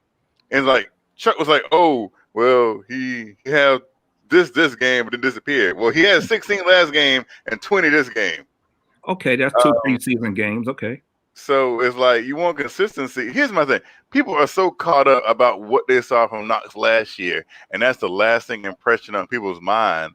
But it's not like he hasn't worked and hasn't put in the time to get better. So let's just see before people want to cast judgment like he's the same old player that he wasn't last year. Let's see if this work that he's put in will pay off. It looks like it has. It looks like if you put him with other people that gives him the space, give him the space to do his thing, then why do you want him to do something else? If he's going to, people are like, oh, I want to see something that Kevin Knox is really good at. And clearly what Kevin Knox is really good at is shooting. No, he's not. No, that's what the only thing he does. How is he really good at it when he shoots below average? 6 or 7 is below average. Tonight he shot well. Tonight he shot well. One game. Last game he shot well. Last game he was 5 for I'm 8. talking about for his career, year by year. He's under. Last year he This didn't is his shoot well. 3rd year. Yeah. So what else we gonna go on his 8th year? So again, you're so caught up on what you last saw from Kevin Knox 9 months ago, mind you. All right. None of us have a crystal ball. His rookie year was bad too. His rookie year was almost just the same as RJ was. You don't say nothing about RJ. Like 36% or something. Almost the same as RJ. All right, It hold on. wasn't the same. Hey, well, hey, Kev, we don't want to compare Kevin Knox shooting to RJ Barrett shooting, because all it does is make the argument for the other team. Yeah, so you make the argument. No, you say it wasn't good, but it's like, if that wasn't good, I'm saying if you compare the two, it's not like RJ has that much of a better rookie season than Kevin Knox. 37 is but RJ doesn't have the reputation of being a a lot shooter. worse. He shot 37 from the field. Want to see Kevin And RJ shot 40%, so he's at 3% better than. Yeah, that's like a shot difference. I just want to see Kevin be consistent throughout the whole season. Elizabeth, it's the big one. Shot difference. No, but when you said he could shoot, that's not comparing him to RJ. That's comparing him to himself. 37% is not good, and that's the only thing he do. For 37% for a rookie, how many great rookie shooters come in the league? Better with quickly. But he will say what you say about definitely shoot better with quickly on the floor. Yeah, he will. He will. Hopefully. Look, I like what I've seen from Knox. I'm not taking anything away. From what we've seen, the last 2 games, Knox was good. From what we've seen, there's going to be better defense. Better with quickly on the floor. There's going to be better defense tonight.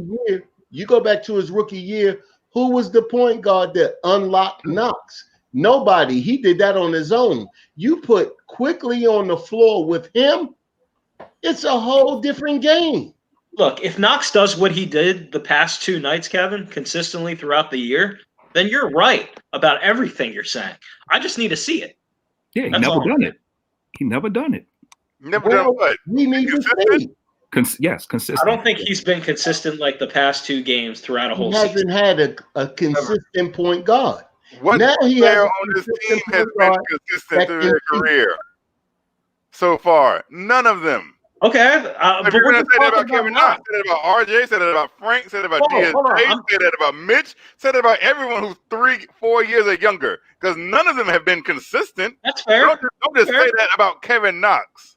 Okay, that's fine. I'll say it about other people too, not just Kevin Knox. Mitch is consistent in what he does. I think that he will be consistent with quickly on the floor. It opens up space. He does. Our problem with Knox was he rushes his shots because Peyton couldn't bring the other defender away from Knox. That's your problem with Knox, not our. No, quickly can bring that other defender. But you know what Knox is doing a lot better this year? He's actually moving without the ball. Like he used to just stand there. Because the other point guard couldn't shoot.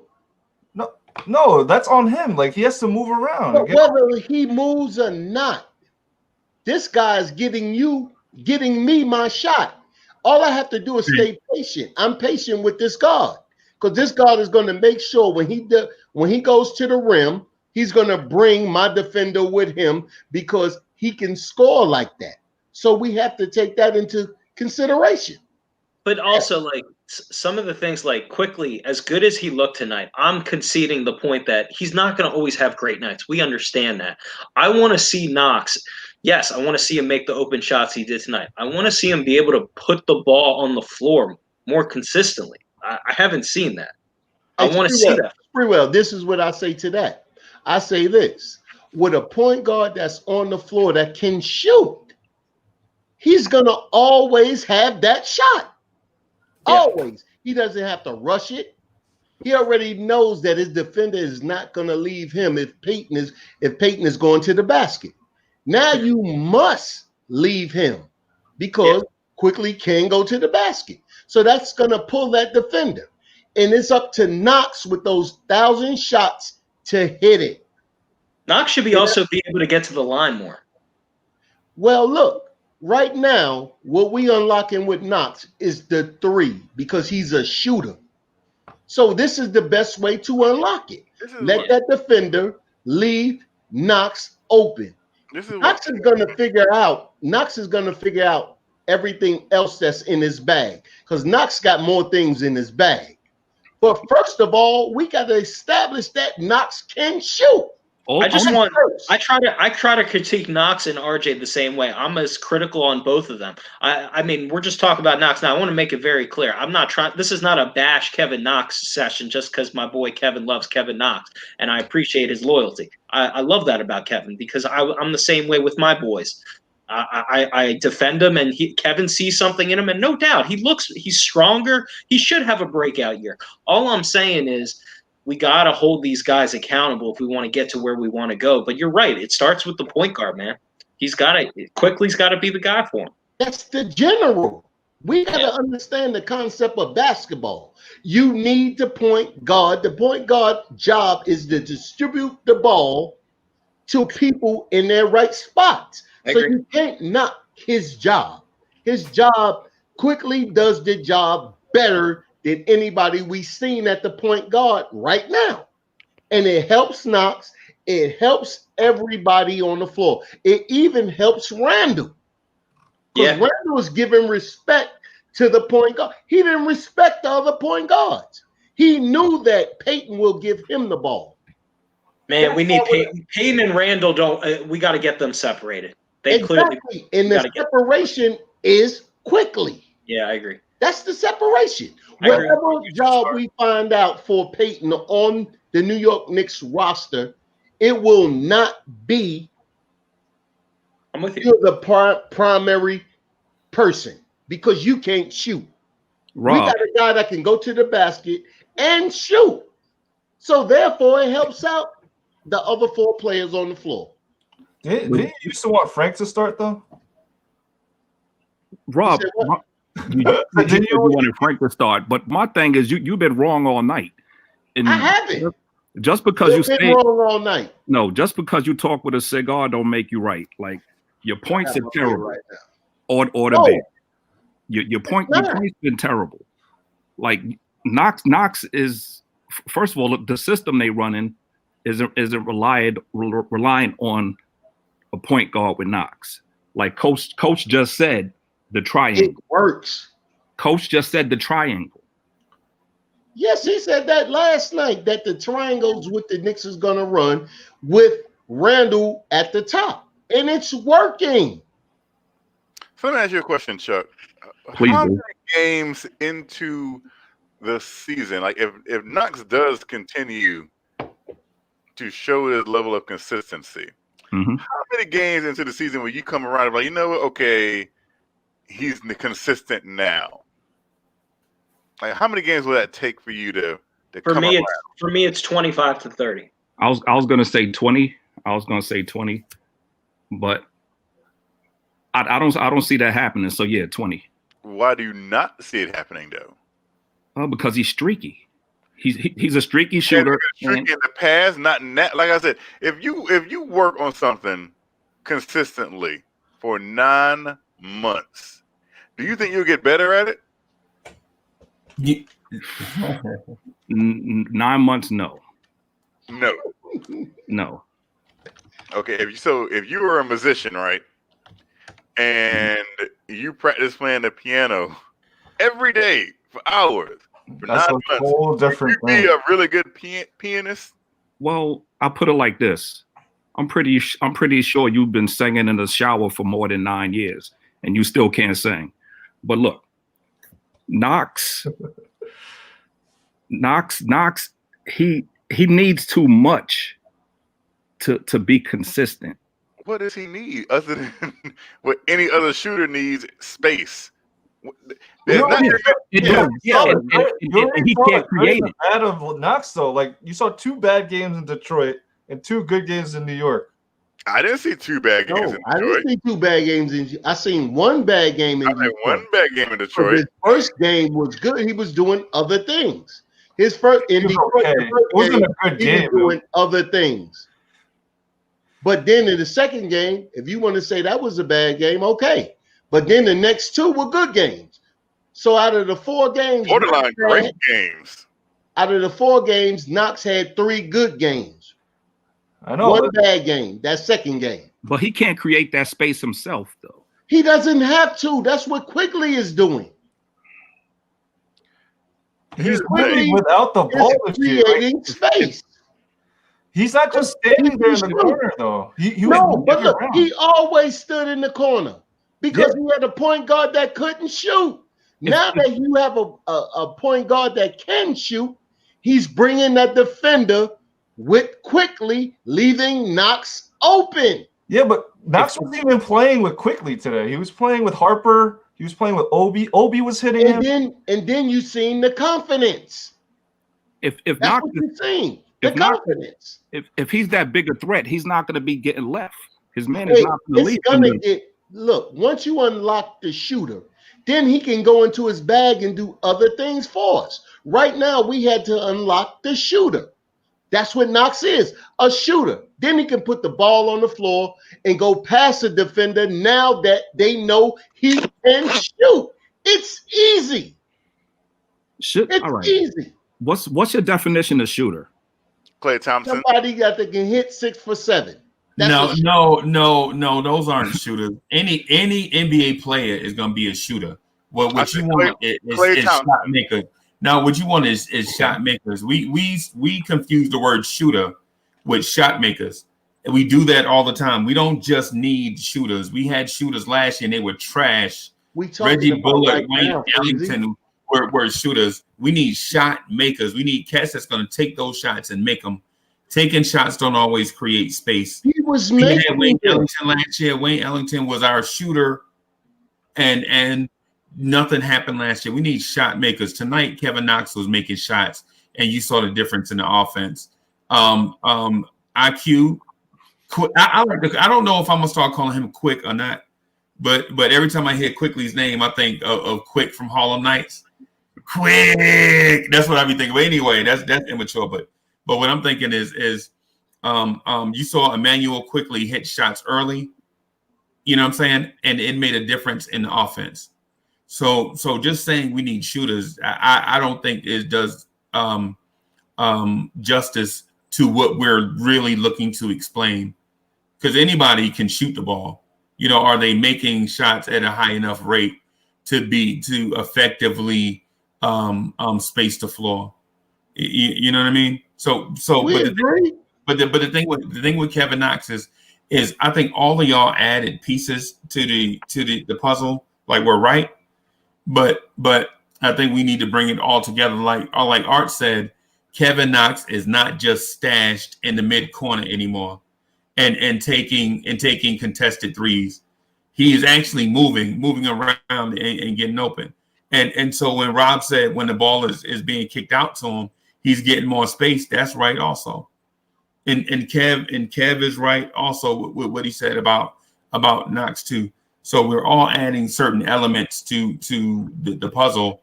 I just think at some point we just got to realize, and two. Well, let me just say this real quick. So when Art and Chuck say it's kind of premature to assess after say 1 or 2 games, we have to look at the long view. Knox had been trash for a long time. I think Knox had been trash for a long time. I don't think it's all his fault though, because like what Rob was saying, when you insert halfway decent point guard play, you see Knox rise to the forefront. You know what I'm saying? So I think the cross section of what everybody's saying is probably accurate, but since we're looking at it from different points of view, we may seem like we need to argue or debate over it. But at the cross section, I think we're all right with the parts that we're adding. Now, Kev, he said Klay was a shooter, right? And I agree with that. The gap between Klay and Knox is too wide for you to even call Knox a shooter then. Is it too wide because you're basing this off his sophomore season? Because basing it off tonight, it don't look like there's a gap. You can't base it off of one game. Anybody could Everybody go. else is no. This whole night was everyone basing quickly off of tonight and the other night. So don't sit here and tell me you can't base nothing off one night. Not when me. everybody else I'll is admit saying, it was me. It was me. saying that quickly is the next one. No, and I was with you. I was saying they jumping the gun. They overhyping off of two or three games. I was with you on that. No, I was making sure. No, we're not. Chuck is absolutely wrong on this. Chuck, you wrong. I don't. Why you spinning your tires in the mud, digging in deeper and being wrong? Let somebody pull you out the ditch. You let somebody pull you out the ditch. The thing is, with elevated point guard play, you saw a better Knox. You legit saw that. Stop you making the assumption that if we insert LP that Knox will put up the same production. It's not gonna have LP. It really, man. How much LP against like a team that's not the Cavs? No, freezing. But are you saying can we see it against the team? I understand where you're coming from.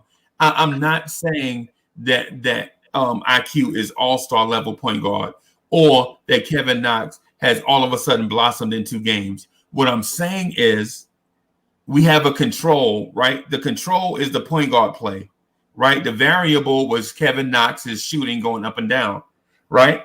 When you changed a certain thing, when you change the point guard, right? When you change you have a year of watching LP and Knox, right?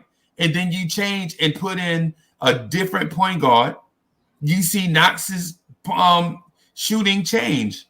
A shooter's a shooter. You can't deny the fact that Thibodeau has been telling you this since he took the job. He's like, when Kevin Knox gets good shots, he makes them. He's been legit telling you that. You can't just say that you just seen this 2 days ago. That's BS. Y'all just saying stuff to make yourself look right. Y'all are wrong. Thibodeau been telling you this for the longest. Thibodeau, when Kevin Knox gets good shots, he makes them. Tibbs has been telling you that over and over and over and over. And then now that you see Kevin Knox get good shots, he made them to validate what Thibodeau said, right? But then you'll have a whole year of LP not giving Knox good shots. And y'all are saying, well, Knox is trash. What are y'all talking about? Y'all are stuck in the ditch and won't come in. Let somebody help y'all get out of this ditch. Stop being wrong. Hey, Freezy, did Kevin text you and say to get him off the ropes? Because I had him knocked out and you jumped in to save him. No, man. This is common sense, Chuck. The thing, y'all saw a year of Elfrid Payton and Kevin Knox together. You changed the whole team was trash. Knox didn't play with LP. He played with somebody else. Who did he play with? He played with Frank. Oh, no. We're not talking Frank tonight. No, Elfrid Payton was on the roster last year, dog. Yeah, so was Frank. We haven't talked about Frank all night tonight. You changed the whole argument. I had him comparing Clay to Knox, and you compared Clay to Knox. No, I asked him his definition of a shooter. He said, I said Clay Thompson. I wasn't saying you're a lower level shooter. You might be a lower level shooter than Clay, but the position requires you to shoot. And with him open like that, he was making shots, which you won't understand. Okay, Rob. You want to say an open shot that Knox was getting, that Payton was giving him the same shot, and Payton wasn't. I'm not even talking about point guards. I'm talking about them being shooters. We know why Clay is open so much? Because of Curry. He gets his shots uncontested. If he wasn't open, he's a shooter. We don't know that. He's a shooter. But look, we don't know that because we didn't see him under any other circumstances. I disagree. With Curry. I disagree. I think if you put Klay Thompson on another team, I'm not saying he could be the best player on a championship team. I'm not going to go crazy here, but he could still shoot the ball in any other. I know, but it would be under the stress. Okay. Curry makes it better for him. I agree. Wait. Let me. So okay, wait, Rob. So you say if Clay, say goes to Portland, things will be different. No, not to Portland. No, you said another team. But not to that team. You said another team, though. But not that team. So if Clay plays next to Dame, Clay will be different. No, because Dame can shoot. You throw him. Okay. So what if Clay goes to Phoenix and plays with Booker? Things will be different. Booker can shoot. We don't. So it's just not any. So it's not just any other team. Any other specific teams with the same skill requirement. The Knicks in the worst case scenario, Clay he won't shoot like he shot in Golden State. Why won't he? Because we don't have another shooter around him that can shoot like Clay. I mean, he may not have as many open looks to your point, Rob, but I still think he'll shoot pretty good. Yeah, I'm not saying that he's going to be garbage, but he will have a lot more contested shots. I agree. That's fair. That's what I'm saying. Rob, picture Knox in the 3-point contest, right? I think he listen. Hey, I think he'll do well. I promise you. He'll do well. First of all, he'll trip over the third rack. He'll trip over the third rack and won't get on the board. I guarantee Knox has an invite this year. Because here's my thing. I think Knox is going to put up 5-6 threes a game. And if he's consistently taking good shots, there's no reason why he shouldn't be in the 40 percentile in making threes. He will be in that. Hey, so I think we're overrating Knox's. So we're all over the board with this thing. So the thing now we're Knox overrating Knox. I thought you were just listen. We're underrating Knox. What side are you on? And your skepticism, you're missing out what I'm saying, right? So I'm not calling Knox elite. I'm saying he was better with better ball movement. That's what I'm saying. I understand y'all want to be right. I'm just saying that Knox looked better with better ball movement. He looked better with better ball movement. Is what I'm saying. I think that's what I said. I don't mean to cut you off, Reezy. Go ahead. No, go ahead, boss. Can the man just be consistent and give me 15 and 5 and just be engaged? That's all I'm asking. Just play your role on the team, man. Just be consistent. That's all what I want. You're talking about consistent, but you were just on the Emmanuel Quickly bandwagon as a conductor after 2 games. Man, I got excited. Consistency now. I know right. ball. I want to see consistency from Quickly too, but he got me excited. I haven't seen it yet, so I'm trying to believe it. 6 for 7 from 3 doesn't excite you? Say it again. Kevin, tell us when he gets shut down. Doesn't excite you. It excites me. It excites me. But the only thing is, Kevin hurt me last year. Like I wanted to believe, so I'm not going to give him the credit yet. I don't want to fall in love yet. I need to see it more. Nah, man. I think Kevin doesn't play point guard. I think y'all way off. I'd rather see Quickly play point guard than DSJ, Peyton. Right, I agree with Art on that, man. I think those other dudes. I think it may be time to call it on those other dudes. You know what I'm saying? I mean, we legit saw Knox play with LP last year, and the entire offense looked ugly. We were 28th in the league in offense last year, and so we're saying that blaming all this thing on Knox and not the offensive system. We were ranked 28th. That's a fact. That's not something that we just make up just for the sake of interjecting in conversation. That's a fact. You know what I'm saying? And then your guy come in and of course, y'all, the first thing we want to say is it was against a trash team in preseason. And you know what? It was against a trash team and it was in preseason. But with that said, there were good defenders on the floor last night. JaVale McGee and Isaac Okoro are good defenders. Let's not just say that Knox scored points on Darius Garland and Colin Sexton just for the sake of making Kevin Wright look wrong. You know what I'm saying? That we shouldn't be doing that. What we should be saying is Knox went 6. What did he go 6 for 7 from 3? 6 for 7.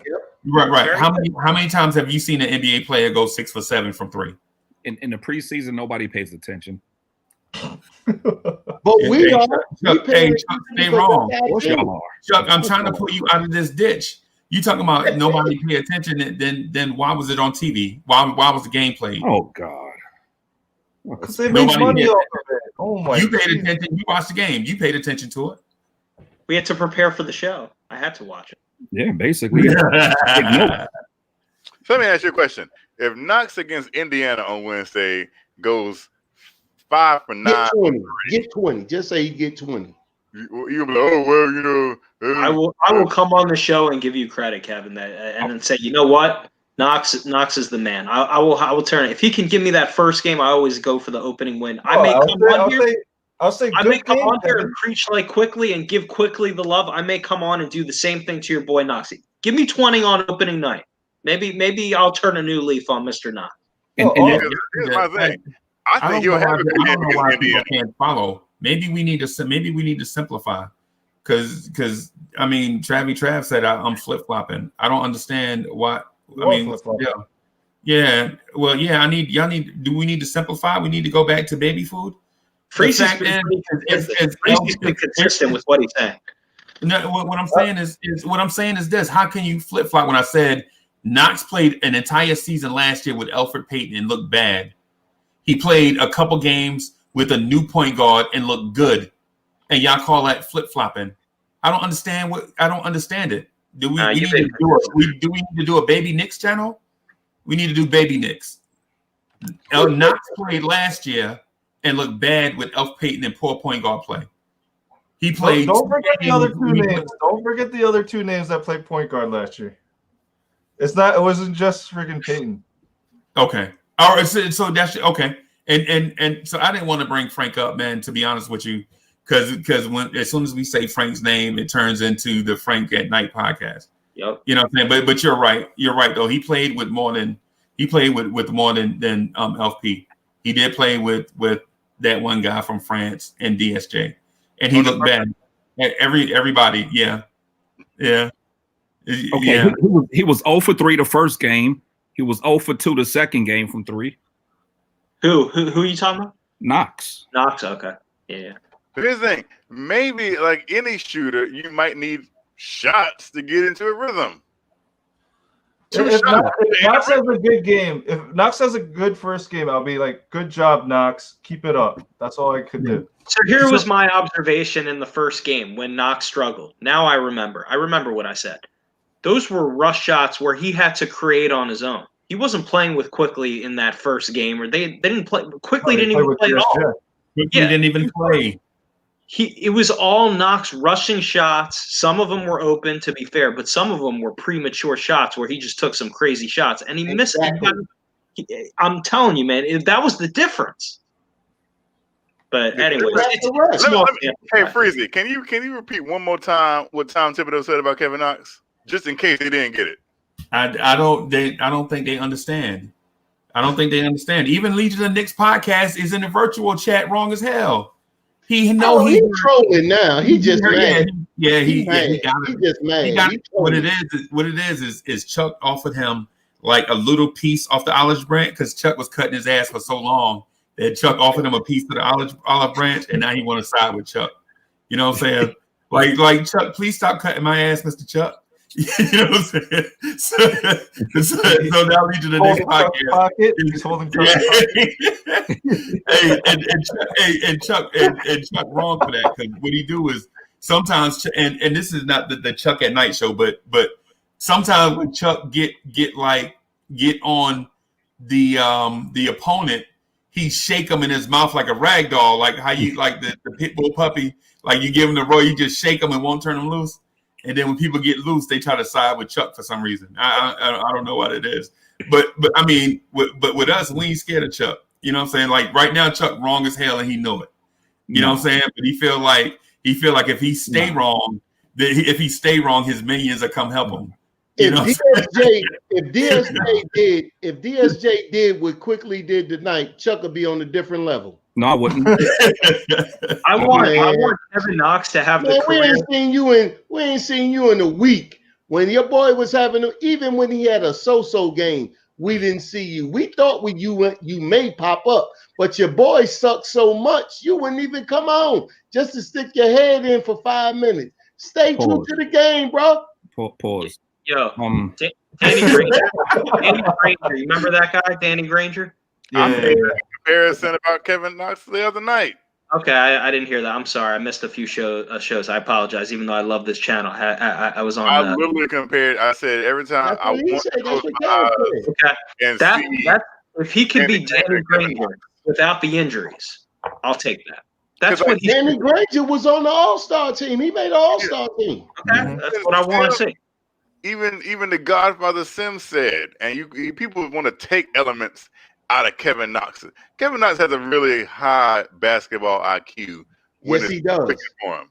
Some of those passes, like the first pass in the first game, he made to Obi Toppin on the cutback. On the dunk. On the dunk. Yeah. Then the full court pass, because it was, mind you, it was 2 back-to-back fast breaks with him and RJ. The RJ. Then the one he made to RJ. That he led. And people were like, oh, well, he doesn't play with the ball in his hand. He can't create for others. And it's like, no, he does, actually. But people they're so down because of what he did last year. Like, oh, I just want to see consistency. Oh, he didn't do this. Oh, he let me down last year. This is not 2019, 2020 season. Okay? Players do get better. They do ascend.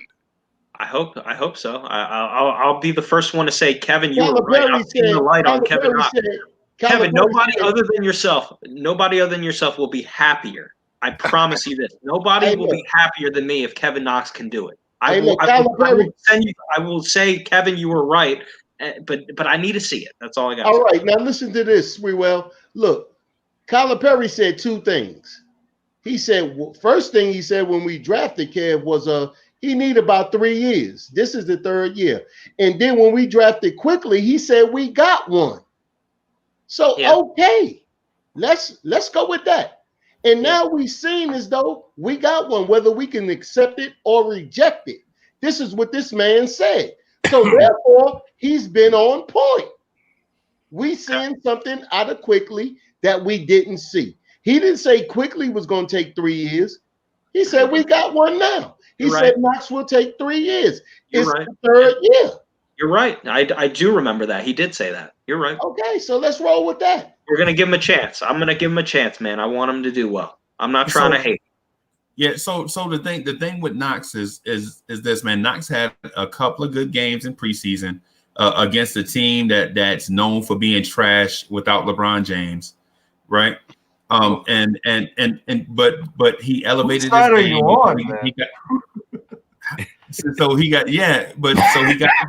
He got some different looks with a different point guard, and we got a different result.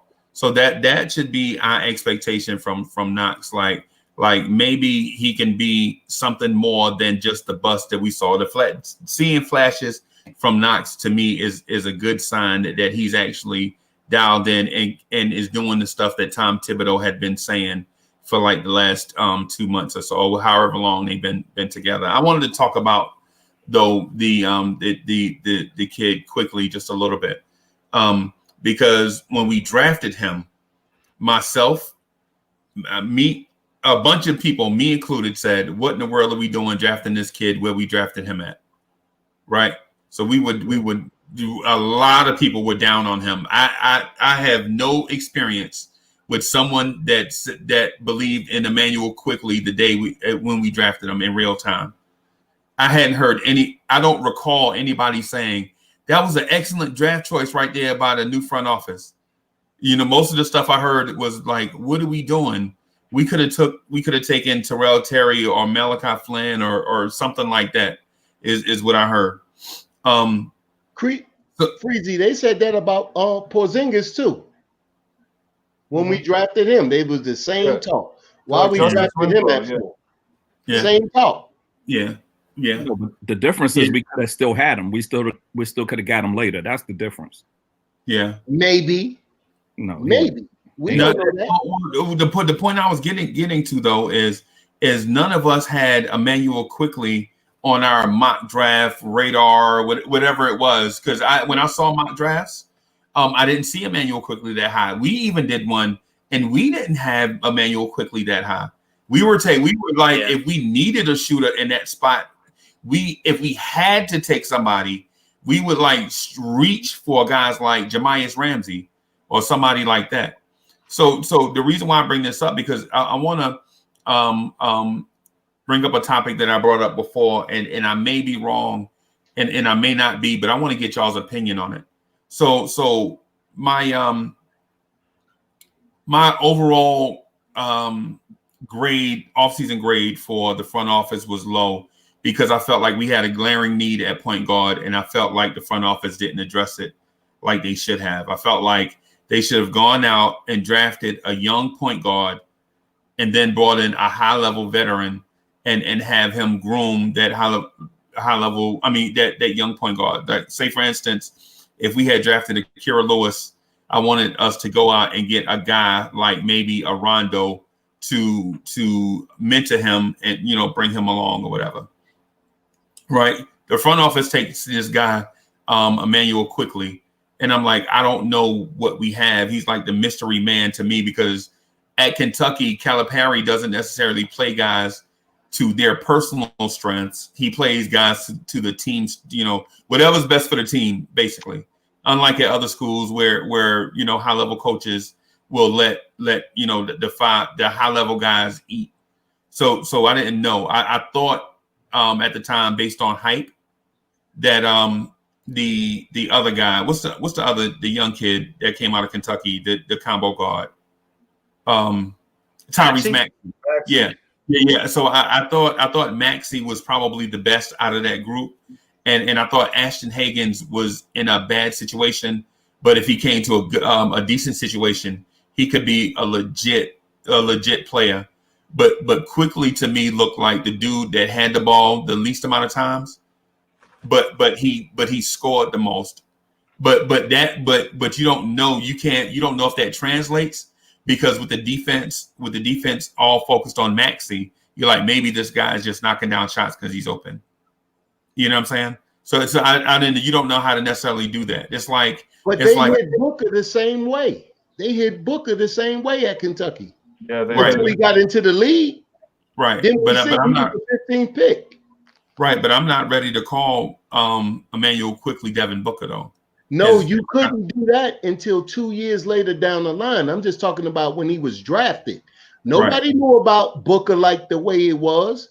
Right. But yeah, 2 years later down the line, 2 years later down the line, Townsend Lyles or whatever. Right. So, but the point I was getting to, and that's a good point, Rob. I'm not dismissing it.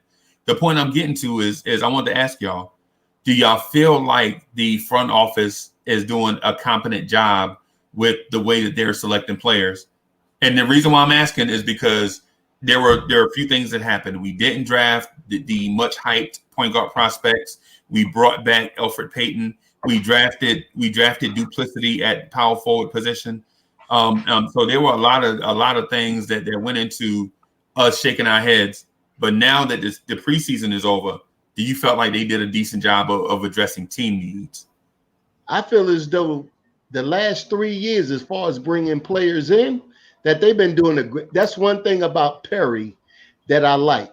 Anything in the draft that he bought it, even like as far as like Trier was concerned, anything, he always bought us a player that we didn't know about but had talent. Yeah, that's true. He always did that since he got to be a New York Knick. You look at his draft picks, that everybody that he brought in was a substantial part of what we can do as a team. He showed that. Nobody, even like, we don't know what's going on with Trier, why he's out the league, but we can say one thing that we all know, that Trier got talent. The talent is there. Yeah. Yeah. We don't know what happened. You know what his mindset was, what he thought he was, but he bought in Quickly, and the way Quickly talked to the press and the way that he prayed, it just seems as though to me that we have a hidden jewel. Mm-hmm. That's what it looks like right now. And I'm not going to go back. Now, if he flames out and we don't know what's going to happen, and then, okay, we'll all bite the bullet. But we looked at Trier. When Trier came into the league, we looked at Trier like, oh, yeah, Trier can be a player for us. So with Quickly that same way, with a better attitude, we know that Quickly is not going to get put off the team on something mental. We see his skill set, and he has a skill set that we all watched.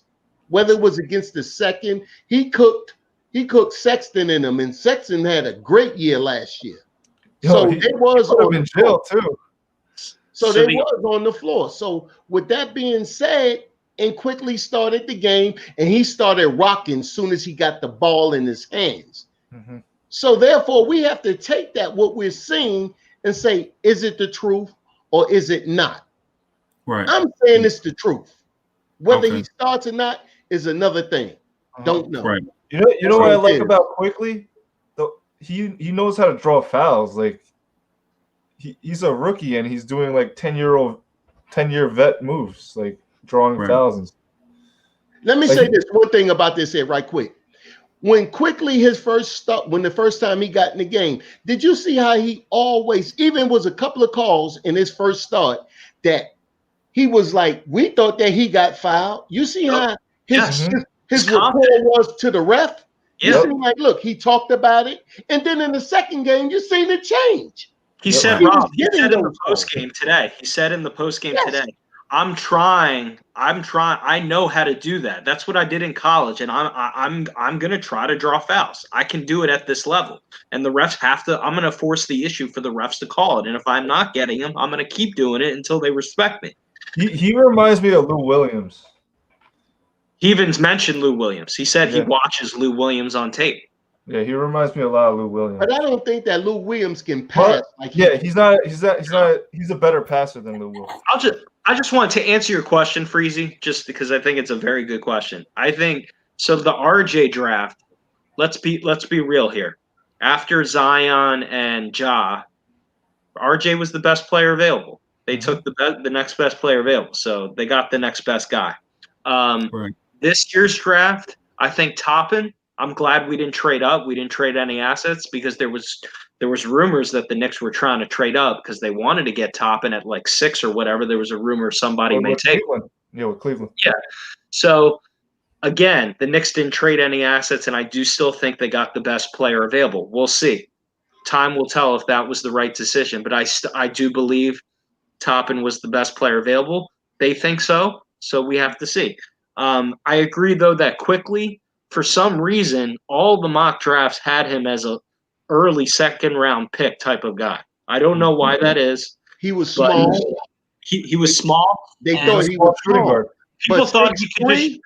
People thought he was just a shooter, and he can't. And right now, he's showing he didn't have to play point guard at Kentucky, and that was his point to all these NBA teams looking at him saying, "Look, I wasn't asked to do that at Kentucky. I'm so much more than just a shooter." So we'll see. Maybe the Knicks finally got one. Well, we had good intel because we have Kenny Payne on our team. I trust Scott Perry with the drafts because he's been doing good since he's been there. Mm-hmm. He's been doing great. He found Mitch. He found Trill. He found these late round picks that nobody was thinking about. So I have to give him credit for that. I mean, the Knox draft, I forget. What pick was Knox? 9. What, 9? Yep. Okay. I hate to go back to this, but who could we have taken that was like 10? Who were the guys? SGA. Okay, that's fair. Those SGA was we could have got, but look, now he's got to play. Now SGA has to play a role on the team as that lead that we never seen him do. The jury's still out. The jury's still out. Anybody look, you rock with a good point guard that you're supposed to have learned from. But what we seeing in quickly, this is without Chris Paul. This is him showing his talent. And we got to respect that. You think Kevin Knox looked good with quickly? Imagine what Chris Paul do with SGA. Imagine what Chris Paul would do with Kevin Knox. Yeah, he would make it look better. Just imagine what Kevin he would do with Mitchell Robinson. That'd be DeAndre Jordan 2.0. I wanted CP3 on this team. I really think the front office dropped the ball in not getting Chris Paul. I wanted him.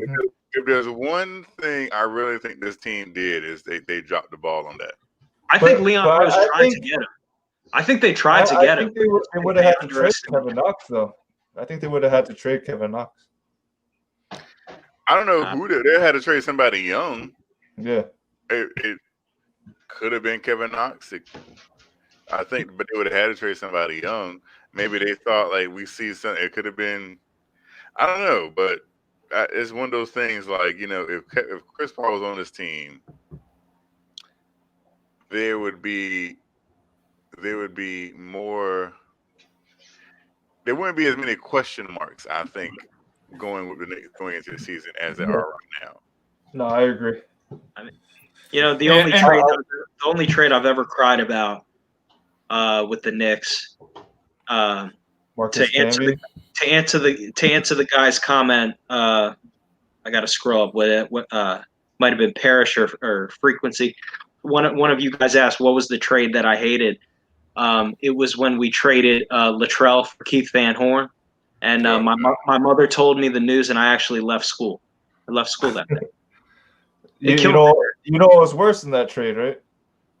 What? Marcus Camby for Antonio McDyess. No, Marcus Camby and Nene for Antonio McDyess. I forgot about that. Oh my God. The first trade for me was Patrick Ewing for for Glenn Rice, yeah. Oh God. I forgot we had Glenn Rice. Oh my gosh, I forgot. Patrick Ewing for Glenn Rice. I forgot. How about Mark Jackson for Charles Smith and Doc Rivers? I was about to say that. Yeah. Anybody? We traded Patrick Ewing to the Sonics. That was terrible. I didn't like that. Yeah, I know. Yeah, he said that was terrible. But he was like, nobody remembers he was on his last legs though. We got all we can get out of Pat when we traded him. I didn't want to Knicks for what, 14 years? I hated that. That was 14 years. That's a loyalty thing. But it was 14 years in. You don't trade Patrick. No, when they was asking Patrick to take a different role and he didn't want to, okay, you're 14 years in. You're not the number one option no more. Patrick was a diva. It's one thing that Oakley said about Patrick that was true.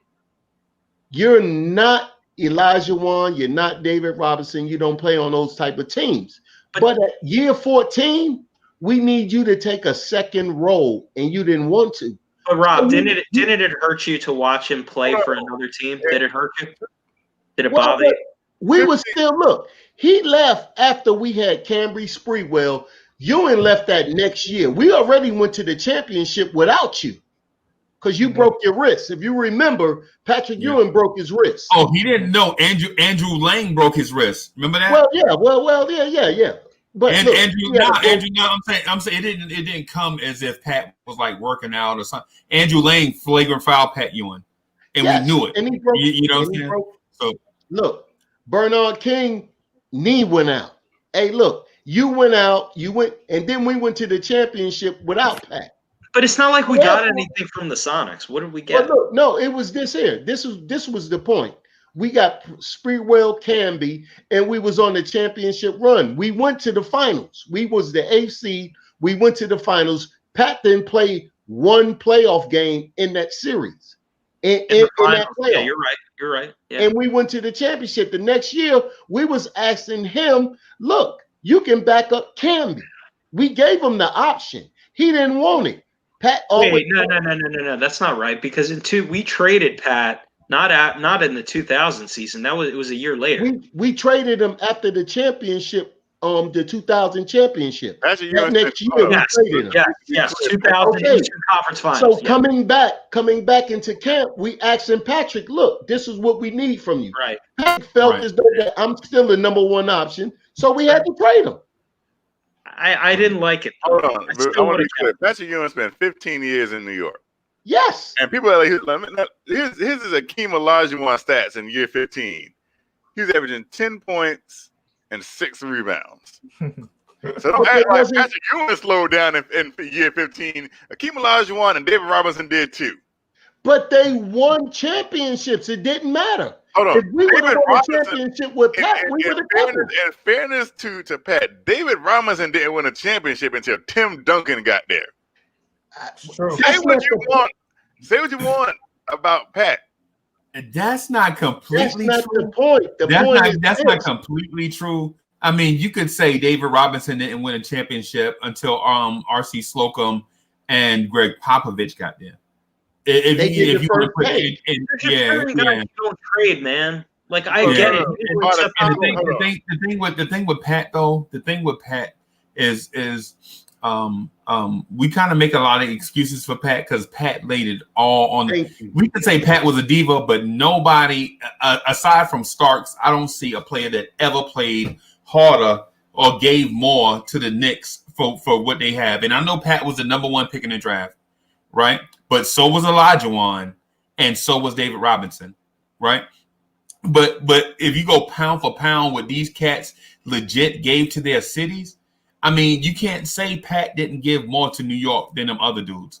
I mean, I know they all played hard, but David Robinson started winning championships when he got another number one pick beside him. True. Right? That's what I just said. But listen to what I'm saying, Kevin. I'm not saying that you're wrong. What I'm saying is we got to take everything that everybody is saying and then make this point, because we got to do a cross section of it. Because again, everybody's bringing up good points, but I think it's just because everybody's bringing up different points, I think they think the other points are wrong, and they're not. Like what Kev said in year 15, Pat was probably still better than Olajuwon. You know what I'm saying? But it was time for Pat to go. The point though, why Pat left, is because that young Knicks team, well, not young, but that bouncy Knicks team of Sprewell and Camby, those boys wanted to get the ball and run. And Pat was in year 15. You know what I'm saying? It was time out. Yeah, you had to get away from, you had to get out of, we were getting away from, they wanted to get out and run. You know what I'm saying? And Pat couldn't run no more. It just hurt me, man, just to see him in a different uniform. But I feel you. I hear you. Right. Well, what about Clyde? What about Clyde Frazier playing for Cleveland? Oh, he talked about that at the game. He said that hurt me. He said, yeah, it hurt me too. Yeah, man, it hurt all of us. Hey, but you know, when you win, if Pat would have bought us a check, if Pat would have just took the second role that next year and let Camby start, and you come up behind them, and you just would have been part of the team, they would have been right back in the mix again. Yeah. Mm-hmm. But the thing about getting an alpha is, when you get an alpha, you have to take all the alpha traits with it. You can't just say, I want an alpha in certain situations. When you get an alpha, you get the whole alpha. It's like people like Kobe Bryant. When you get an alpha like Kobe, you get all the good stuff, the great stuff, but you get all the negatives too. You know what I'm saying? Like when you get say a Jordan, you get all the stuff that come with it. You know what I'm saying? So when you get a Pat Ewing at age 22 coming to the city, at age 38, he's still Patrick Ewing. So you got to take all the warts that come with it. You know, so it should have been a thing. It should have been a thing where a strong-minded coach should have just sat Pat and been like, look, this is what's going to happen. And he would have been mad and demanded a trade and pouted and whatever. But you'd have been like, no, Pat, you're going to retire as a Knick. We're not trading you. You're going to come off this bench. And Pat would have been mad and might have missed some game or whatever. But it's one of those things you just got to deal with, you know. But then you got a dysfunctional all-star, right? Pat. Right. Look, everybody knows I love Spree. I'm his number one fan, but Pat really never played with another superstar player. That's just the reality. They did a bad job of building around him. No, why y'all keep saying that? That's wrong. Yeah, that's wrong. That's wrong. Why is that wrong? That's wrong. Because the Knicks often traded for all-stars. But because you had Pat Ewing, you could only feature one guy. How do you say that we never acquired an all-star when Kiki Vandeweghe made 2 all-star games in a row? Was a top another superstar. But listen, what I'm saying is in that Pat Ewing's solar system, you could only have one son. Pat was like, nobody else is coming here. We legit had Xavier McDaniel. Xavier McDaniel was an all-star, a great player in the league, but he was not going to come here and share the spotlight with Pat because Pat wasn't having it. First, you know what I'm saying? Xavier McDaniel thing was a bad. It's not that he didn't fit with Pat. He didn't fit with like Oakley and that was wrong. Oakley wasn't on that team. Oakley wasn't on that team. With Xavier McDaniel? No, yeah, Oakley was on it. Oakley was on that team. I think Oakley was on that team. Yeah. I don't think he was on that team. Was he on that No, team? we had the Because trio. we didn't have Cartwright. No, we traded Cartwright for Oakley in 88, I think. 88. 89. Yeah. Yeah. They didn't come into like 90. That was in the 90s. 92. Yeah. I don't think he was on that team. Yeah, he was That on the was team. Bill Cartwright. That was Bill Cartwright, X-Man, Ewing. No, Oakley. Oakley was on the team. Oakley was on the team. I guess what I'm saying is he just didn't play with another top 30 guy in his career. Maybe I'm wrong. Tell me who he played in his era. I mean, top 30 guy, like playing in the era. Mark Jackson. Listen, so what I'm saying is they might have been top 50 before they got to New York, but when they got to New York, they were going to take a back seat to Pat Ewing. So it wasn't like it was. So in a weird way, Jordan would accept guys in a role like legit. Dennis Rodman was defensive player of the year, rebounding champ, all that stuff. Right when they got to Chicago, Jordan was like, "Look, I'm the man, but I'm gonna allow you to be in this thing." Pat Ewing was not like that. Pat Ewing was like, "I'm the man defensively, I'm the man offensively. Everything I do, I'm the man, I'm the man, I'm the man." You know what I'm saying? Everybody else had to do. Could have adjusted. You don't think Pat Ewing was willing to No, adjust? he wasn't. That was the whole thing. They asked Pat in training camp. Look, that next year after they went to the finals and his wrist got better, they asked Pat, "Look, you're gonna have to play a backup role." We went to the championship. Pat said no. No, I'm asking. I'm not talking about that season. I'm talking about Rob. When earlier on in Ewing's career, you mean to tell me if the Knicks management came to Pat Ewing and said, "Pat, we got this trade lined up. We're about to get another A-star player for you to play with." You don't think Pat Ewing would have taken a lesser type of? Let me tell you what Pat Ewing did one year. This was the coach. The coach was I think it was Silas was the coach. And no, a coach. I need to get the coach's name right. But Stu Jackson. You're talking about Stu Jackson. Stu Jackson? No, it wasn't Stu Jackson. It wasn't Stu. It was right at the time that he didn't even stay long. I want to say Silas. Sigma. Was it Sigma? But they had the coach to say, he put it out there. He said that, look, this was in year 13. He said that, look, Pat probably need to be the second best player. Yeah. Oh, you talking about Don Nelson. You talking about Don. There you go. You talking about Don Nelson. You remember, Don Nelson said that in year 12 or 13, that Pat need to be the second best player. Oh, it blew up all in the paper that Pat wasn't happy about what he said. So then when it got to year 15, I don't remember that. I was too young. See, I don't remember that. Yeah. Interesting. When it was there in year 15, when they asked him again. Now, Don Nelson was gone. But then they asked him again. They said, now look, we just went to the finals, and I think Van Gundy was the coach then. They asked Pat. All right, fair enough. Pat said no. So then they orchestrated the trade. Fair enough. Hey, Rob, let me jump in right here because I'm gonna say something and this is gonna jog your memory some. So Don Nelson took over the coach, and the Knicks had the best record in the East. Remember, the Knicks were the number 1 seed, and Don Nelson was like, "Hey, Pat, you're a big man that can shoot. Why don't you run this offense? You know, you're a 7-footer. You know what I'm saying? You got range. How about we run this offense, man, where you get some dribble handoffs and maybe some fakes where you can get isolations at the top of the key and shoot." Yep. And Pat was like, yo, this offense right here is whack. Nobody's gonna respect this offense when you put a 7-footer up at the top of the key and have him shoot. Nobody's gonna respect that. So Don Nelson got fired when we had the number 1 record in the East, like 7 games.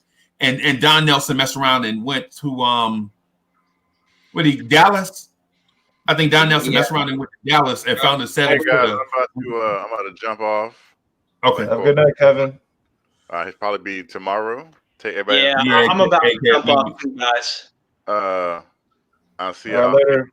Be well. I'll try to be able to catch you in the morning. I'll be getting there like the latest, way too late. But no, hey, Kevin,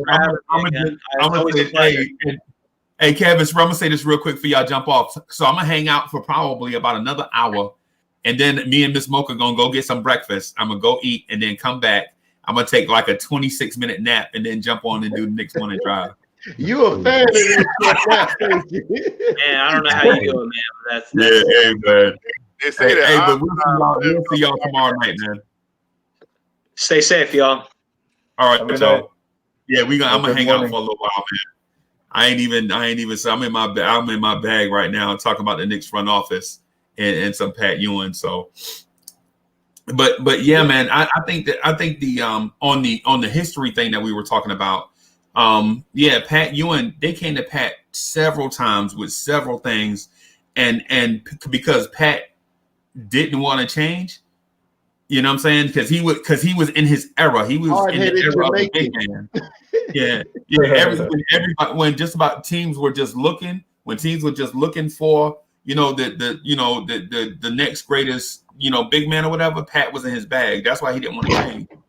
But the Knicks did go out and get the Kiki Vanderways. They did go out and they did develop cats like Gerald Wilkins. They did find cats like John Starks off the scrap heap. They did go out and bring in Derek Harper's, Charles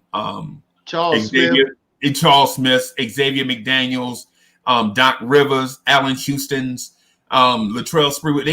They Larry Johnson. Yeah, Larry Johnson. They did go out and find guys to play with Pat. The narrative is that Pat didn't have a star, but you got to want to share responsibility, in order to have a co-star. You know, should have won in '96 or whatever that year that we fought the Heat. Yeah. So yeah, so while Michael Jordan was like, "Yo, we're okay with the Chicago Bulls being the Justice League as long as everybody understand I'm Superman. We can be the Justice League, but y'all better know I'm Superman," is what Jordan would say. Pat Ewing is like, "Nah, this ain't Justice League. Y'all get the rebounds. I don't get, y'all take the shots I don't want. You know what I'm saying? In all of that. It's a difference. I'm not blaming Pat for that because Pat was an excellent player, probably the best player in team history, right? Mm-hmm. But at the same time, let's not act like all these smart people making millions of dollars were not smart enough to put a team around Pat. I mean, you can't just blame everything on the front office. I mean, the smart people run these front offices, and rich people with millions of dollars and resources run these franchises. These dudes are not doofuses.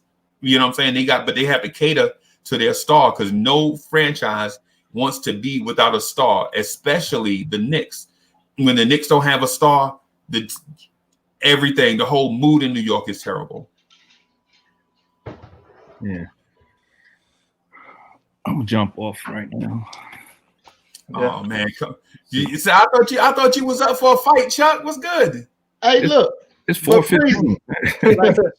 Hey, Freezy, let me get on that point. You 100% right. That's the way that look. And then when you look at Pat's career, like that Houston series, even though Stocks took all the shots, right? But you was supposed to be the one to go 3 for 18. Not Stocks. Yeah.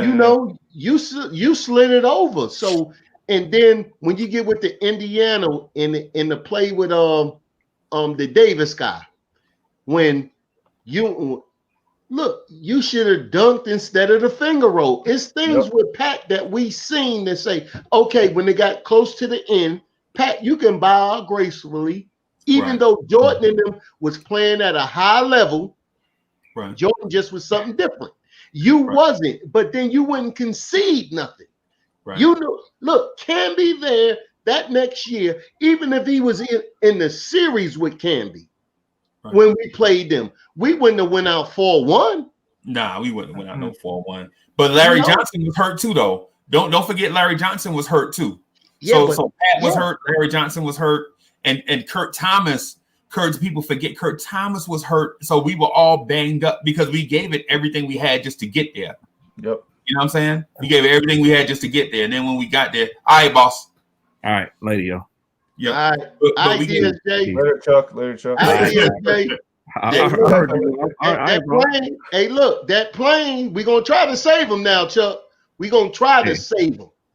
Hey, but if DSJ gone and Frank gone too, I won't be. That's on Frank. I think they're gonna keep Frank on defensive purposes only. But your boy can't do what Frank do on the defensive No, side. Frank is going to be madder than me.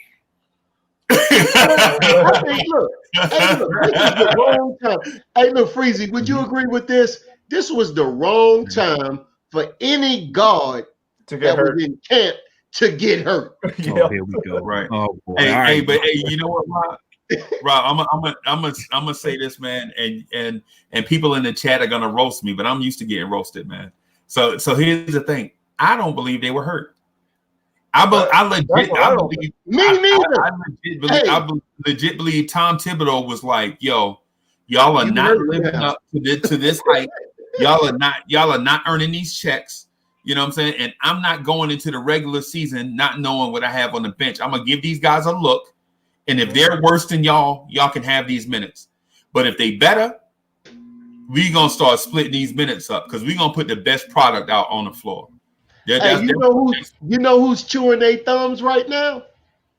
Austin Rivers. Like, damn, I ain't know they had this there. Right. They chewing their damn fingers right now. Right. Yo, and so I just want to wrap up. Just want to put a bow on the thing, on a couple things because we left a couple of topics open. So the Pat Ewing topic was still open, about the stars and stuff surrounding him, and the front office. Remember, I asked the front office question about an hour ago. Like, do we feel like they legit did a bad job or a good job or whatever? So the thing, just to wrap up, Pat had a good career with us, but I think the reason why we lost some of those shots at a championship is because our alpha didn't know when to share the workload. The reason why he wore down is because he didn't share the workload with everybody else.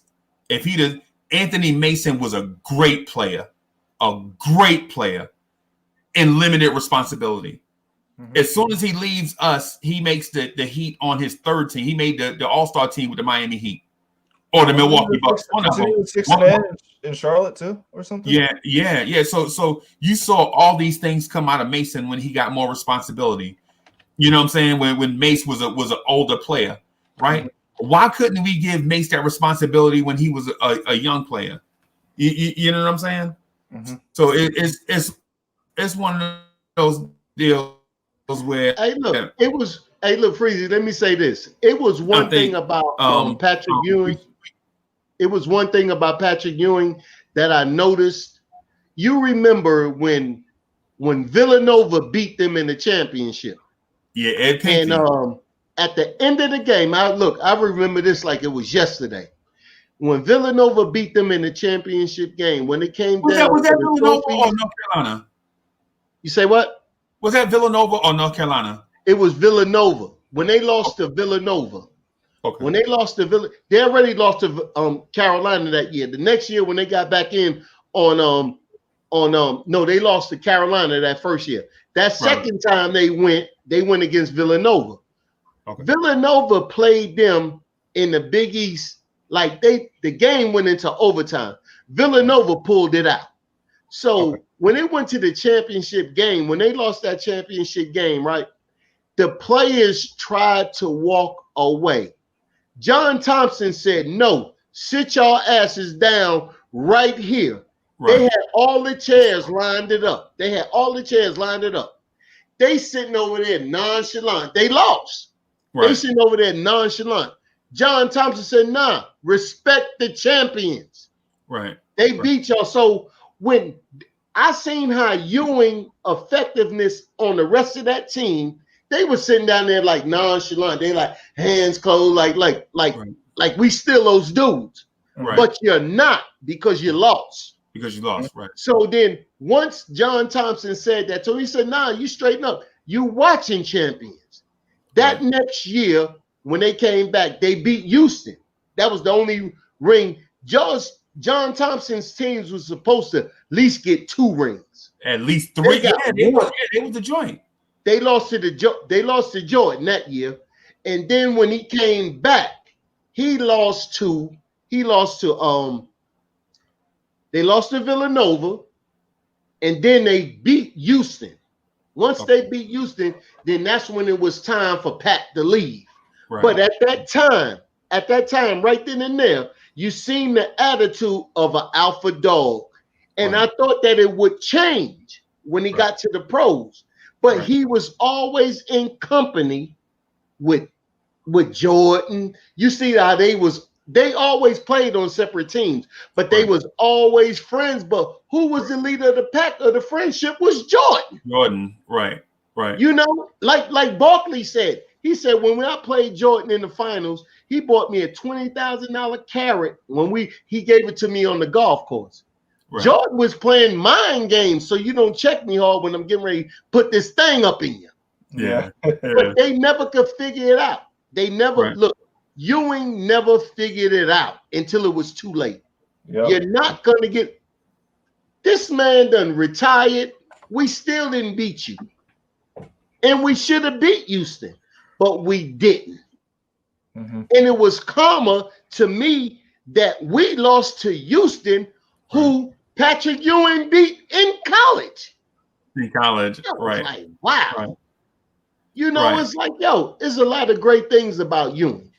You can't talk wrong about Ewing, but his mindset and where he was at as a player, you already got, okay, your wrist done got messed up, your knees messed up, and you would not let Camby take that starting position the next year. We had to trade you.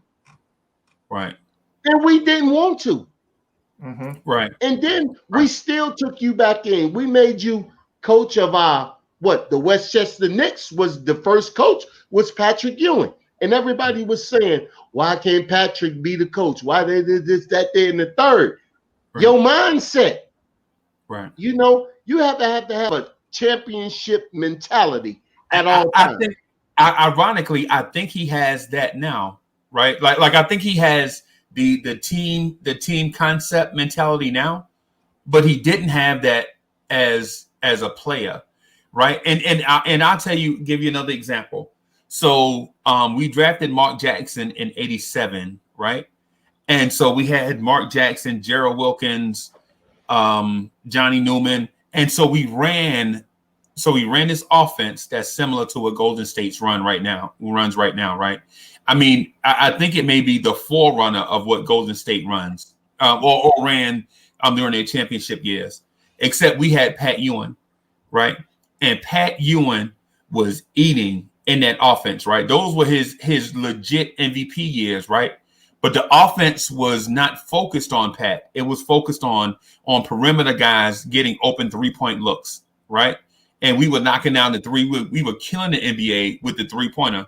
People don't remember that because they think 80s and all they think about is us fighting all the time.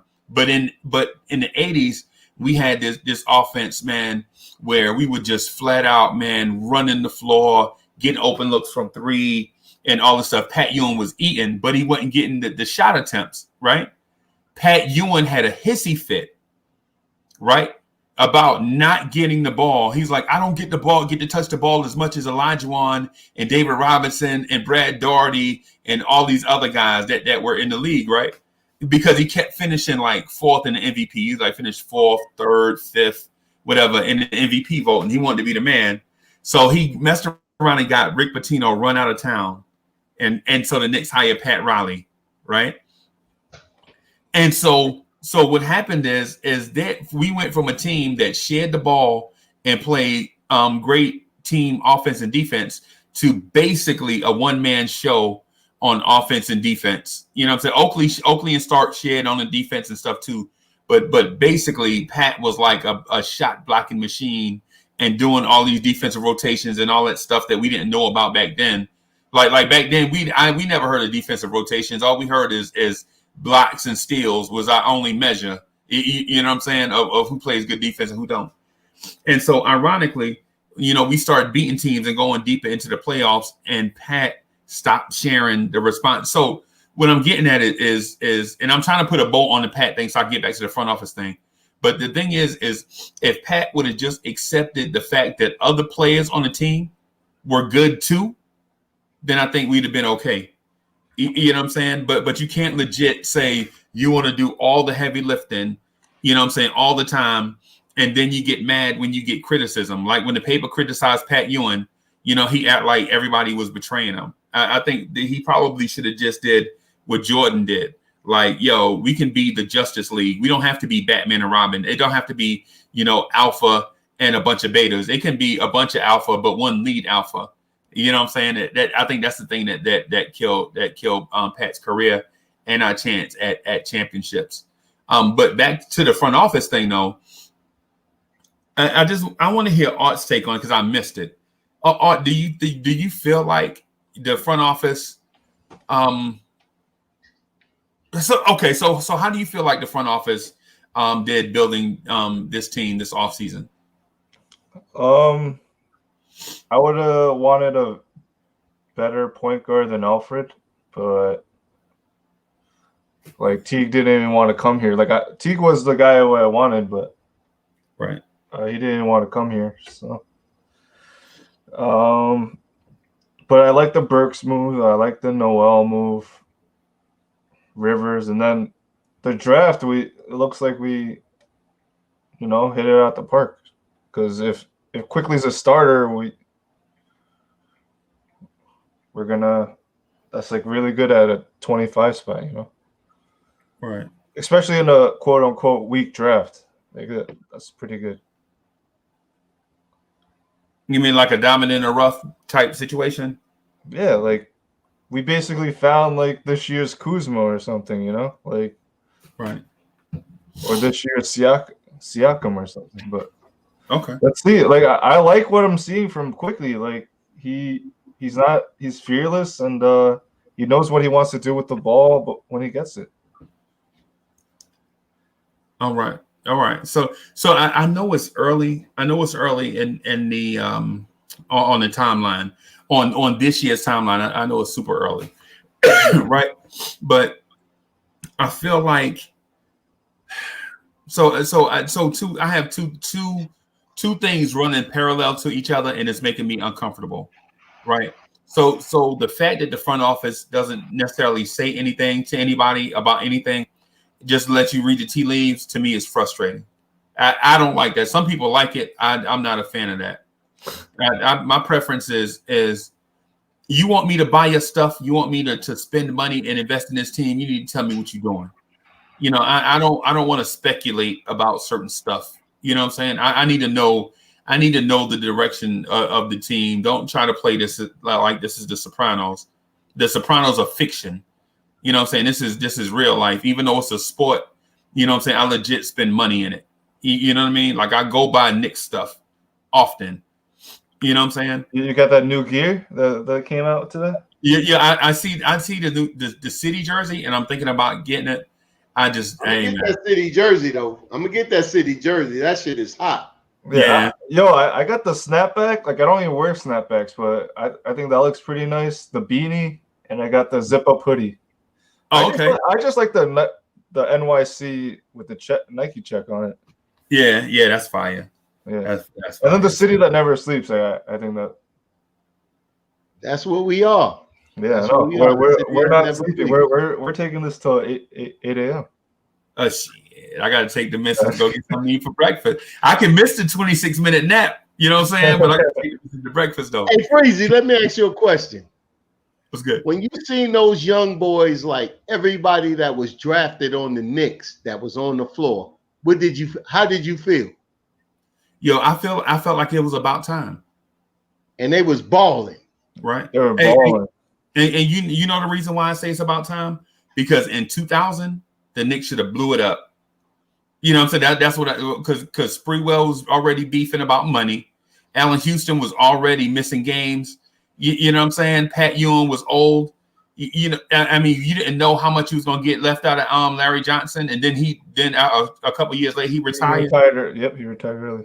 Yeah, so you didn't necessarily know what you were getting. So I was like, yo, 2002, 2003, 2004, I think we should have had the number one pick in the draft. You know what I'm saying? We should have blew it up. You know what I'm saying? It started from scratch with a whole bunch of young guys and just but moved we on. went to the championship. Not in 2000. We went in 99. In 99, we 99, 2000. We went to the championship. Yeah. But Rob, the thing is, we caught lightning in a bottle. You know what I'm saying? We weren't the number 1 seed in 99. We were the 8th seed. You know why? We caught lightning in the bottle and made it. But no, you know why we was the 8th seed? Because we didn't have chemistry yet in the beginning. No, that wasn't the reason why. The reason why we was the 8th seed is because they made that trade at the All-Star break for Sprewell and Camby, and Ewing was hurt.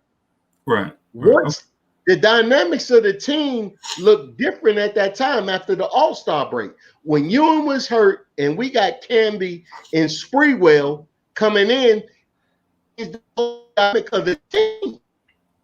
We wasn't what we were before the All-Star break. And then once we got to be that, everybody was thinking, okay, if Pat can come back on this run with what we had, we can win the championship. Sprewell and Camby took us there, but we couldn't get over the hump because Pat was hurt. Right, but and so Ismail Rivas made 2 good points. So the first one was everybody was injured, like our bigs were injured.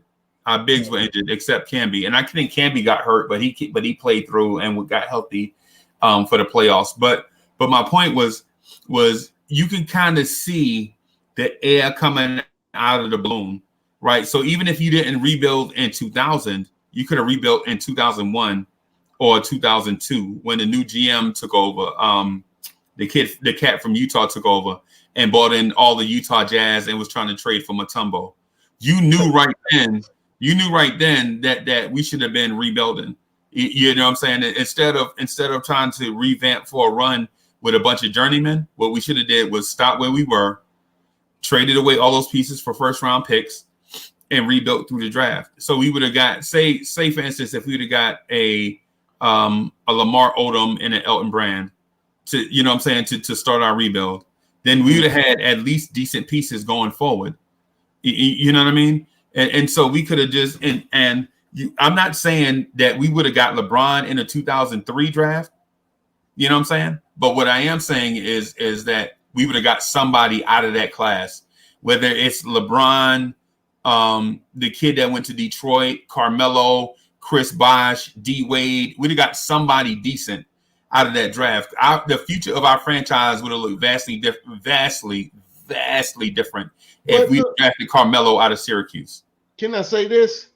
When we made that trade for McDyess and Marbury at that time, the player that McDyess was at that time, without him getting hurt, no pun intended, without him getting hurt with Marbury, how far you think we would have went? I think we'd probably still not been where we wanted to go. I think if even would you think about this? Would you trade Stephon Marbury and Antonio McDyess for LeBron James? No, of course you would have. Of course you would have. But we made that trade out of garbage. That was contract, but we got 2 proven players. One was hurt, and then we got Marbury. Isaiah made that trade. Now, Marbury and Penny Hardaway? Team, you still had Starks. I think Crawford was on that team too. No, Starks was gone. Okay, we had Starks. Sprewell and Starks never played together. Wait. When we got Marbury, we had Houston, we had Keith Van Horn and McDyess, Kurt Thomas, and give me a second, fellas. Mutombo, I think. So we had Shandon Anderson, Howard Isley. The trade was McDyess, Lampe, Isley, and Ward for Marbury, Penny Hardaway, and some other dude. Right. And then Marbury was playing with, like, Houston was hurt, but they had Hardaway. And then they made other trades later, like they traded Keith Van Horn for Tim Thomas. Yeah. I think we got Nazir Muhammad. And then we signed Vin Baker. Remember Vin Baker? I remember Vin Baker. Hey, Vin Baker was the man. Back in the day. Back in the day, but by the time we got him, he was old as. No, yeah, he was coming off of being like an alcoholic or something. Yeah, and 50 pounds. Yeah. That team was kind of a mess. Yeah, so that's what I'm saying. We should have stopped right there and did a rebuild in 2001. And so Yao Ming was the number 1 pick in 2002, right? I think he was. I'm not for sure. In 2002, we could have drafted Amari. No, Amari was 2004, right? No, 2002. You sure? Yeah. Okay. You got Rookie of the Year that year, and like we drafted Nene over Stoudemire, but oh man! But then we traded Nene and Camby for McDice. Right? But like, imagine like we would have had Camby, Stoudemire, Sprewell, Houston, and I guess Charlie Ward, but. But say if we rebuilt, if we did a rebuild and we were like the worst team in the league, we could have legit got, say, Stoudemire in the 2002 draft, maybe D Wade in the 2003 draft, and then maybe Emeka Okafor or somebody in the 2004 draft. And I'm saying, I know you like Okafor was trash, but at the time he was like one of the hot names in the draft. Yeah.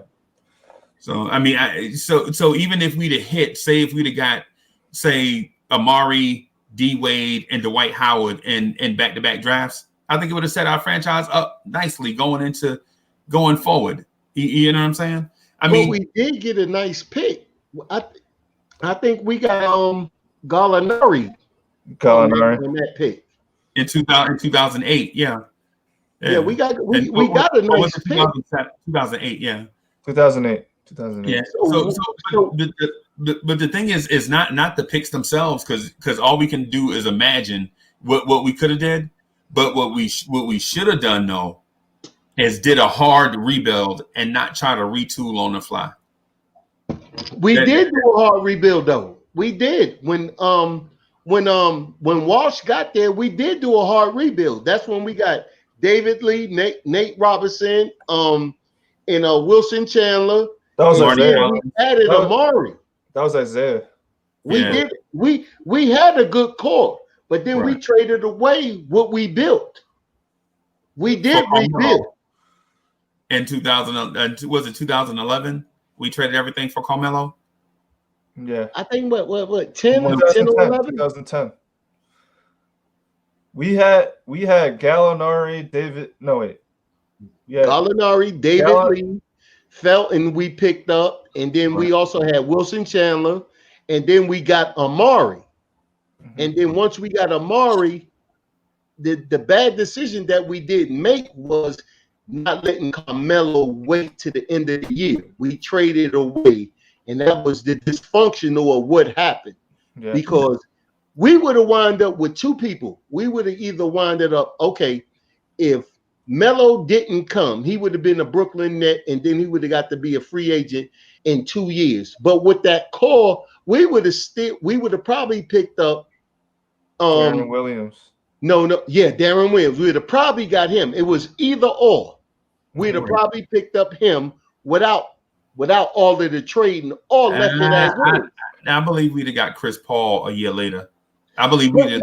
But see, look, it's one thing that we don't remember when we signed Amari. Amari said on his signing, he said, "Look, I'm gonna get Melo." He said that. He was walking down the street, and they was interviewing him. He said, "Yeah, I'm gonna get," and that was the plan for them. But David Checkin bugged out, and he took the money that we had at that time, and he went and got Chandler. Yeah. 2 months later, he got fired. Mm-hmm. 2 months later, David Checkin got fired. You mean Donnie Walsh? Yeah, that was Donnie. I thought Donnie Walsh resigned because he was sick.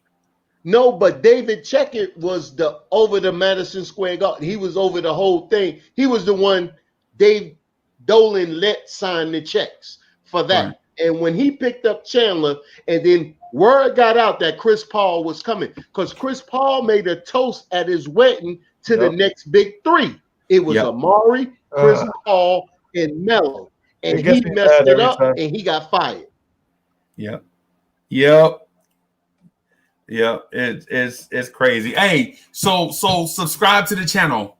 If you like the live stream, smash that like button. share it on your social medias, turn on your notification bell every time we go live, do live streams just like this one. Come in and join the virtual chat. Come in and join the video chat. I'll put the link if you're ready. Long as you ain't jumping on here trying to sell life insurance or porn or both. You know, you good. Long as you sharp with your thoughts and stuff, we good. Triborough Gigolo, I see you. What's good? Ismail Rivas, I see you. I see you. Hey, man, child was good. Yeah. Shout out to the chat, man. Y'all see, we got 100 people, 110 people in here, and it's 20 minutes to 5 on the East Coast. It's almost 5 o'clock in the morning on the East Coast. We still got 100 people rocking and rolling. You know what I'm saying? So shout out to y'all. Make sure y'all share this on y'all socials and come join the conversation. You guys are both in Carolina? Yeah, I'm in South Carolina. And you're in North Carolina, Rob? Yeah. I'm in North Carolina. I'm close to Freezy. He don't know I'm that close. But when the Knicks get the play in Charlotte, when everything get back right, I'm hitting them up. Yeah, man. Yeah, man. Hey, that's what I was telling I was telling Ron that soon as the season start back and we can start going back to games, I'm a scoop them up, man. Then we're gonna go hit up Washington, Charlotte, and Atlanta. Hey, maybe some Memphis, but that's a long ride, man. That's a long ride, brother. Memphis is long ride. But Memphis is long. Yeah, but definitely some DC and some Charlotte. Charlotte right around the corner. Atlanta right around the corner, man. But I'm gonna scoop my man up so we can catch some games, man, and go, because them teams don't have good attendance. We can go sit right behind the coach. Man, look. Hey, Freezy, I was at a game, right? When I went to the game, and then that's when Sims was doing look, and I hit it. Look, I gave live report from the game. Right. Charlotte. Yeah, man. Yeah. Look, snuck down from the top. I was behind the whole bench, and we had a comeback win. That's when your boy J.R. Smith. Cornette. Oh, he went off. Oh, yeah. With Moutier, right? Him and Moutier. They went off. Yeah, man. So Andy asked. Let me put Andy thing up here. So Andy says, you need to go to Orlando. Yeah. Hey, Orlando is about, from where I am, Orlando is about. That's 10 from me. It's about 6 hours away, maybe. It's 10 from me. It's not that far if I'm going to spend a weekend. You know what I'm saying? It's like Atlanta. Atlanta is not that far if I'm gonna go spend a day.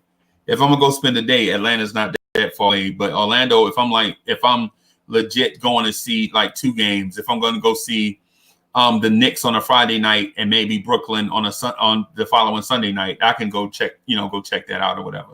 So it's not that far. The furthest I went, it was Boston. To go. Really? Yeah, it was round 1 that year. We won 50 games. Yeah. I went for game 4. I went for game 4, but we lost because J.R. Smith was suspended for that elbow on Terry. Yeah. I can do Philly. I can do Philly, Washington, New York. Yeah, I think I could do Philly, Orlando, Atlanta, and Charlotte. Yeah. Only time I really do Miami is when I go see my wife people, because they from Miami. You know what I'm saying? So I try to get down there in like March and April of a year, so I can go check out, I try to say if Golden State is on the road in Miami, like say Golden State and Sacramento are down there, or if the Knicks and whoever, the Knicks and Brooklyn are there on in some kind of weird stretch, I'll go check that out. But I ain't going to go see no random games though. I ain't going to see, you know what I'm saying, Sacramento at Miami. I ain't going to see that mess. I was planning to go to Pelicans versus Knicks in March, but then COVID happened. Like I bought a ticket and everything, and then I got my money back, thank God. But yeah, man. Like I'll go. I can go to a Detroit. I got people in Detroit. I got people in every man. Anyway, I ain't want to talk about it. You're worldwide freezy now. No, because some of them jokers owe me money. I went to Staples Center for Kobe's last game against the Knicks. Oh yeah? Yeah, RIP. Was it dope? Calvin Ron hit the game-winning shot. Oh wow. Yeah. Wow. Hey, you think Mitch will have a problem guarding the guarding the Heat center? Bam Adebayo? They the same quickness. Like, Yeah. look, the bulk of a center. See, look, now they screaming on your boy. On hey, they giving him his flowers. They giving quickly his flowers on NBA TV. Yeah, man. They saying he's something special. You know what that means? I told you they was gonna be talking about him. Yeah, that means when Free Keith come on. Hey, y'all, if y'all think Kevin Wright and Kevin Knox is a thing, Free Keith and Emmanuel Quickly. Oh, but that's one of the reasons why I'm already up, because I'm not even looking forward to what Free Keith gonna come on with on the next morning drive, because he legit was about to come through the screen at me yesterday when I was like, yo, Quickly should only get 10 minutes a game, and Quickly had this game tonight, so I already know what it's gonna be like in the morning. Hey Freezy, Freezy, you remember what I asked you yesterday? If Quickly come in and he get 20 and 15 assists, what would you be saying? And what I told you, I was like, yo, say quick. And I said it last night. I was like, yo, say Quickly get 27 and 16 assists. I think Quickly should still only get 10 minutes a game. Don't rush him in.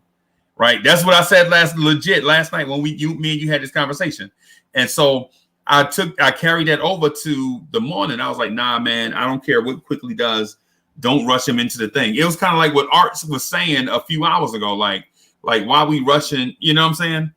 Was it Art or was it? It was somebody. Somebody was like, "Yo, why we rushing? Don't rush Quickly in." And I was getting the argument against was, "Yo, we need to make sure we look at team productivity and not the long term view all the time. If Quickly balling, let him ball until he don't."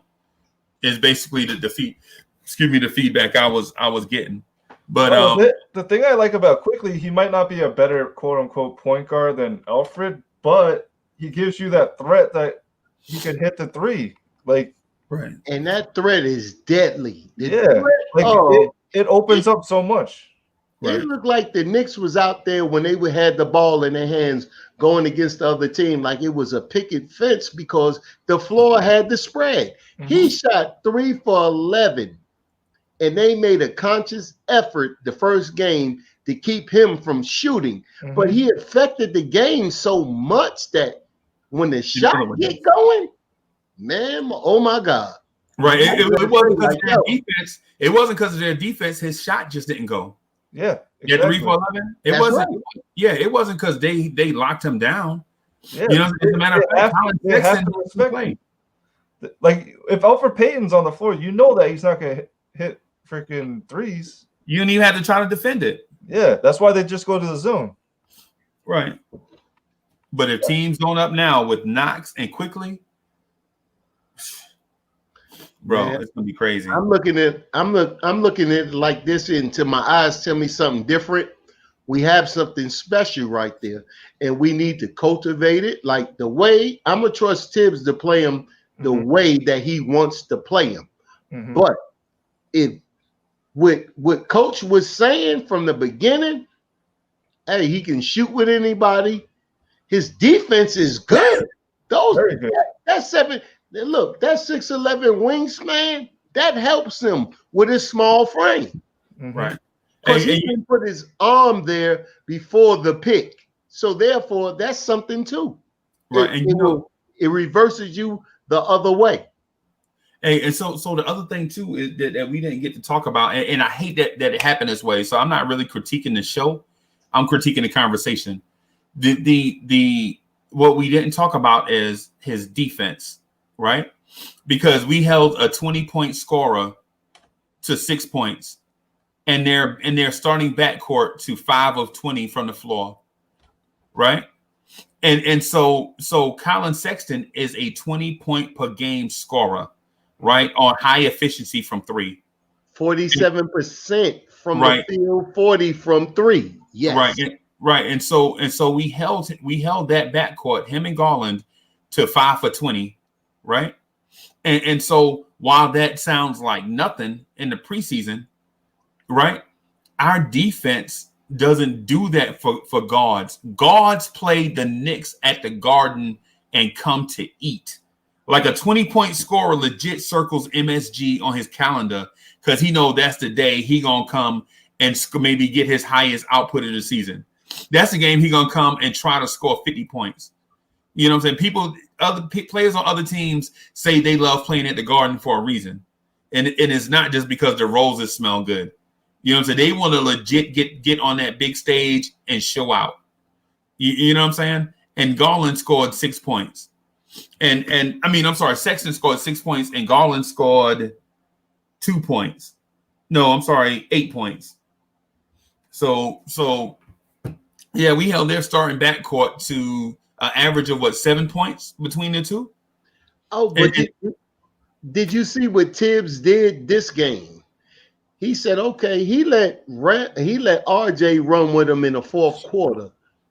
The last game. This game, look, Randall had to be on coach like, look, I'm gonna be good. I'm gonna do what you say. Right. And he did exactly what we needed him to do, and he wasn't a problem. Randall only took 6 shots, and he had 8 assists. 8 assists. How many turnovers? Turnovers, I think. Yeah, 2 turnovers, right? But look, but for he didn't look that bad because we seen him passing the ball around.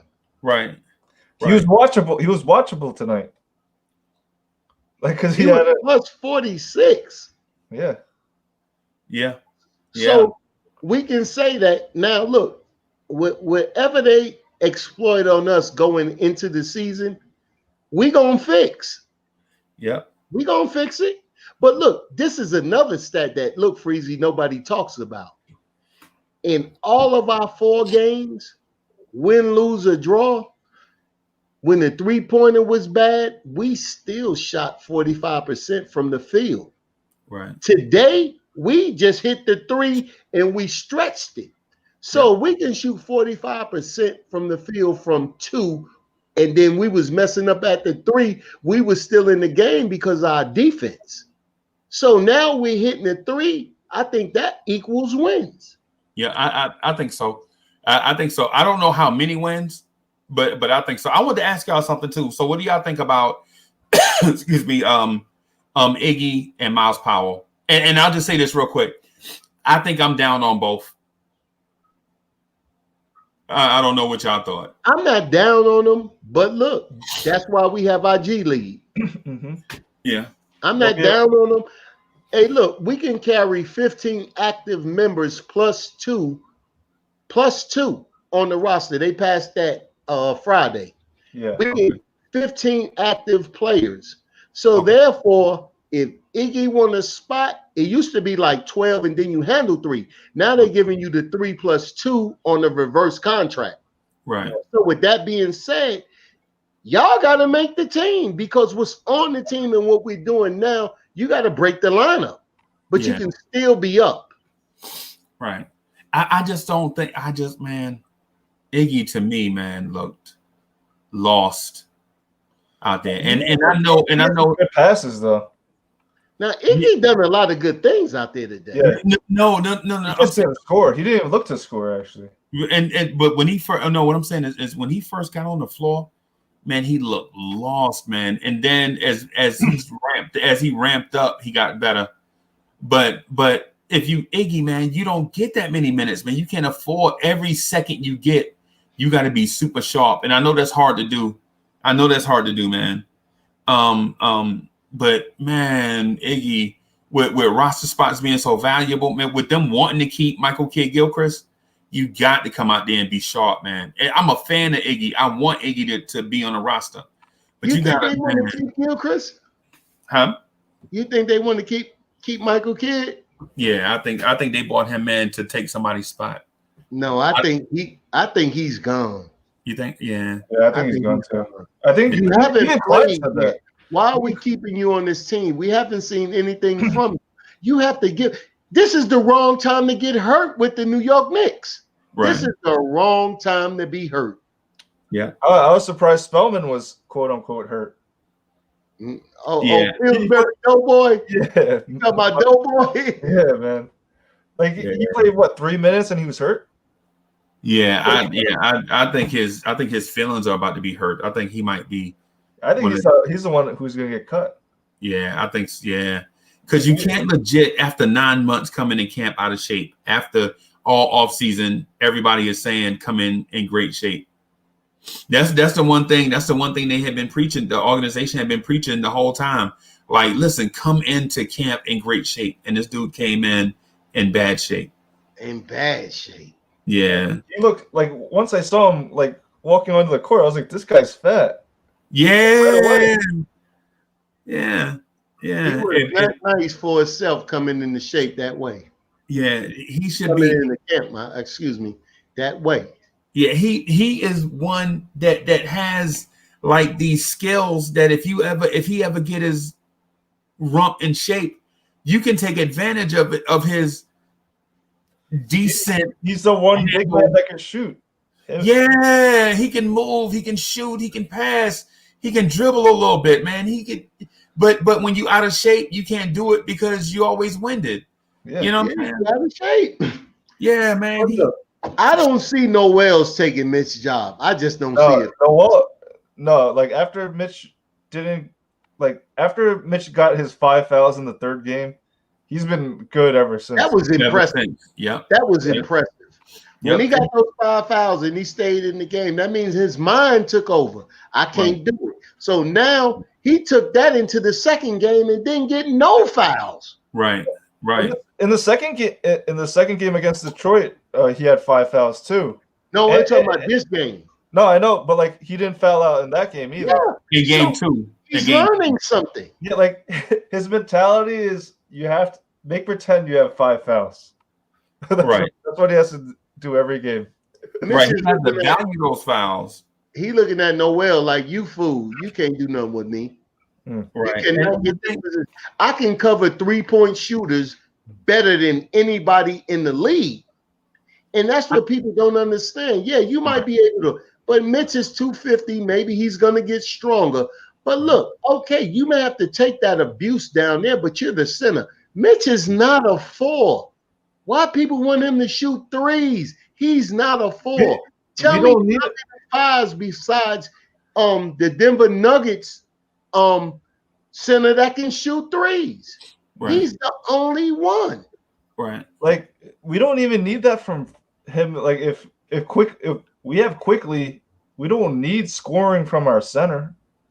Like people were just saying that because like, oh, we have Alfred Payne or Frank playing point guard. Like, yeah. But if we have Quickly who's hitting threes and hitting his little floaters, I don't think we need Mitch to average more than 10 points a game. Hey, and so Rob, you asked me something last night. I don't know if you remember this or not, but remember when I got on Mitch about not rebounding? Remember the whole 30th percentile thing? Mitch is 7 foot. He only, and I brought up the fact that Randall has a nose for the ball and LaMelo Ball and all this stuff got a nose for the ball. No, the LaMelo Ball part I brought up this morning on Knicks Morning Drive. My bad. But anyway, my point was rebounders have a nose for the basketball for a certain reason, whether they like being hoarders of the basketball, like they like being rebounders, or in the case of a LaMelo Ball, he has a nose for the ball because he wants to get the ball so he can push it. So the last 2 games, Mitch has had does he have double-digit rebounds the last 2 games? Yes. I think so. So he proved me wrong. The thing I was getting at is to be a dude 7 foot tall and with that athletic ability, 10 rebounds should be nothing, especially in a fast-paced game. If he stay out of foul trouble, it's gonna go up to about 12 or 13. Stay out of foul trouble, and he gonna get you a double-double. Right. And Right. he's gonna defend the three on a switch out. A lot of centers can't do that. All right. I a lot of ground. Yeah, I don't disagree with you, man. I feel like we're making progress in a lot of different areas. But sometimes our storylines get clouded in these weird things, right? Like, for instance, the defensive thing is what we should have been talking about a lot on the show tonight. We just didn't get a chance to talk about it because we did a lot of Kevin Knox fandom. And listen, Kevin Wright deserves all the credit for saying what he said a week ago and then having it come to, because he was right. Because he was like, we sleeping on Knox. If Knox get a different point guard, you'll see it. And to his credit, Knox got a different point guard, and you saw him. Breezy, I have to disagree with you, and let me tell you why. About Kevin Wright saying that? Kevin Wright did say that. Let me tell you why. Kevin was saying that Knox can open up this on his own. Yeah. And that was the whole problem of tonight's conversation with Kevin. We were saying the only reason why he got opened up, which we all like, but don't make it all about this. Now, Kevin Knox got some more things in his bag. Don't get it twisted. That's what I think. Right. But for him to get opened up, like you brought up the point to him, you said last year he was playing with Peyton. This didn't happen. Right. This happened just because Quickly can shoot. So it changes everything with Kevin Knox. Right. Kevin Knox is comfortable right now. He's shooting that right there. Now you're thinking, after you know you can make your shot, now you can go in your bag and you can do something else different to help the team. When they rush him for the three, he don't mind it's going to be easy for him to get to the basket because he's going to be dealing with one-on-one. Once he beat that defender, everybody got to stay home. Right. So he's free at the basket. Kevin would not acknowledge. Kevin wouldn't think that it's all Kevin Knox doing it. Right. That Quickly doesn't have anything to do with it. And we're just trying to show him and tell him that no, Quickly has a reason why. This is going to open up Kevin Knox going further. Right. This is what we're going to look for, because Kevin is not a 3-and-D guy. He can put the ball on the floor. But now we getting ready to see another attribute to his game now. Now that he knows 3-and-D. Just because you can shoot the three don't mean that you can play great. But look, that's because what he got backdoored. Oh my God. Everything. But look, once you get comfortable in one aspect of your game, you can start concentrating on the things that you don't do well. Right. And that's just what Knox is gonna do. He's gonna say, okay, I know Quickly gonna get me the ball, so now what else I can do to help the team? Right. But before, when you pressing for your shot and you're not getting off what you do well, that's your only thing that you're thinking about. Now that he doesn't have to worry about that no more, he's gonna be a problem. Okay. I'm not going. I can see where you're coming from. What I wanted to get to though is Kevin told me on the live stream about a week ago that with different point guard play, Knox will look better, and Knox may score 20 points a game. He said that I got that on tape. You know what I'm saying? And when he said it, I laughed. We laughed at him for like a half an hour, and so he tried to defend what he was saying. And then the next night, he came out and Knox scored 16, and I got on him about 16 not being 20, right? So I was trolling him, even though Knox did show a lot of improvement. And then tonight, Knox goes off and gets 20, whatever. What did he score? 22 tonight? 20. Okay. Yeah. So I mean, so he was right about it. That's why I was saying, that I wanted Kevin Wright to get in his bag. You know what I'm saying? Because a lot of times when we make predictions, they don't go right. We get on here and argue. But when somebody make a prediction and it's all right, we don't necessarily give them time to gloat and do a victory lap. You know what I'm saying? So I'm saying I wanted to let Kevin get his victory lap, because even though we all get on here and have fun, talk Knicks and whatever, we still, in the grand scheme of things, we all just kicking it. You know what I'm saying? We all just kicking it. That's why when you light up your cigar, the chat go crazy, because we all just kicking it, having fun or whatever. You know what I mean? So and they get on art about being a diva. Like, man, you just got out your Cadillac. You just got out your limousine. like Art legit just stepped out his limousine with his gaiters on and came home finally. Show for opening the door for. But anyway, I'm just saying that because I think Kevin was right about that. Now tonight, the point that he brought up with y'all was totally wrong, in my opinion. Like Knox created all that stuff by himself. That's wrong. No way. No, Knox ain't. It contradicts the argument that he gave you behind closed doors. He Right. said he told you with a point guard, and then now we're saying that the point guard, oh nah, Knox can do it by herself. Because he a Knox fanboy. But look, Knox will be able to do it going around as he adds to his game, but to unlock him first, he got to get his shot. Yep. I mean, you're right. There's nothing bread on the floor. That'll open up everything. So here's the other thing I want to get in, talk to y'all about too. So we saw some Miles Powell, right? I don't know what to make of that. So what do y'all make about Miles Powell? He's not ready. He only played 5 minutes. He's going to be in the G. But when you look at what you need right there with the point guard that we have, that we're all looking at, then you take Miles on that. It's like, okay, Peyton is the steady guard that we may need to further victories. Right. Frank may be the steady guard that we need on the defensive end. Where do you fit in at when we already have Knox shooting and then we have Quickly shooting? Where do you fit in at? I think Peyton is going to be our Charlie Ward. Oh no. Peyton is, I say yes. Yeah, but where do Miles fit in on that? We got Peyton. He doesn't. Yeah. He doesn't. G League. So based off of what I saw, man, I saw a lot of DSJ-ish tendency. You know what I'm saying? Like pounding. I didn't see much. Hey, Breezy, I got a question for you. How after 2 games when somebody didn't play and then this guy's playing oh so well that now everybody hurt? You think Tibbs is just trying to save feelings? No, I think it's for certain players. I think it's what we talked about, say, about 40 minutes ago.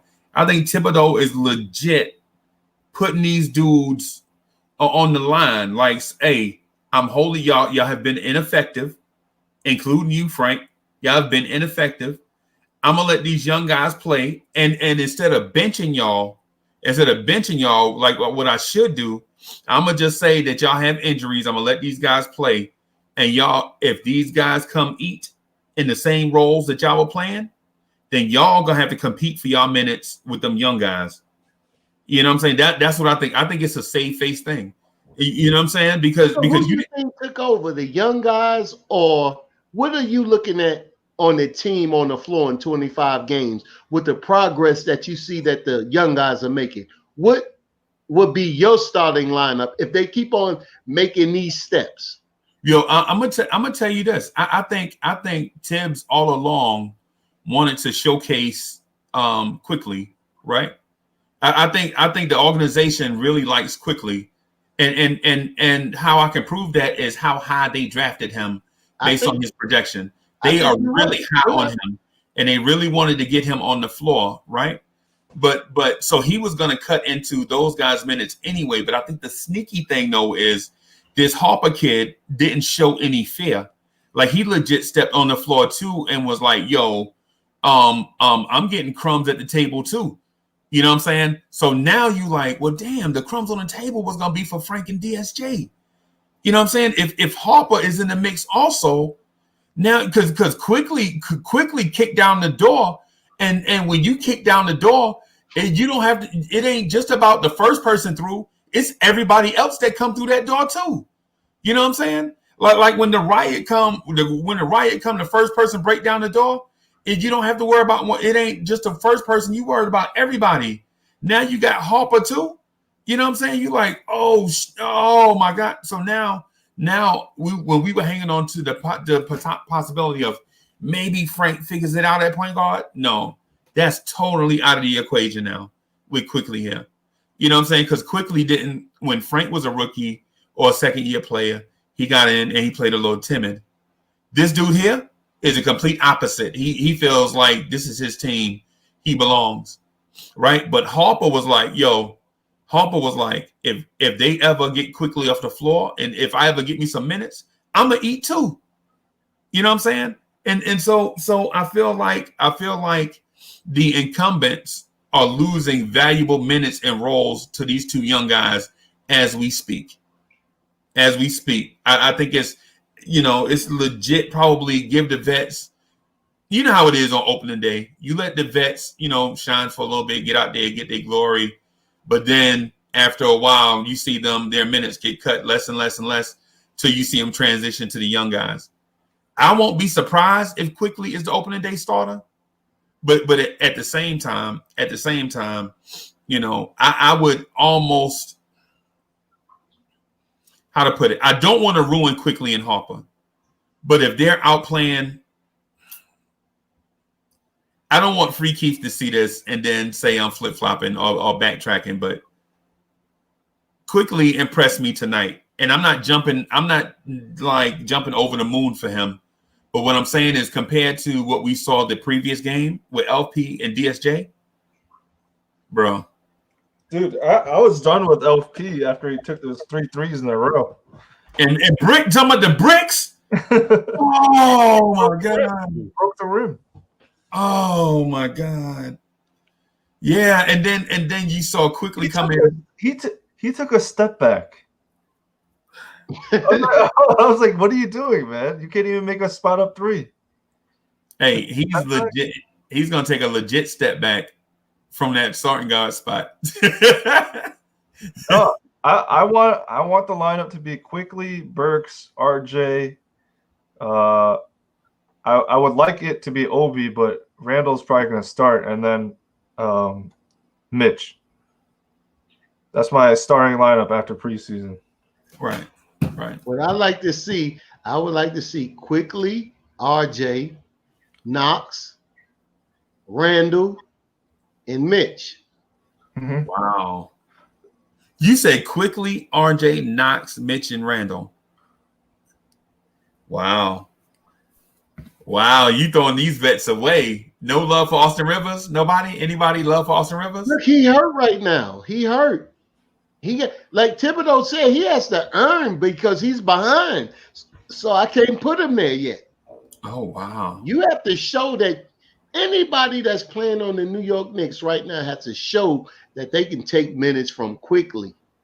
Quickly ran the team the best in preseason. No telling in practice how this is going to go down. But I think that they deserve the minutes. Don't care who they signed. It seems as though Knox deserved his minutes. It seems as though Quickly deserved his minutes. RJ deserved his minutes. Randall deserved his minutes. And Mitch deserved his minutes. Mm-hmm. Yeah, man. Looks like, for the first time in a long time, I think the season is going to be really intriguing and compelling. Like, legit storylines are not just made up fairy tales like last year. Like, oh my God, can Trier become a star? Is Damian Dotson a starter? We ain't got none of that BS storylines now. You know what I'm saying? We legit, like, do we have the pieces in place to do something? You know what I'm saying? Like last year, we were like, oh my God, Mitch can average 5 blocks a game. Some weird pipe dream or whatever. Like, oh my gosh, Knox is gonna lead the young core. To all that BS from last year. This year, we are legit like, it's toes online. if you don't make it, you might be gone. You fighting for your career right here. You know what I'm saying? Like the emergence, the somewhat of an emergence of Emmanuel Quickly is forcing the other point guards to kind of look at their impending doom. You know what I'm saying? Like these dudes are legit. Like, if I get cut, I might not ever get another shot from another team, and they will. But what I'm saying is the action of being cut is real. Like, somebody is legit not gonna make it. You know what I'm saying? We don't know who. Like, if we legit carry 17, like Rob said, we still have to cut 3 people, and it might be like Brown, Spellman, and how many people we have on the active roster right now? Are 20? Let me see. Let me go back. I'll check. I think it's like 18 or something. It's not that much. Okay. So we got 5. I didn't even think Pinson looked that bad. Hey, man, we got 21. 21? I think so. So we got 5 starters, and then that's 10. That's 15. We have 20. Yeah, we do have 20. Yeah, we do have 20, man. So we got. Well, what? Bryce Brown is gonna get cut, and Bryce Brown to get cut. Yeah. Labissiere, James Young, they're going to the G League. Yeah. So we have 21. I didn't count Skylar BCA. Okay. I counted tonight's roster on ESPN. So we have 5 starters. 5, 6, 7, 8, 9, 10, 11, 12, 14, 15. Yeah, we have 20. Yeah, we have 20. So we have to cut. We'll legit have to cut 3 people. Man. Yeah, man. And it's so I think MKG is one, Spellman is one, but who's the other? Oh, Brown. Okay, yeah, you're right. Yeah, okay. All right. Okay. All right, I got you. I follow now. Yeah, man. So you got any surprises? You think, is there any surprise cuts or surprise keeps? Surprise keeps? Yeah. I think it's just pretty straightforward.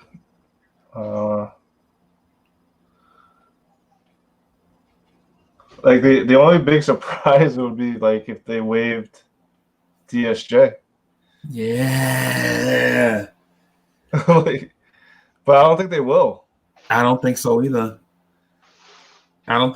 Man. So, but like that's like the only like cut I could see, or if they cut Frank like that. You know what? So you know what I was thinking was my thinking was, because if you think about it, the first game, right, he played, right? He was the first shooting guard off the bench. But the second game, Quickly, right? No. That's the third game with Quickly. The second game, he was like the 11th man, right? Who was the 11th man? Frank. Yeah. He was the 11th man, and then what he did with that role was foul out in 12 minutes. Right. And Tibbs said it's about performance, right? Like, he hasn't really performed. So I don't know, like, dog. I don't think he's gonna get cut though.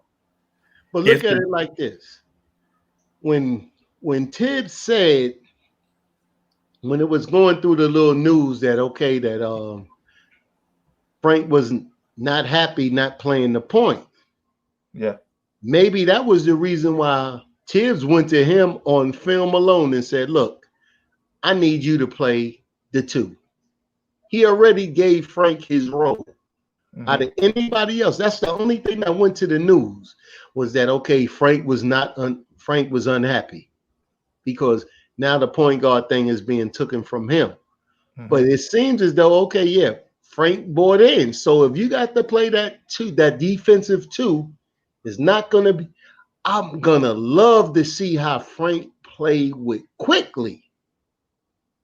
Because if it open up Knox, it also might open up Frank for that corner three or wherever he's going to shoot from. The confidence that you're going to see this guy came with.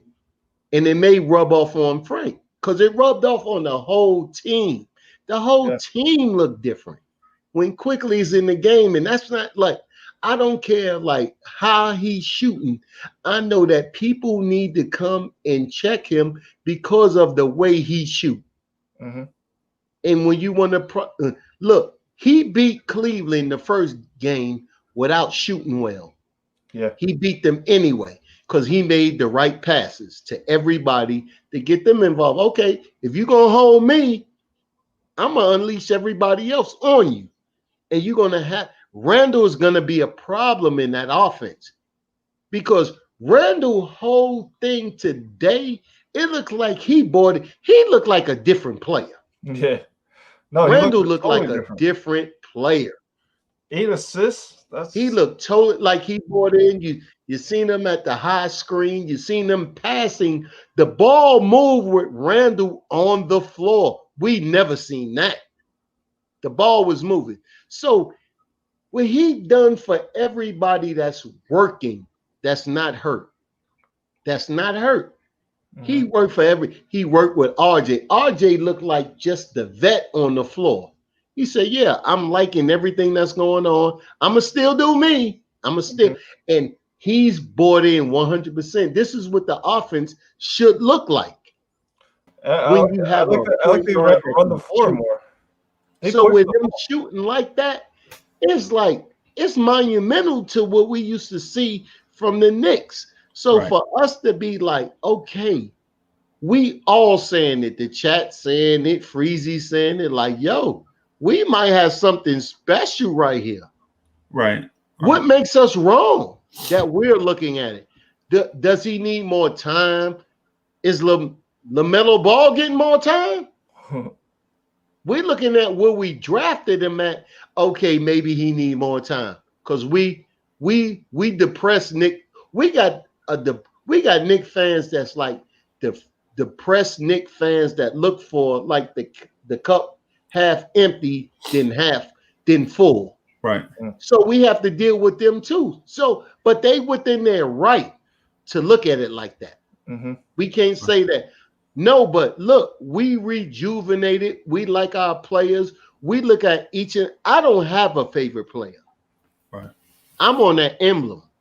Mm-hmm. That emblem says that, look, anybody can go. But when we see something good, we can't say nothing because it's not enough time.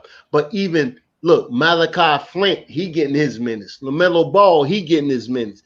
All them other little first-round picks are getting their minutes. We gave one that getting their minutes, and everybody around the world is not around. The NBA is talking about, okay, maybe there was a mistake made not putting this player with his player. But what we like, so I'm not so I'm an optimist, right? But I'm also a realist, and so people you can't be both, but you can be both, right? So yeah, you can be both. The thing is you got look crazy. You got enough history of living with the Knicks from day one. You can be a pessimist and an optimist at the same time because you've seen it all. Right. I have to give you that. Right, and so the thing is with what you said. So I like to consider myself unbiased. So when somebody says if such and such happens, I'm like, okay, I can go with that because the conjunction is if, right? So you can't argue if because it hadn't been proven. You basically were speculating, right? So I can say, yo, okay. So if these things happen, then I can buy into it. But I'm not gonna hear somebody say if and be like, no, that'll never happen. It's the same reason why I sided with Chuck on DSJ. Like I didn't want to throw DSJ away because if he could take that athletic ability and combine it with a higher basketball IQ, we can have a decent player on our roster. But the key word was if, right? So I side with Chuck. I'm like, okay, Chuck, yeah, I can dig that. You know what I'm saying? Chuck's problem is this. This is Chuck's problem. He got hooked on a player. Right. And whatever that player does, he is going to look for the outlet on another player. So he's a Knick player. Right. People like players. You can't say that. Like, look, it's hard to say why people follow the Knicks. They might follow a player from college. They might follow a player from anywhere. But when you like that player, but you ain't making it all good for the team, we can look at DSJ as he's on our team. Chuck doesn't look at it like that. He fell in love with a player. So he's disrespecting everything else that's going on because of his player. But but sometimes though, and I'm not agreeing with. I don't agree with Chuck all the time. I agree when I feel like it's right to agree with Chuck, right? But sometimes the thing is we get the irrational wave of Knicks fans that say stuff like, "Oh, Frank had 92 different coaches." If you cater to FIBA Frank and all that stuff, and so they're irrational with Frank, but then when they say, well, DSJ had similar issues, they say, well, DSJ is trash.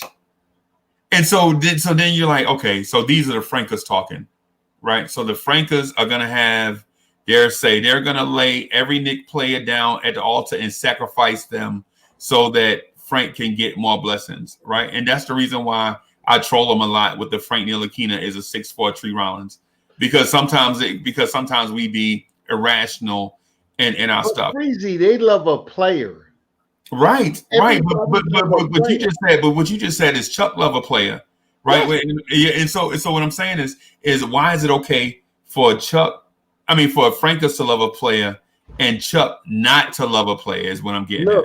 They love players. That's the difference. When you I'm saying you have rational thinking.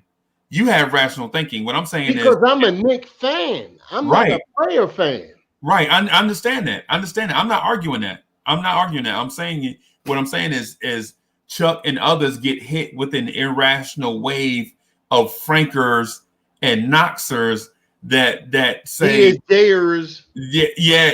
Well, but they're in the minority. They're in the minority. The majority is Frankers and Knoxers. You know what I'm saying? I don't think so.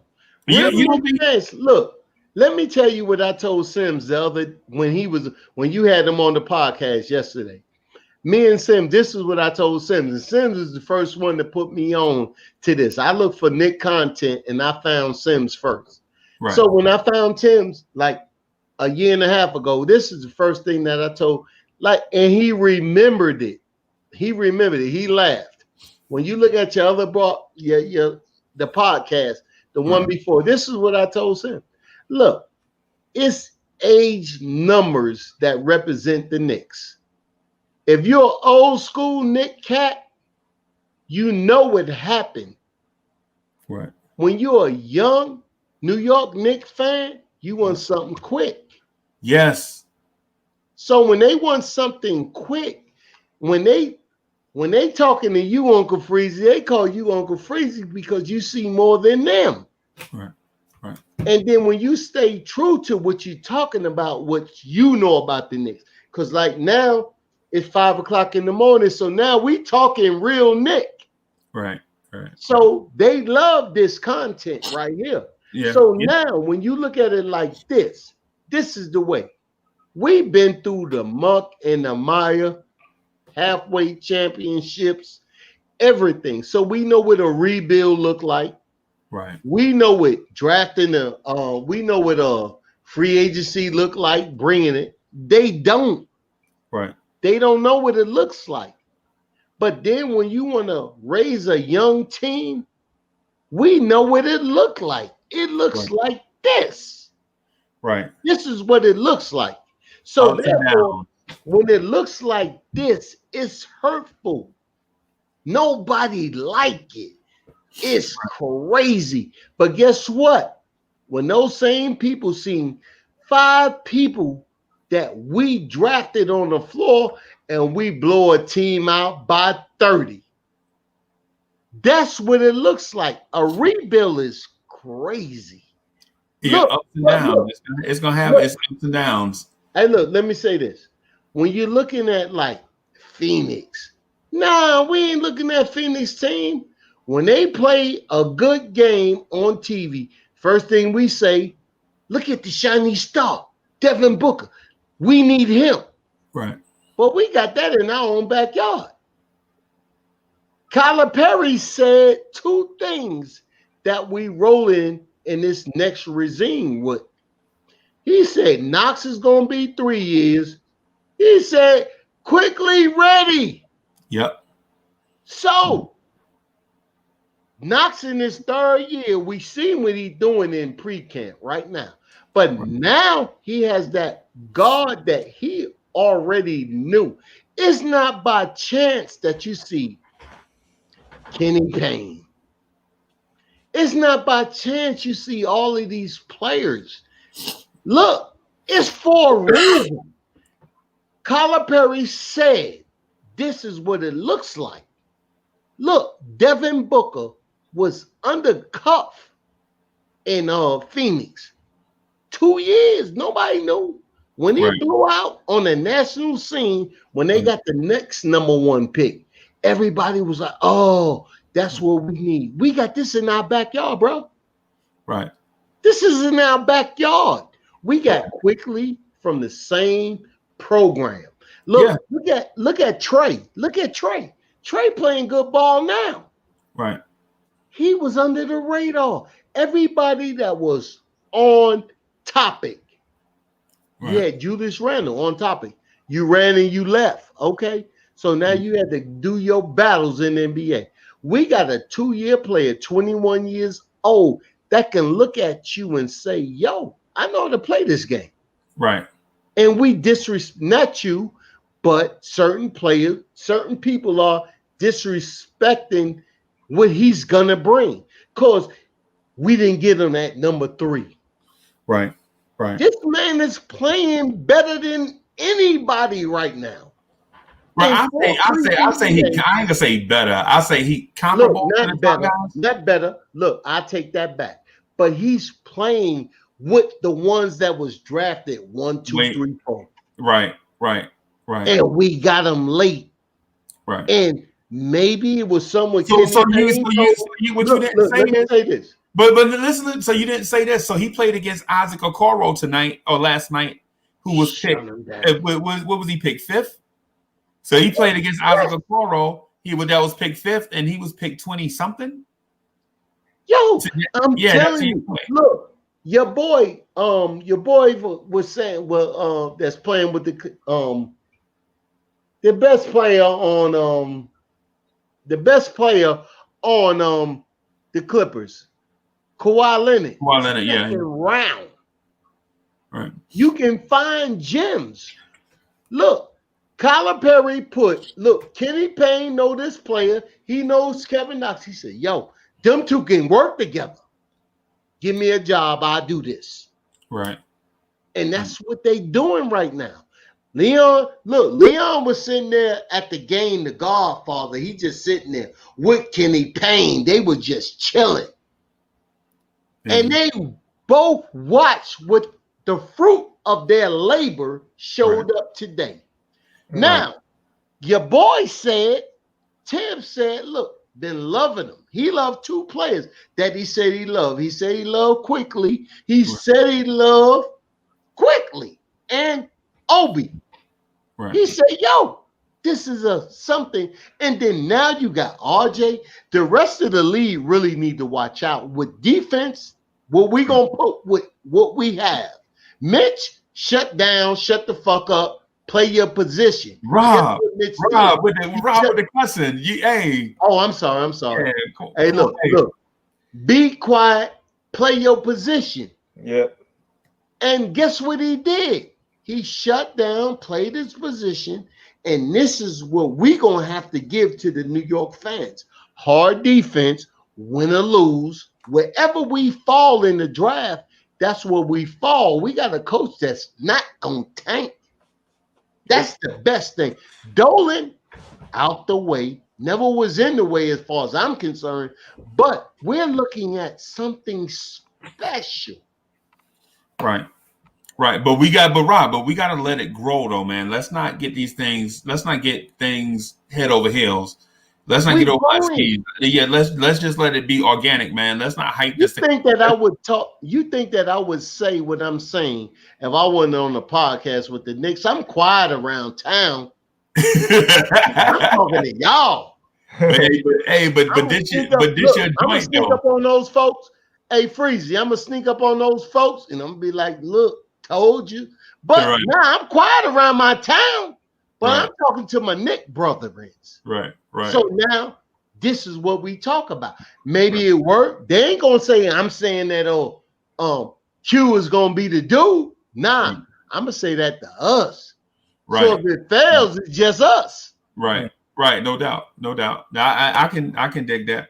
Hey man, I gotta go. I'm a rock. Hey, but tomorrow, man, I expect to see y'all. Hey, oops, man, come on, man, don't be riding around in your limousine around town all day. You know what I'm saying? And then jump in like in the last third and be like, yo, what's going on? I didn't know y'all was gonna be here. You know we do this every night.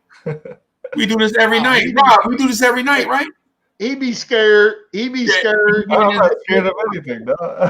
Hey, bro, look, we want your input. No, yeah. Don't be scared. I was watching Mandalorian. Really, man? My Nick had it in Spanish. Really? Right. My Nick had it in Spanish. Bam. Yeah. All right, y'all. I'm gonna go so I can get me some sleep. Hey, Art, man, stop playing around, man. Come on back tomorrow. Yeah, I'll come. On time, man. Can we on time? 11:45. Of course, crispy. Cost me on time. Hey, Rob. Hey, I appreciate you, bro. No doubt. I'll be here. All right. Hey, look, this is what I do during the pandemic.